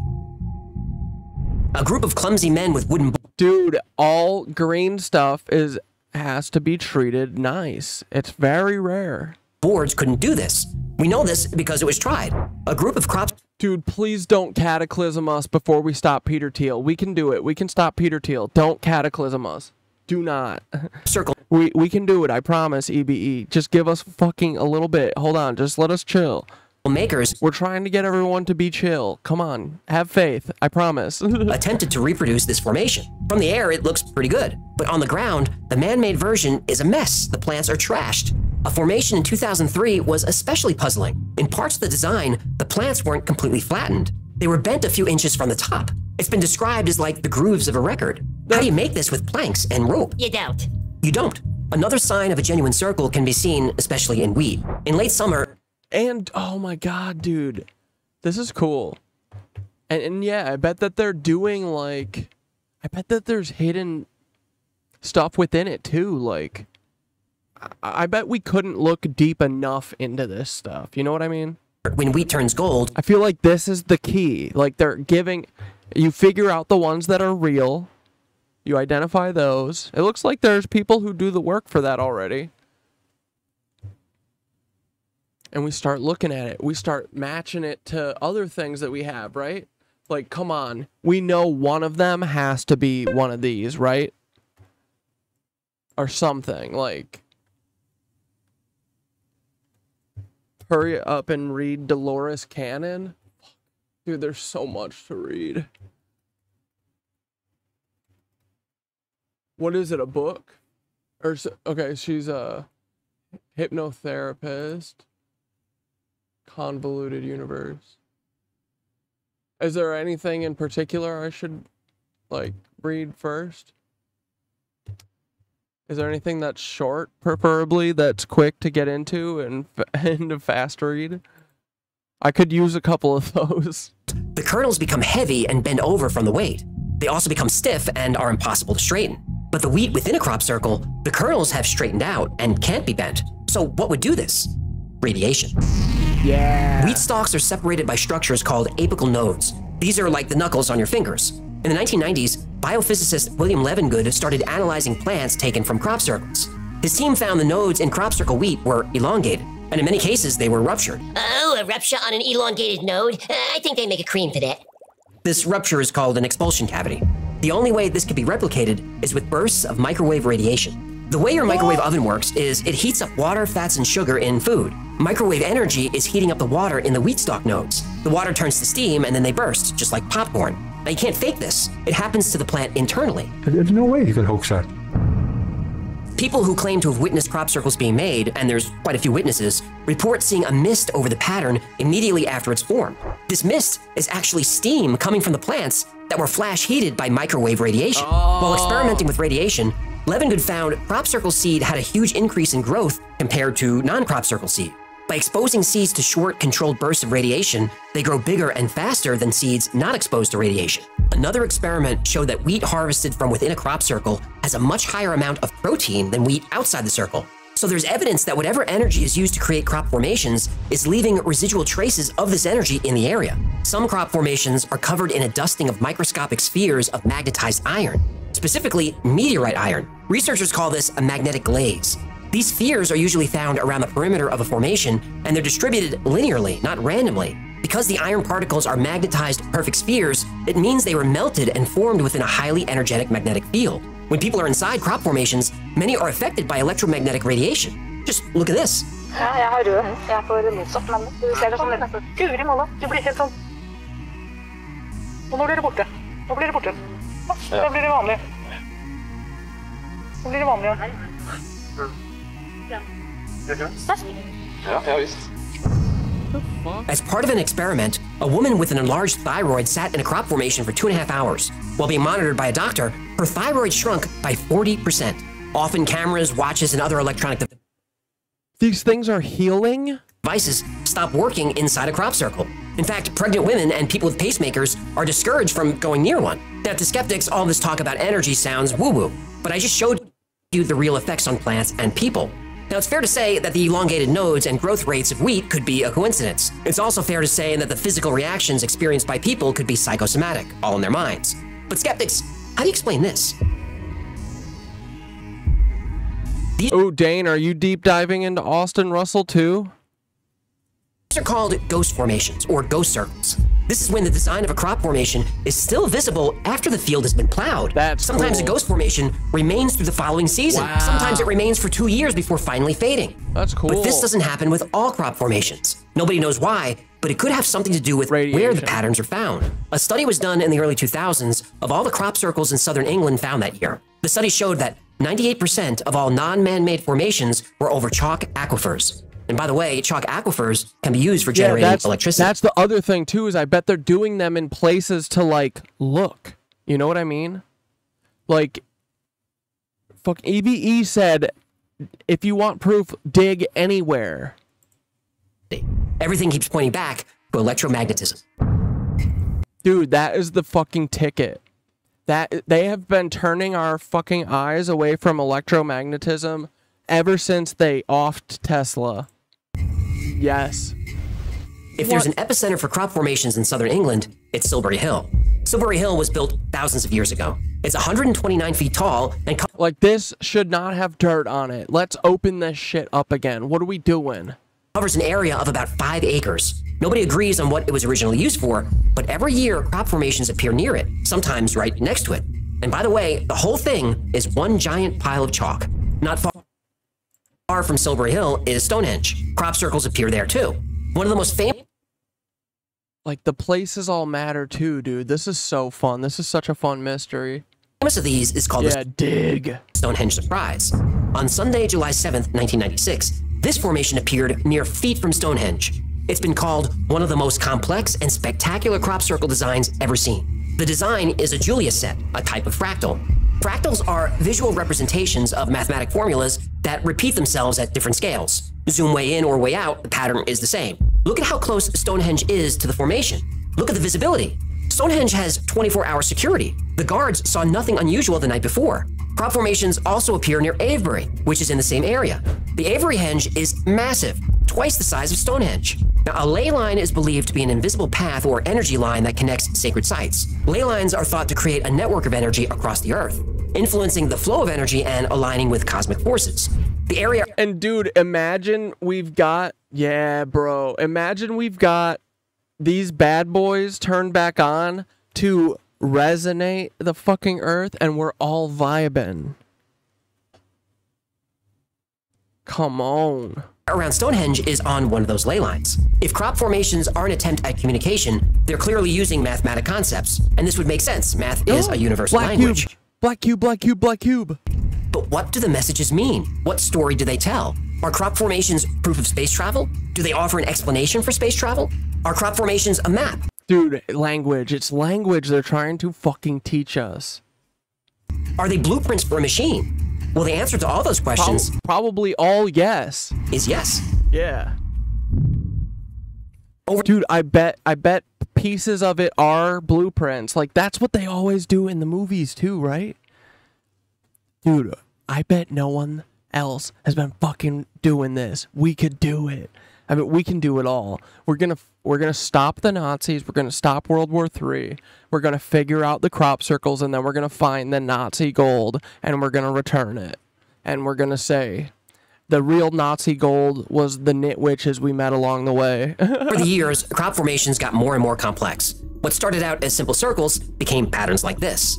This is the famous Milk Hill Galaxy Spiral found in 2001. The spiral consists of 400... Dude, I want like a book of all these. Well, no, I just want a Miro board of all these. Yes.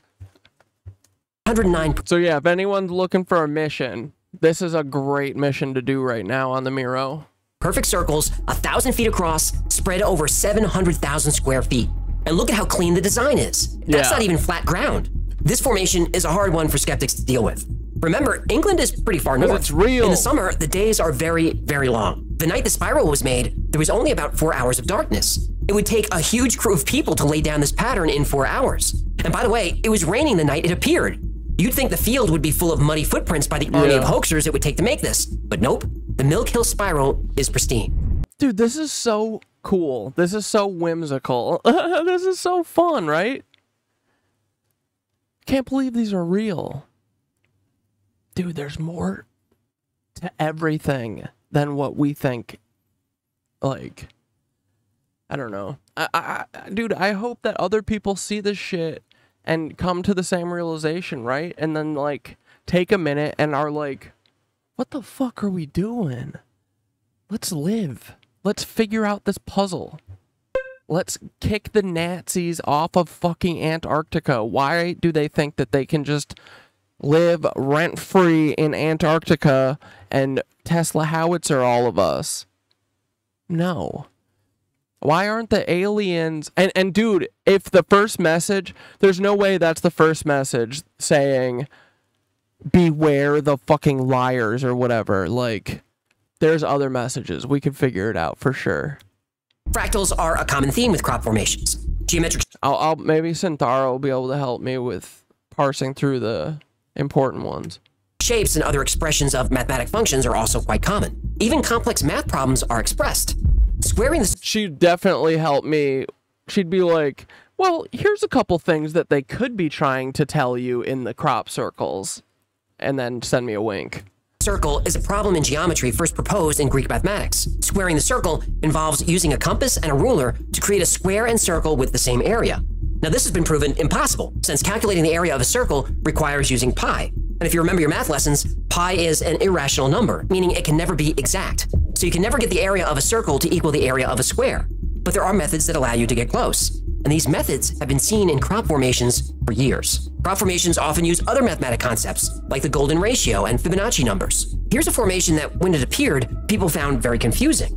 Then a mathematician solved it. It's a representation of pi out to 10 decimal places. The lengths of the arcs represent each digit. There's even a decimal point and an indication that the number continues forever. But there are also designs that, at first glance, look like geometry, but not exactly right. That's when some researchers had the idea to stop looking and start listening. This particular circle resembles... That's the other thing, too, is I bet that some of these are showing, like, frequency, you know, like, frequency shapes. Like, we got to figure out why the Egyptian, like, how...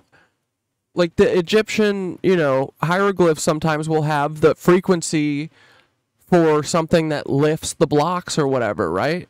Like, let's figure out how the fuck they use that frequency to do anti-gravity or whatever the hell. Like, what's called a cymatic pattern. A cymatic pattern is a shape that forms when sound waves vibrate a material like water or sand. Ernst Chladni was a German physicist and musician who documented cymatic patterns. He proved that different sound frequencies create different patterns. I want to get one of these. And these patterns could be predicted and repeated. Could the builder of this crop circle be telling us that this sound frequency has special meaning? Yes. If it does, how do we apply it?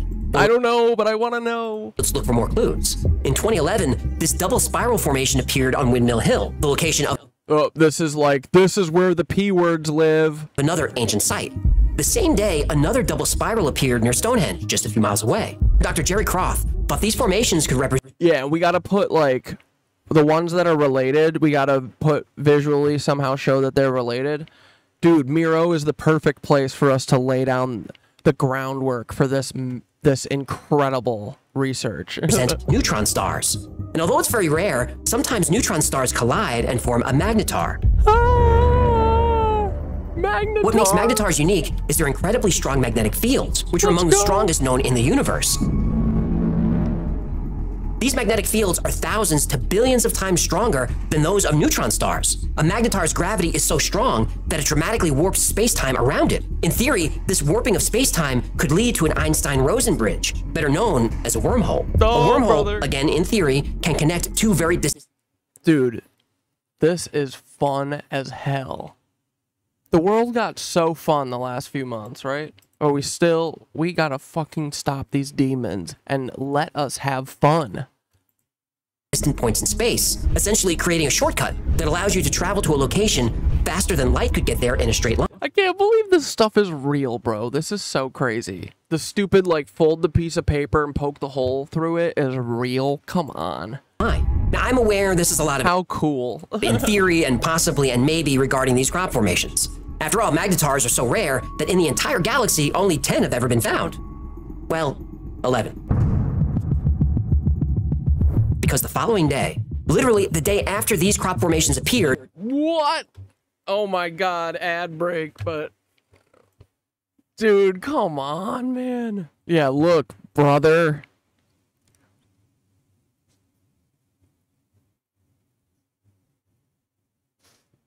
Dude, everything is connected. Yes, it is. Yes, it is. Yes, it frickin' is. It is also very connected. Very connected. Yes, it is. This ad is still going. Oh my god, dude. This is... Okay. It's doable. This ad is still going on. Going on. Okay, so I've got like 15 at least more parts to do. Holy shit. This is important though. I think that this stuff is tying everything together, right? The Oracle stuff. The CIA Oracle story I feel like is working. I love it. Alright. And then after we finish this crop circle, we're going to wrap it up. A new magnetar appeared. I don't mean it was always there and was just discovered. I mean it wasn't there yesterday, and it's there today. And in 2022, this crop formation appears. Two sections of concentric rings connected by a line. It's been theorized that this represents a wormhole. It shows 2 points in space surrounded by warped space-time and then a portal between. The outer ring represents the bending of space-time. Now maybe this crop formation is just a design with no special meaning, but that would be rare. Almost all crop formations have a message or purpose. So let's assume, for fun, that all these messages are puzzle pieces, that when the pieces are fit together, they show proof of a wormhole and a map of how to get to it. But how? How do we do that? Well, that's the question that electrical engineer Nikola Romansky asked. Nikola saw this image of a crop circle that seemed to be meaningless. It didn't have a recognizable geometry, it wasn't symmetrical. But Nikola had an idea. He brought the shape into his 3D software and extruded it around the center axis, meaning he spun it around to make a shape. So Nikola found more crop formations and did the same thing. He rotated the designs around a central axis to create their shapes in 3D. And after a while, he had a collection of what appeared to be blueprints. Like, dude, I'm saying, I don't think that there's anything that we could assume or try and get meaning out of that they didn't think about. It's like literally the weight and the length of the pyramid. It's the same thing, right?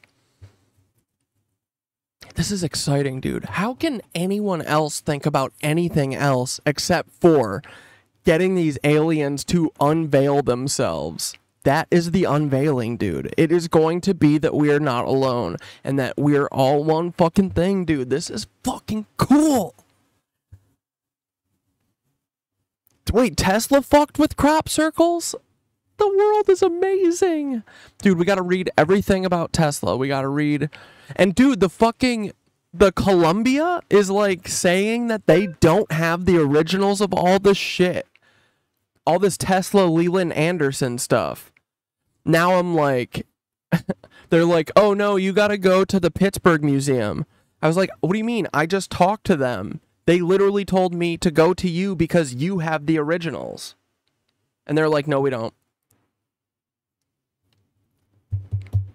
I swear to God, if anyone is hiding anything, I will know. I will find it.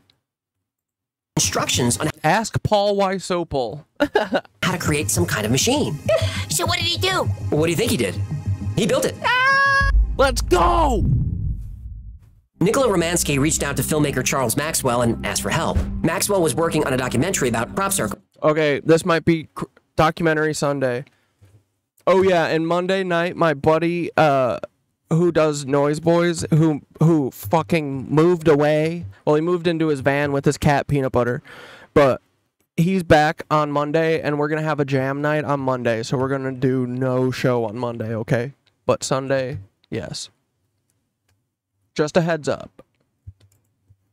Nikola needed help and funding to build his machine. This machine, he thought, was a vehicle that ran on zero-point energy, could alter gravity, and reach light speed. How can you not build it? So they enlisted 3D designers and machinists. They hired electricians and fabricators. It took over 3 years, and they finally had their prototype. No! It didn't work. Oh. Well, they got some plasma to ignite, but they ran out of money. Oh. The entire process is in the documentary, which I linked below. The truth is, whatever they were building probably wasn't going to work. But it's possible that Nikola... But you could get something from it, dude. We gotta really start... We gotta try and find as much of Tesla's remaining stuff that we can. And dude, literally, I want to start making introduction to Tesla's science classes. Like, I feel like this is so important. No one else is teaching it.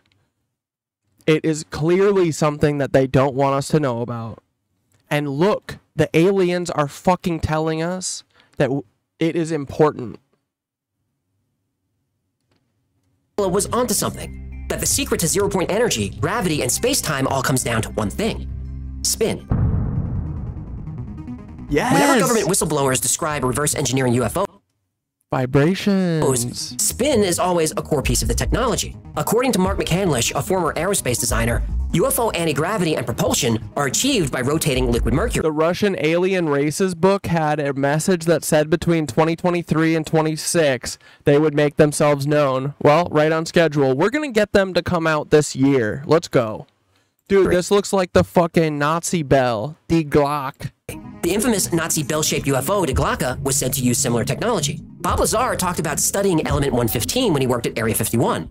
E-115 is said to power alien spacecraft. And when Lazar made those claims in the 1980s, there was no such element.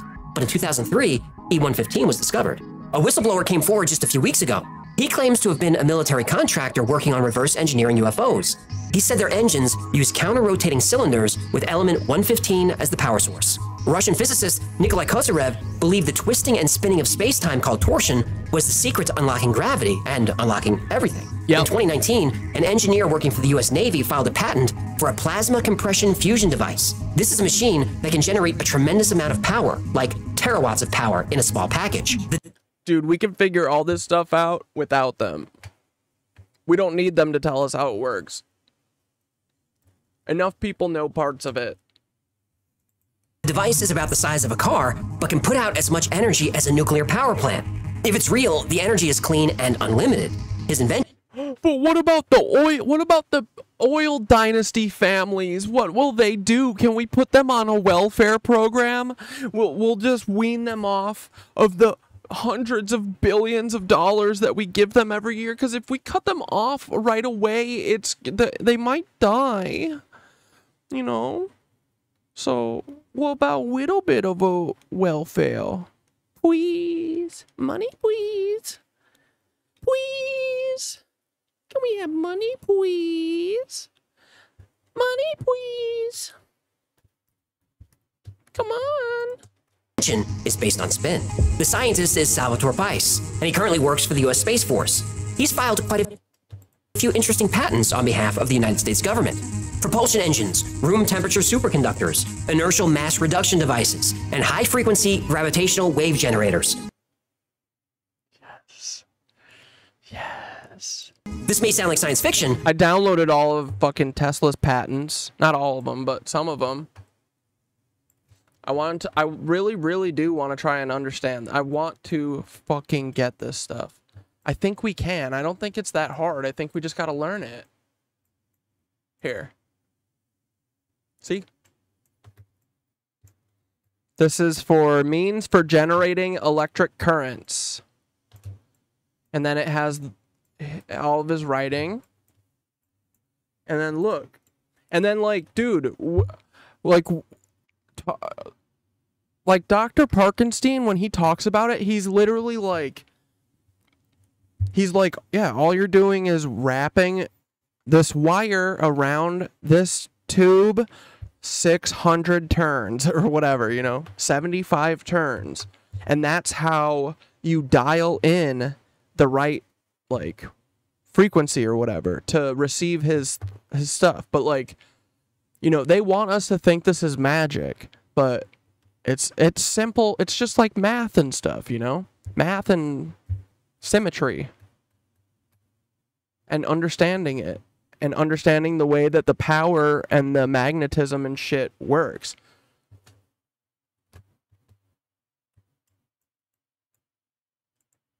Dude, this is so cool. This is like forbidden knowledge. It's like, I don't know, it's so awesome. It's like every cool thing that you've ever been like, man, I wish that was fucking real. It's real. It's real, and they're actively hiding it. System of signaling. Like, I don't know, all this stuff we could probably figure out. Let's blast off some quantum entangled particles at these aliens, okay? And let's send them 1, 2, 3, 4. But the US military is taking these patents very seriously. Every single one of them is based on spin. Now, I don't know if it's irony or poetic justice, but it could turn out that nature's most mysterious secrets, like gravity, won't be discovered in a... Dude, we have to discover... I know that there's stuff in here that the army and the military people have not caught, and we would catch it. You know what I mean? We could figure stuff out about this and beat them. Let's do the alien space race. Civilians against dirtbag military. Lab. It's possible that unlocking the secrets of nature might be done in a field of wheat. Yeah, there's no way that's made by a person. Crop circles are a controversial subject. The history of the crop circle community, if that's what you want to call it, is filled with intrigue, lies, and double crosses. Today, if you bring up crop circles in any mainstream venue, you'll get eye rolls and laughter. But that wasn't always the case. At one time, crop formations were taken seriously by the media, the government, and the general population. A new type of science emerged called cerealogy, named for Ceres, the goddess of agriculture and grain crops. Journals were created. Articles about crop formations were mainstream. Nick Pope spent over 20 years investigating UFOs for the British Ministry of Defense. He said the army started investigating crop circles in 1985. Then glyphs started to appear in southern England in 1989, and crop formations were becoming complex. There seemed to be an intelligence at work. Prime Minister Margaret Thatcher asked her cabinet to find out what that... Dude, that's like... That's that... You know, I mean, it's like as above, so below, but that's like the...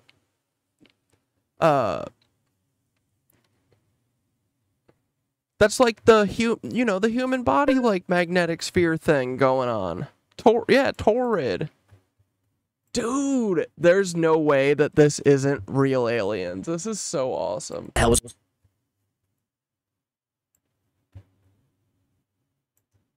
Yeah, dude, look at this. Dude, you know what, I read about this in one of the Tesla documents, but I can't stop having this dream, or was I doing it during the Gateway tape? I keep picturing butterflies flying around with their wings like that. And because I think that they said that in one of the Tesla documents, but I keep picturing it. That's so cool.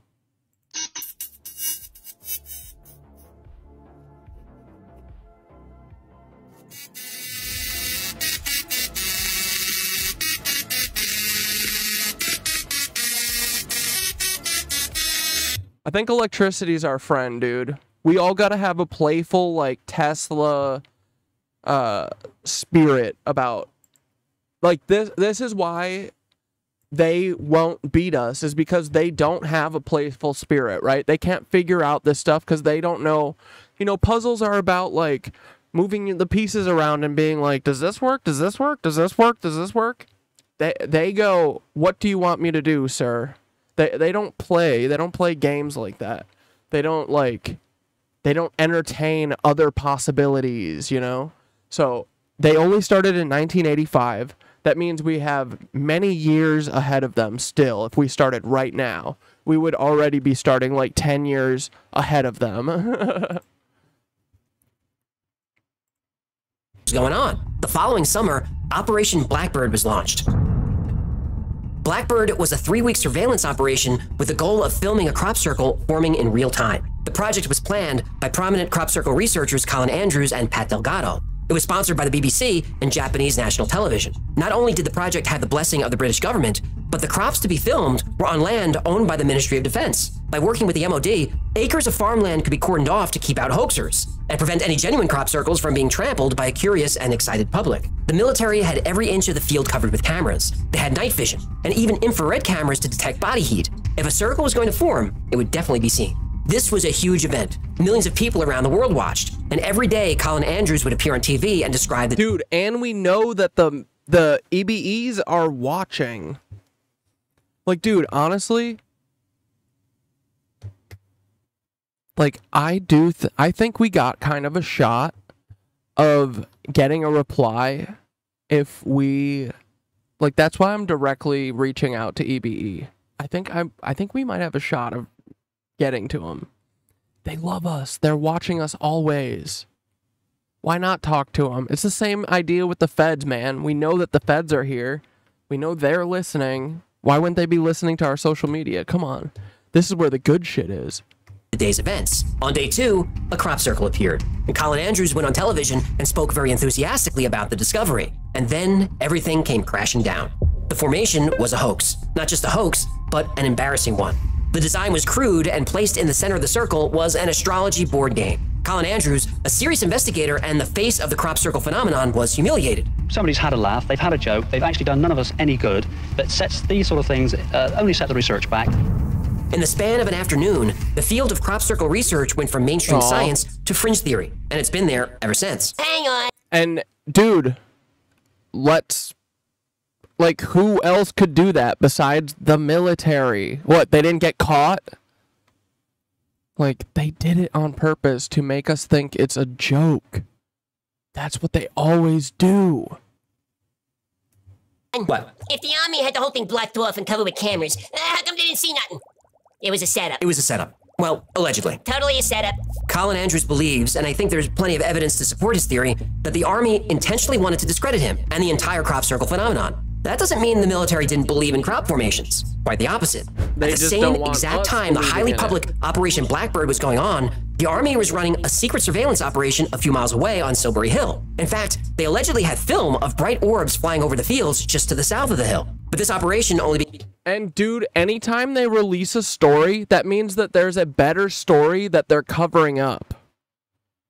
So yeah, it's probably that there was something actually cool happening. Became known later. It appears that Blackbird was sleight of hand. Get the public focused on Blackbird, while the real operation took place a few miles away. Even now, when crop circles or glowing orbs appear, it's not uncommon for military helicopters to show up. Not only do the helicopters patrol the area, but they'll also chase the orbs around the countryside. Dude, they're so lame. So all they know how to do is predator and prey. Like, dude, imagine something else, you stupid idiots. Seriously, the military are the children of our society. They're babies. Only dummy toddlers can think of, I gotta go hit with rock and missile. Dumbass bullshit. Clearly, the military... How dare these people, like, they're grown-ass people dropping missiles and shit on children. Dude, literally every single person who drops those should Aaron Bushnell themselves. I'm sorry. Do it.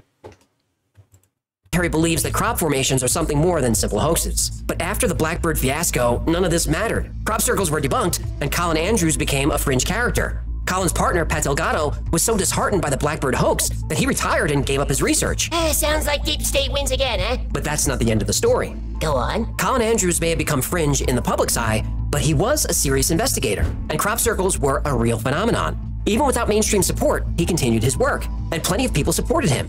Believers in crop circles were now fringe believers, but they still believed. This could be a problem for the government. They couldn't allow crop circles back into the mainstream. So British... They are, baby, and they're never leaving, and nothing you guys do will ever stop us.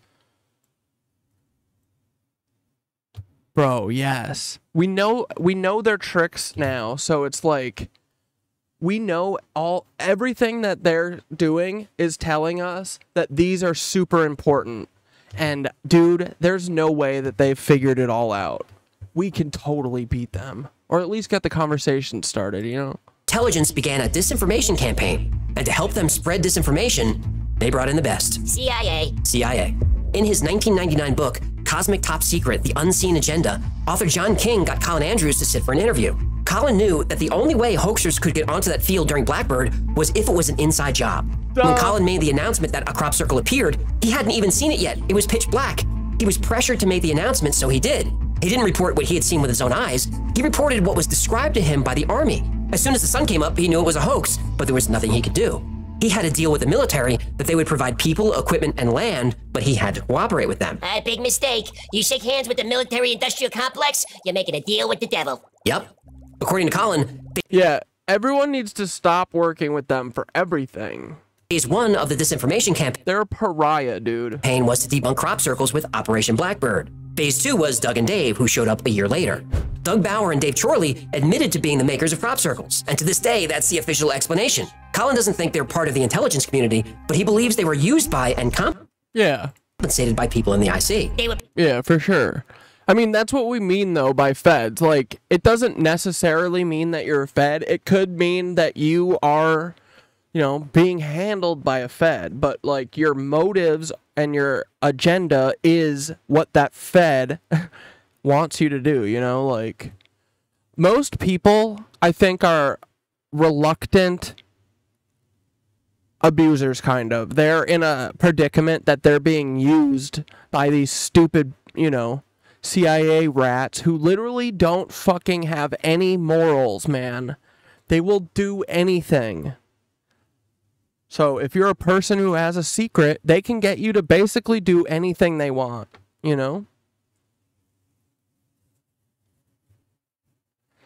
They have no morals. They're disgusting people. All of them. Every fed.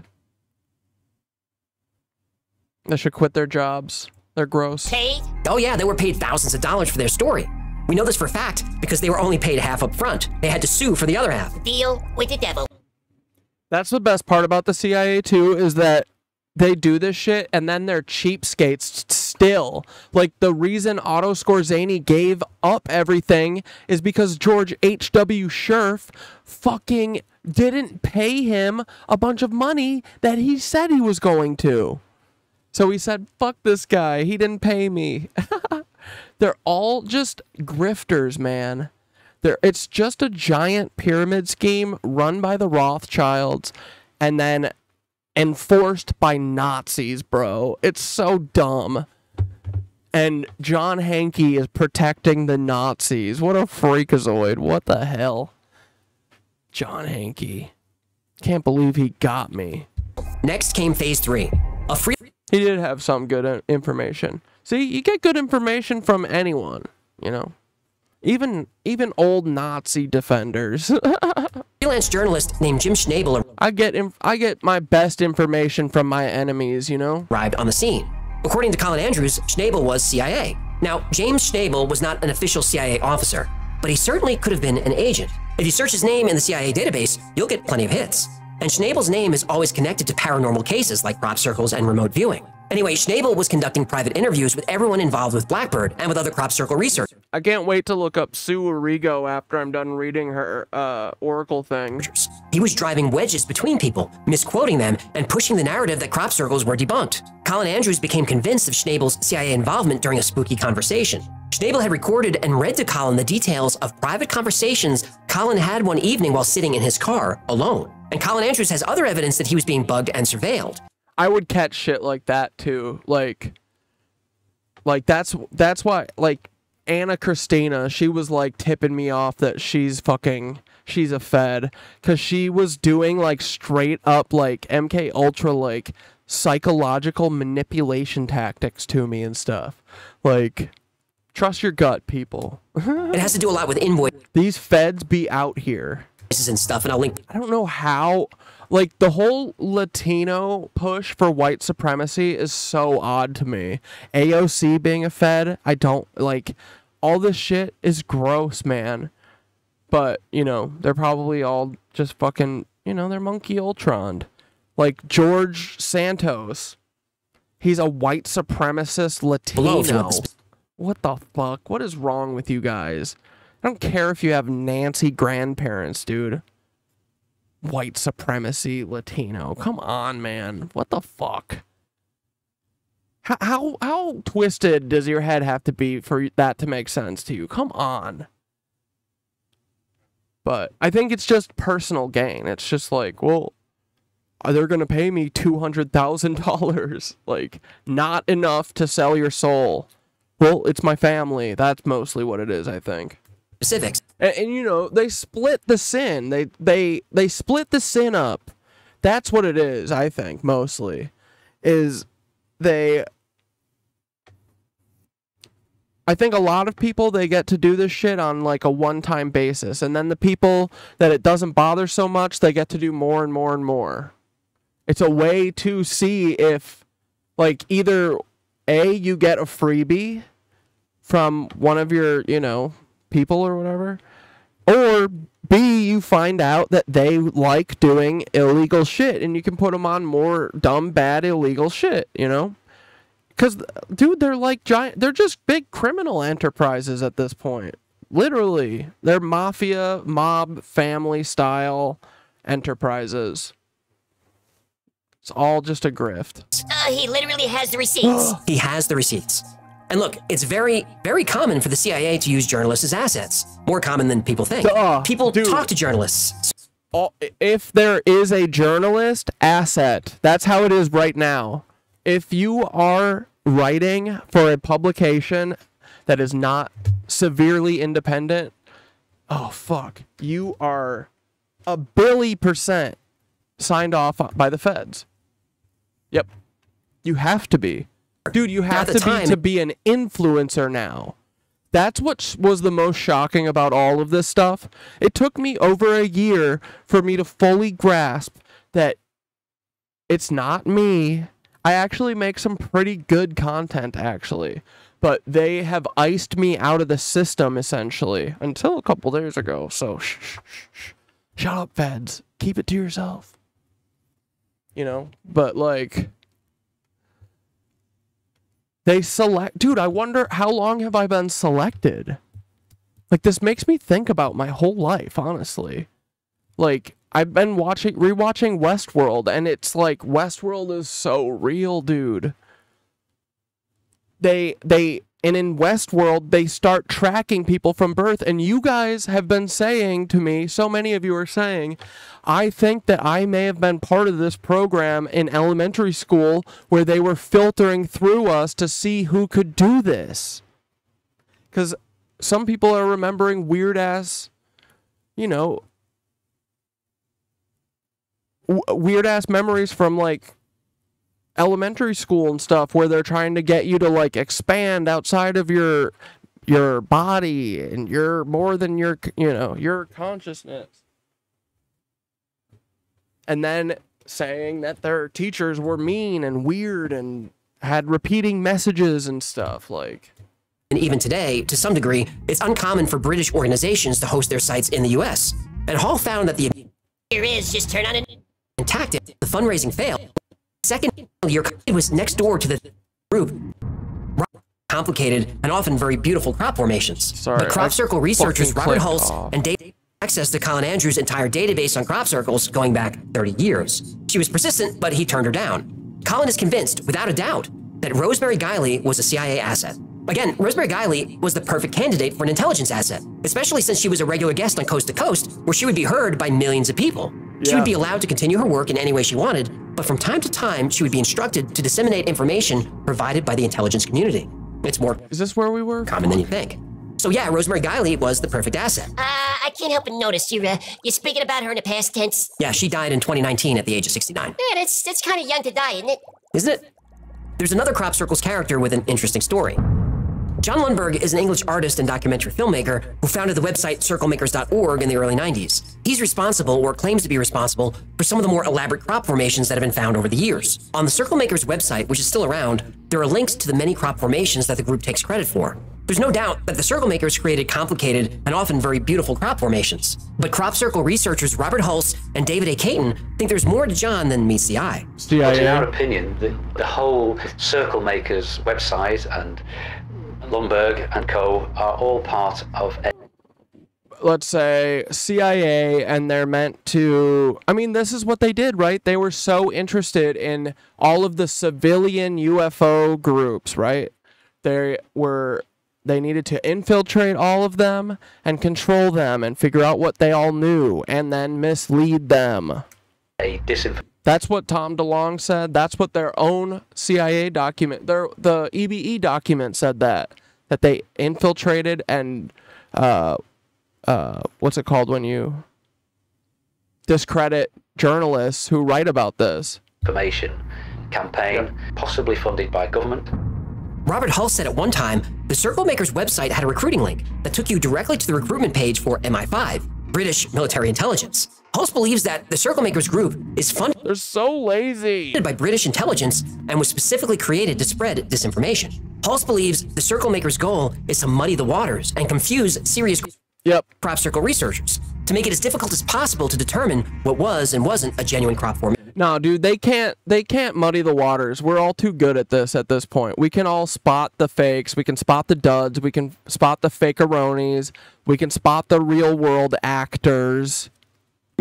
Now, there's no hard evidence that the Circle Makers or its founder are connected to military intelligence. But in 2009, researcher Richard D. Hall dug into Lundberg's background and found a lot of interesting information. Lundberg got his master's from the Slade School of Fine Art in London in 1992. At this time, Slade was next door to the then secret headquarters of MI5 at 140 Gower Street. Yep, and what we know that they're very in on the art schools, because that's part of it. They needed to bastardize all of our art, so all of our art was made by freaks and rich people. So that's why, like, Epstein, early days was, like, I think based out of an art school or something, and the whole Baltimore thing, the Maryland freaks that are, like, modeled after Donald Barr and his dad, or, you know, Donald Barr is the dad. Him and his son, the attorneys general. In Maryland, there is a father-son attorneys general that also, he was like the headmaster of some girls' art school or something, kind of like Dalton, just like Jeffrey Epstein's situation. And then now this dude is literally the attorney general of Baltimore, of Maryland. And he's a fucking skunk. It was literally... Because they had to ruin everything for us. All the art is where all of the creative, fun, thought-provoking people are. So they had to replace them with duds. Next door. The two buildings shared a courtyard. Hall makes the point that intelligence agents... Duds and rich kids. often recruit final-year college students. That's always been true and is still true today. Lundberg started making crop circles immediately after graduating. Hall notes that if you view the HTML source of circlemakers.org, the second keyword is MI5. Now that was in 2009, but even today, the site's keywords contain entries like MI5 and CIA. And something I just noticed while researching this episode, why is alleged CIA asset Jim Schnabel a keyword on this site? In 2004, the Circle Makers website... Let me guess, because he's an asset. ...teased Colin Andrews, who at the time was raising money. Dude, I'm telling you, basically anyone that you are allowed to see... get any reach whatsoever, like, they are to some extent on the program, you know, like Billy Carson. We can't fully trust. We can't fully trust anyone, basically, that we can fully see. Anyone who goes on Joe Rogan, you know, like, unfortunately, for the most part. But, like, it is to such a point that they have so much control after doing this for so many decades. Like, dude, they've been doing this since TV was black and white, man. They've been slowly, not even slowly, fastly. They did the communist thing where they said everyone in Hollywood is a communist and blacklisted all of them. And then they replaced them with who? Federal kids like Alec Baldwin. Ugh. and all these hitmen's kids and all this bullshit. Money for his research. So our art even is made by rat fucks. Circle Maker said it sucks, man. That if the fundraising fails, Colin could just join MI5 PSYOPs and retrain to be a crop circles maker. Now, PSYOPs is short for psychological operations, which is the use of psychological techniques and tactics to influence the perceptions, attitudes, and behaviors of a group of people. And this is a type of strategic communication used by military intelligence and government organizations all the time. It sure is. Just turn on the news. Well, that's true. If you spent an hour reading the news today, you consumed government intel. Believe me. Now, Hall acknowledges... Dude, anything you see that isn't a struggle to see is your State Department slop. That these references to MI5 seem just too blatant, but he believes they're a double bluff. Meaning, if we sarcastically connect ourselves to the intelligence community, people will think we're joking. Nobody would be so obvious. But this is absolutely a real and effective PSYOPs technique. Hall found that the website was hosted in Pittsburgh. Now, at the time, and even today, to some degree, it's uncommon for British organizations to host their sites in the US. And Hall found that the... Dude, honestly, the good thing is that we can tell anyone is a Fed basically by whether or not they want footsies on gassies or they want to go slow and do dumb shit. If whatever you're saying is not, yes, and we're going to destroy Peter Thiel, if anything you say is no, but, Fed, get out of here. We don't need you right now. We are only the positives are communing, okay? We are formulating a plan, not doing obstacle course. Administrative contact for the domain belongs to a colonel in the U.S. Air Force. Now, it could be a coincidence, but the man has an... Dude, it's the Air Force, the Marine, all these fucking military people and car perverts have ruined us. Unusual name. Now, I'm not going to name him here, but I'll link to Hall's research down below. Richard Hall looked into Circle Maker's finances, trying to figure out how they pay their bills. Lundberg had registered a couple of companies, but they were inactive. But there was an interesting quote on the Circle Maker's website. You'd be surprised how expensive running a successful website can be. Don't panic. We're not going to ask you for money. Our retainer, from sources we... Don't worry. We've got funding from Daddy. Dude, have I ever told you that I worked for... that I did a movie for fucking Paul Manafort's daughter before I knew who Paul Manafort was?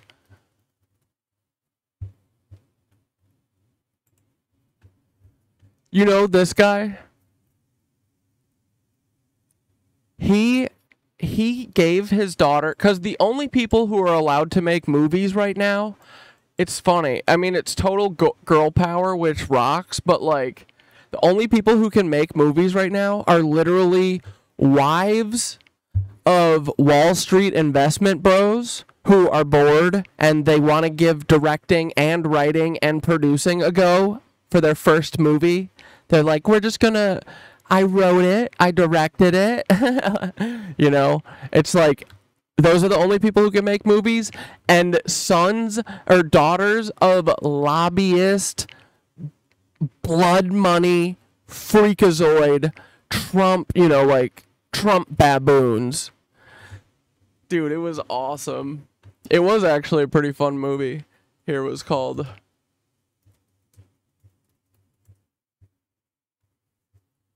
Here we go.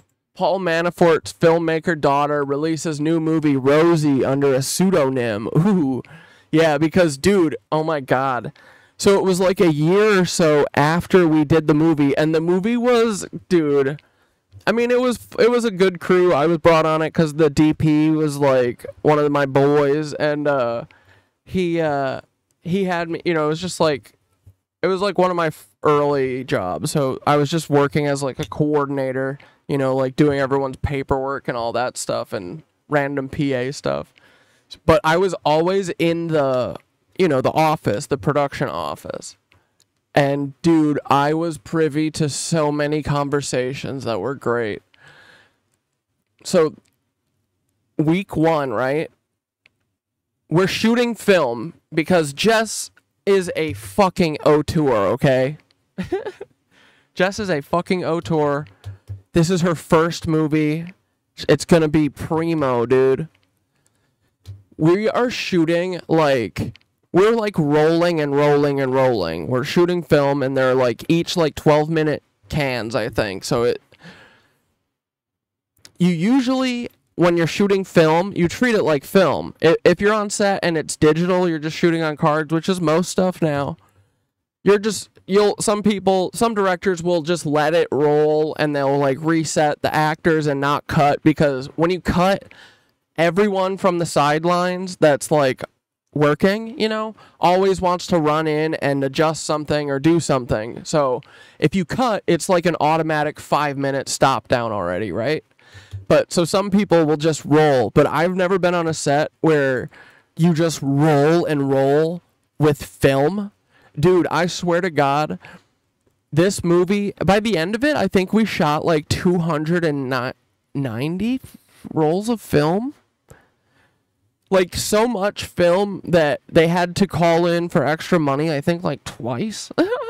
So, but, dude, this is the best part. At the end of the first, this is day 5 or 6 or whatever. It's starring Nat Wolff. You guys know him.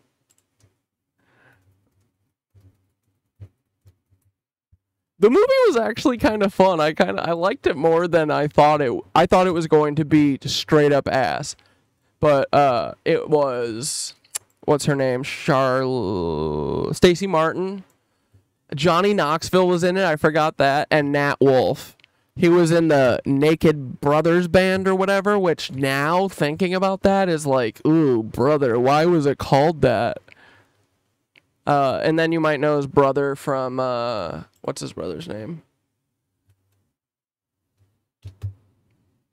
I forget. His brother's a good actor too. But anyway, so we're like day 6 and we've already shot like 80 rolls of film. The DP's like, dude, this is insane. This has never happened in my life. And then, dude, from in the basement, I hear like the actors yelling with the director, or like kind of frustrated and being like, wait, do you think that this is a comedy? That's what the actor said to the director. And she goes, it is a comedy, because the movie is about this guy who's obsessed with this girl, and he fucking kidnaps her and locks her in the basement, and it's basically just how he psychologically torments her the whole time. And so they weren't on the same page that it was supposed to be a comedy until day 6, I think, after shooting almost 100 rolls of film, or 60 or something,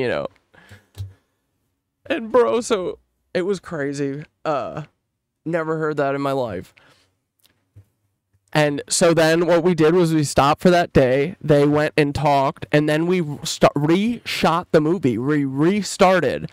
The director was like, I gotta restart it. This is a comedy. How did no one get this? It's like, why the fuck? How did you not have this conversation, like, when you hired them? Like, how are we having this talk on set? What the fuck? But, so the big thing about restarting it, though, was that we had to buy like $100,000 worth of film. And the producer, or the,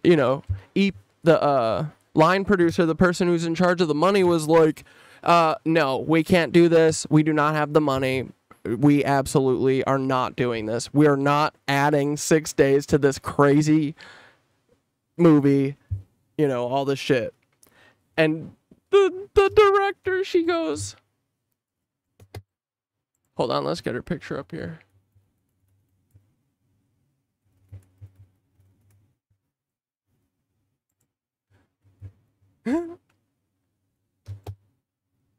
She goes, we are going to restart this. Don't worry. I will call Daddy. She called him and asked for like another $1 million. And he gave it to her. And she said, Daddy said it's fine.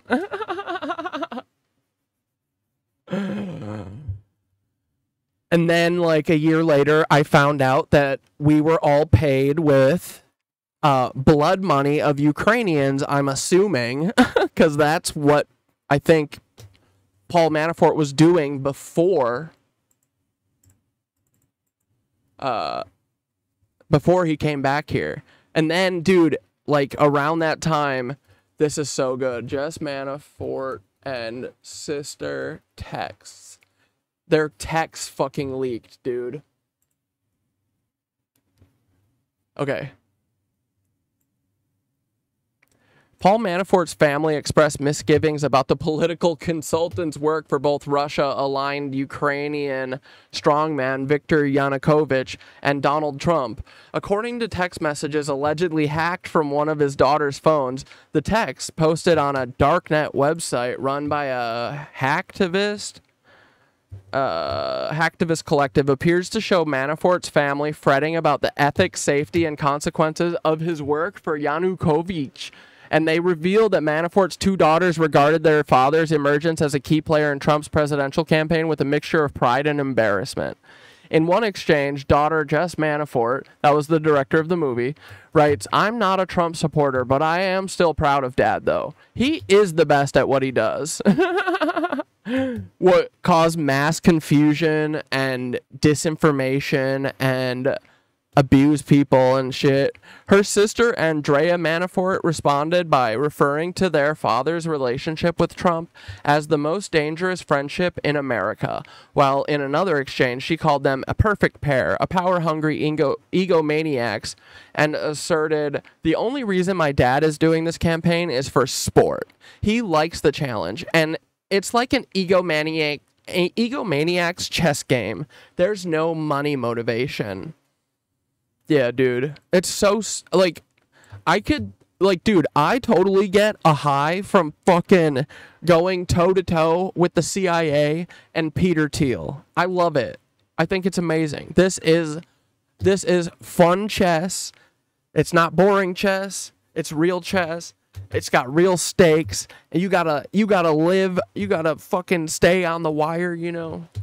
Makes you feel fucking alive. But, like, I would never do this I would never be the Peter in this situation. I would only ever be like this to defend myself or fight for other people, you know? Like, fuck these people. They're so bad, man.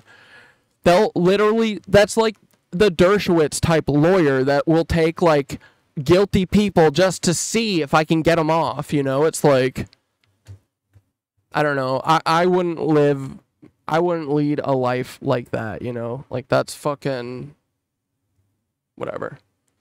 By contrast, the Manafort daughters and their mother seem much more unsettled about Paul Manafort's work as a political consultant for Yanukovych's Russian-backed Party of Regions, which is a subject of renewed interest among investigators probing possible links between Trump's campaign and Russia. In one March 2015 exchange that appears to be between the two sisters, Andrea Manafort seems to suggest that their father bore some responsibility for the deaths of protesters at the hands of police loyal to Yanukovych during a month-long uprising that started in late 2013. "Don't fool yourself," Andrea Manafort wrote. "That money we have is blood money." In another hacked exchange a few months later with someone else, Andrea Manafort wrote that her father's work and payment in Ukraine is legally questionable, and then, "I was paid with a little Ukrainian blood money unwittingly. I didn't know it." But Jess and Paul Manafort knew about it. I bet that, honestly, part of that movie was to wash that blood money. If I was a betting man, but that's just my opinion. It's only my opinion. Amen. In another hacked exchange, we read that. Paul Manafort, in an interview, defended his work in Ukraine as open, transparent, and focused on doing all that I could to promote policies that were pro-Western and focused on moving Ukraine into the European Union. Really? I don't know, bud. Manafort acknowledged that his daughter Andrea had been hacked and corroborated the authenticity of at least some of the text between him and her, but declined to comment on most of them.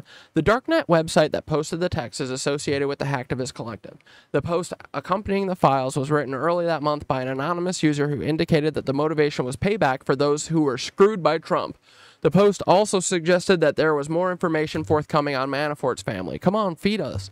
The Post included 2 sets of data files that appears to have originated from the iPhone of Andrea Manafort, a series of screenshots and database containing more than 280,000 text messages. The files appear to have been accessed through a backup of Andrea Manafort's iPhone stored on a computer or iCloud account, through which hackers conceivably could have accessed all the contents of her phone. The hacked texts cover about 4 years, from October 9th through September 7th, 2016. The files end a little more than 3 weeks after Paul Manafort stepped down from Trump's campaign amid questions about his work for and associations with Russia-linked figures in Ukraine. The dissemination of Andrea Manafort's hacked texts comes as the FBI and congressional committees alike are looking into contacts between Trump's associates, including Manafort, and Russian officials during the presidential campaign. Like, dude, he was literally like the connection point between all these oligarchies and stuff. Like,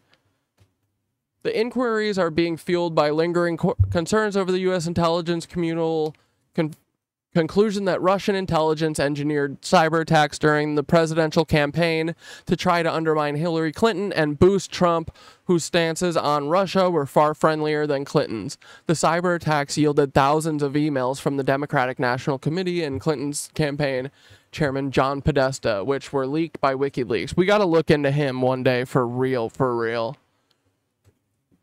producing damaging headlines for Clinton's team about the general election. Given that precedent, the Manafort hack evokes at least some feeling of turnabout about.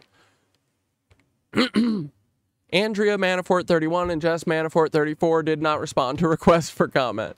Included in the tranche of texts posted this month are messages suggesting that both Jess Manafort and Paul Manafort have also been targeted by hackers. In an exchange in August 2016, which appears to have been shortly before she was hacked, Andrea received a text from her father warning, "Your sister has been hacked. I just got an email from her saying important document and sharing a Google spreadsheet. Needless to say, don't open." The year before, Andrea Manafort indicated in a text to an associate of her father was reluctant to communicate sensitive information from his mobile devices because Russians literally hack his phones. Asked if he was considering going to the authorities about the hacks or about messages, one of which was revealed in the hack that appeared to contain a blackmail threat.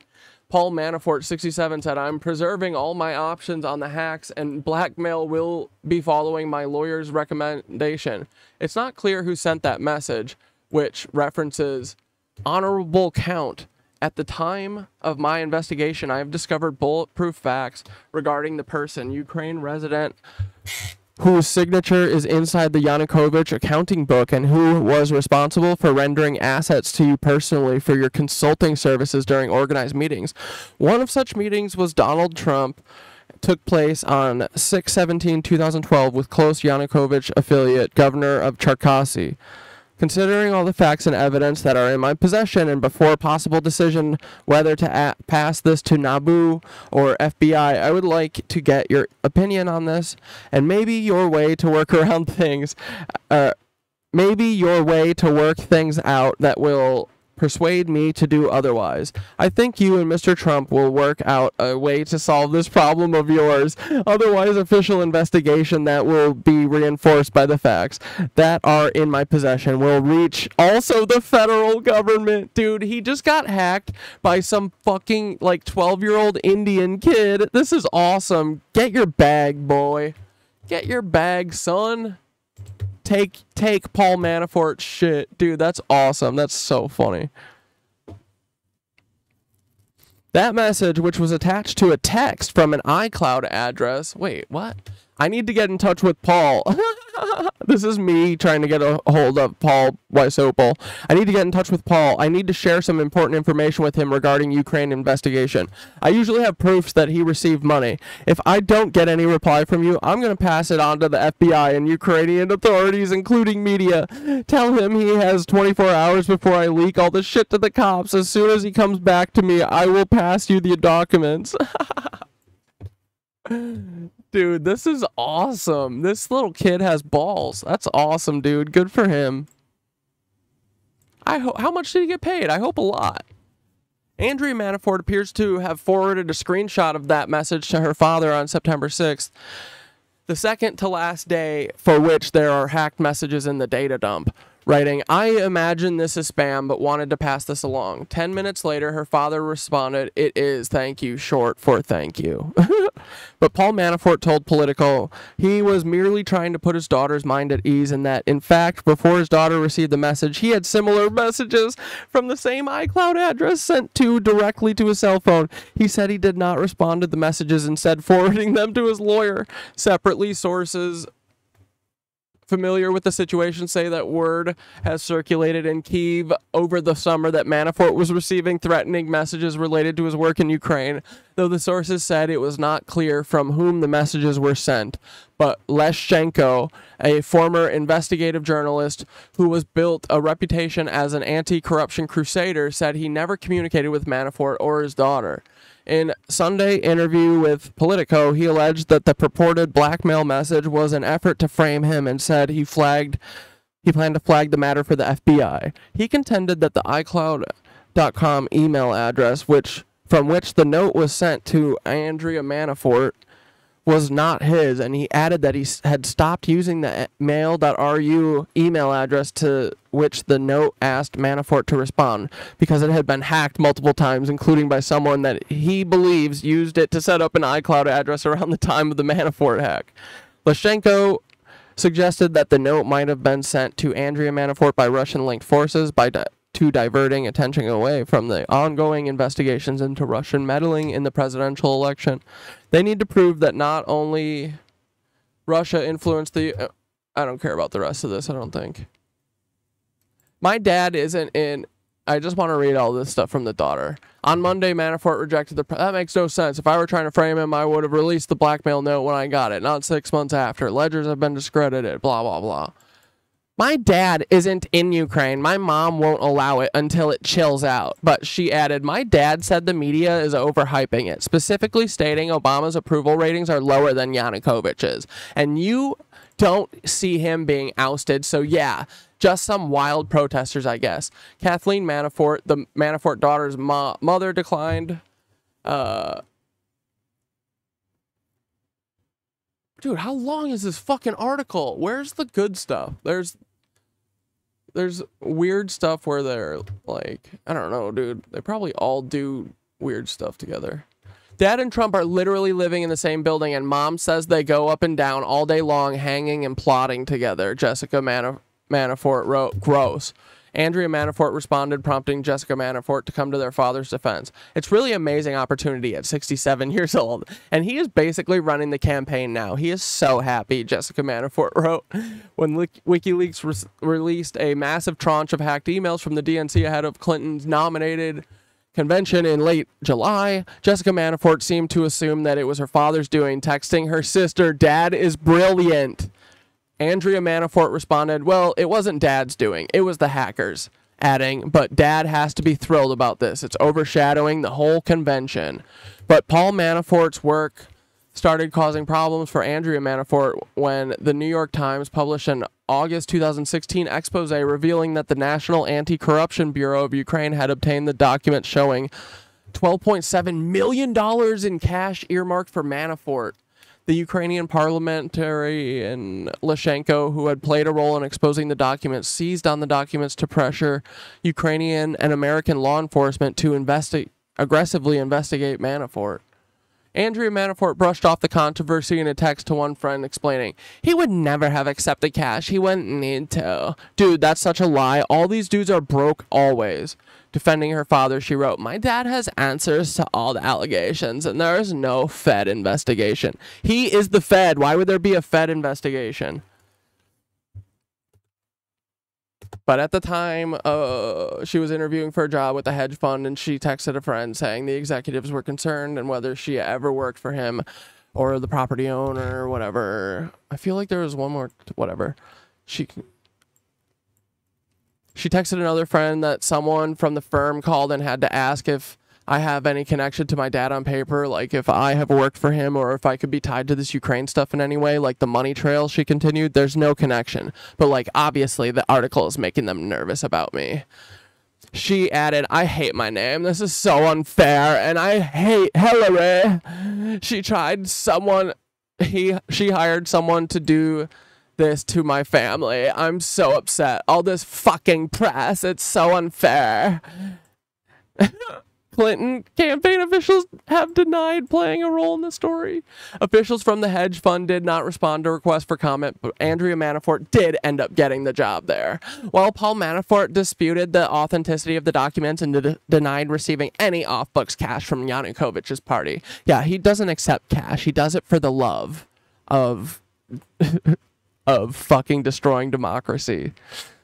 Hours after the resignation was announced, Andrea Manafort texted a friend that her father felt he was becoming a distraction and that would ultimately take a toll on the campaign. Anyway, fuck Jess Manafort. This movie was actually fine, though. It's kind of fun. It's weird. The movie looks really good because my buddy Zach shot it, and it's fucking awesome. The sets were pretty good. It's just like in this basement. I think it was actually Nate Silver's house, oddly enough. Actually, probably not oddly, right? Because that just probably means that he's part of it. He's probably like a Russian disinfo guy, right? All right, we're going to finish the last 2 minutes here, and then we're wrapping it up. We'd rather not disclose has kept our virtual head above water. What does that mean? A retainer? From who? Who's financing them? Making crop formations is technically a crime. It's trespassing, vandalism, destruction of private property. What investor would fund that and become complicit in those crimes? Plus, there could be civil liability. If you create a crop circle and a bunch of strangers show up and tear up my field, I could sue you for that. Even if they're minor crimes and rarely prosecuted, it doesn't sound like a good investment. Hall did a land registry check on the apartment where Lundberg was living at the time. He found that technically there are no apartments listed on the deed. Hall dug further and found that there are 4 apartments, including Lundberg's, that have their rents paid by the local government.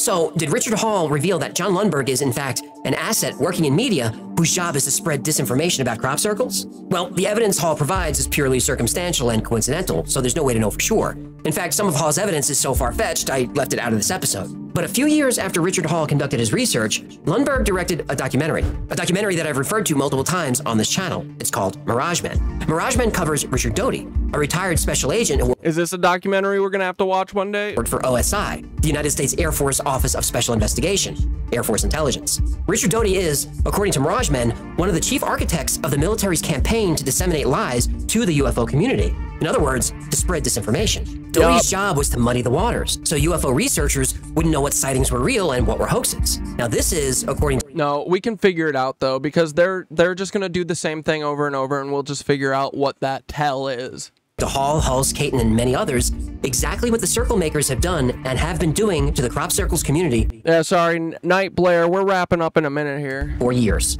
There's a reason why John Lundberg would make a great intelligence asset. And Rosemary Guiley, and James Schnabel, and countless other writers, journalists, and media figures. They already work in the paranormal community. They're trusted by that community. They continue to do their work, but every so often they spread a little bit of disinformation to that community. A little nugget to steer people away from the truth. This is why you shouldn't trust anyone in the media. Whether it's your favorite news anchor, TV show host, podcaster, blogger, or writer, be wary of anyone with influence. These media personalities may seem trustworthy. They may seem like they have your best interests in mind, but some of that is just a performance. Not all of it, but some of it is a performance designed to sway a lot of it, for a lot of them, for sure. Your opinion, or even alter your entire belief system. The intelligence community does not want you to know the truth about crop circles, UFOs, secret space programs, or alien technology. Dudes, we gotta get all the crop circles in the Miro.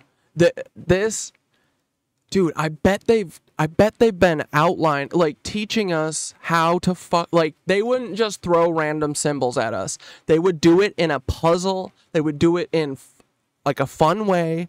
They would do it to help us learn. Remember, what is it? Our God is change and our religion is understanding. They would want us to understand, right? They wouldn't just throw it at us, okay? Like, this is exciting. That's a fact.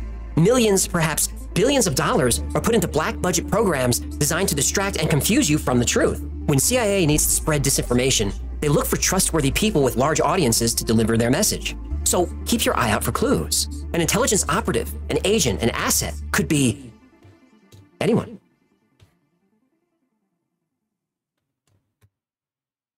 Thanks so much for hanging out with us today. My name is AJ. You know Hecklefish. Fuck you, Hecklefish. How are you? This has been the Y-Files. If you had fun or learned anything, do us a favor, like, comment, subscribe. Alright, good job, Y-Files. Dude, yeah, this is like the,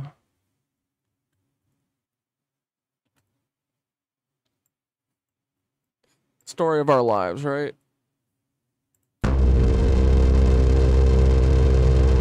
Look at this ugly mug.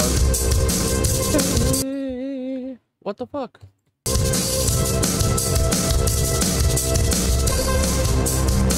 Knitwitch, do you want to dance and sing? Go!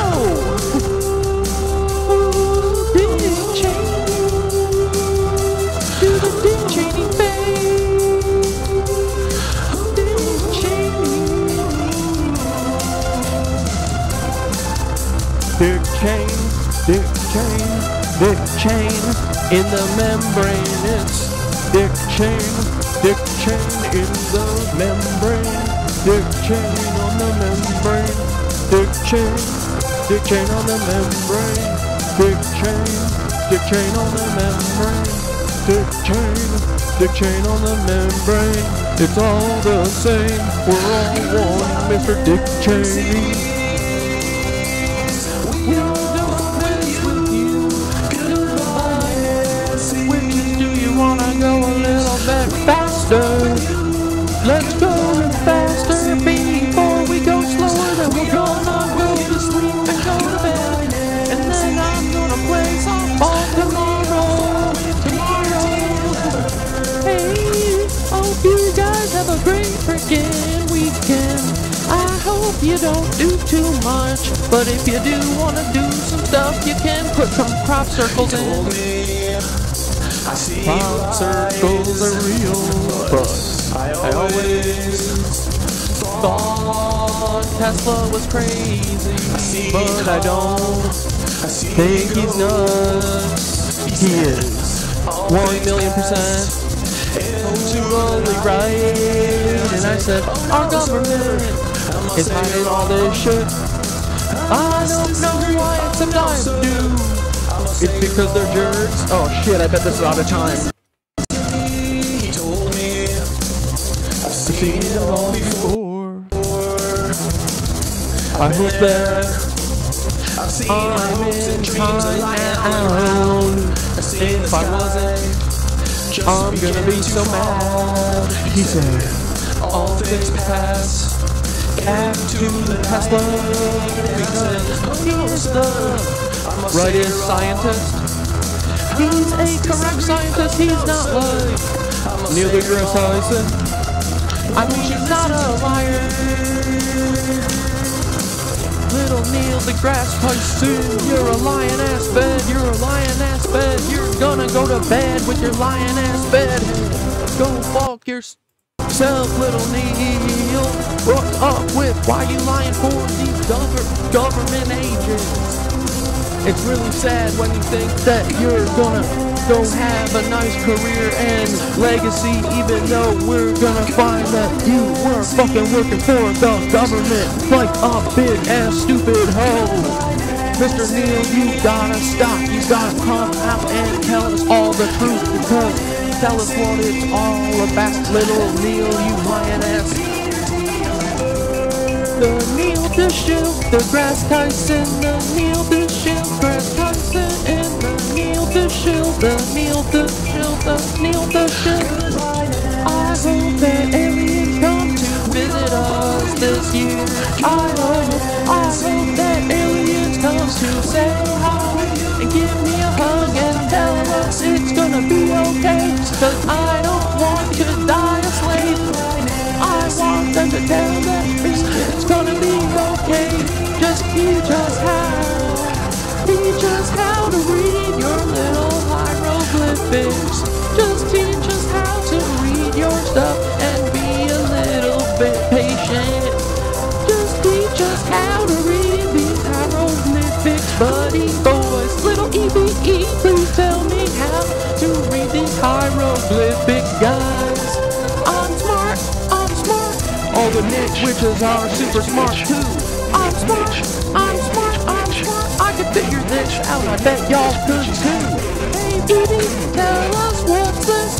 Give us a little sign. Tell us what one of these things is. Summer bitch, put all of our crop circles on me. Woo! All right, boys. We did a 6-hour, 15-minute on a Friday. Let's go. All right, Sunday fun day. Let's watch. You guys want to watch some? Put together some good alien docs. We'll watch some great alien docs on Sunday Fun Day. Okay. Alrighty.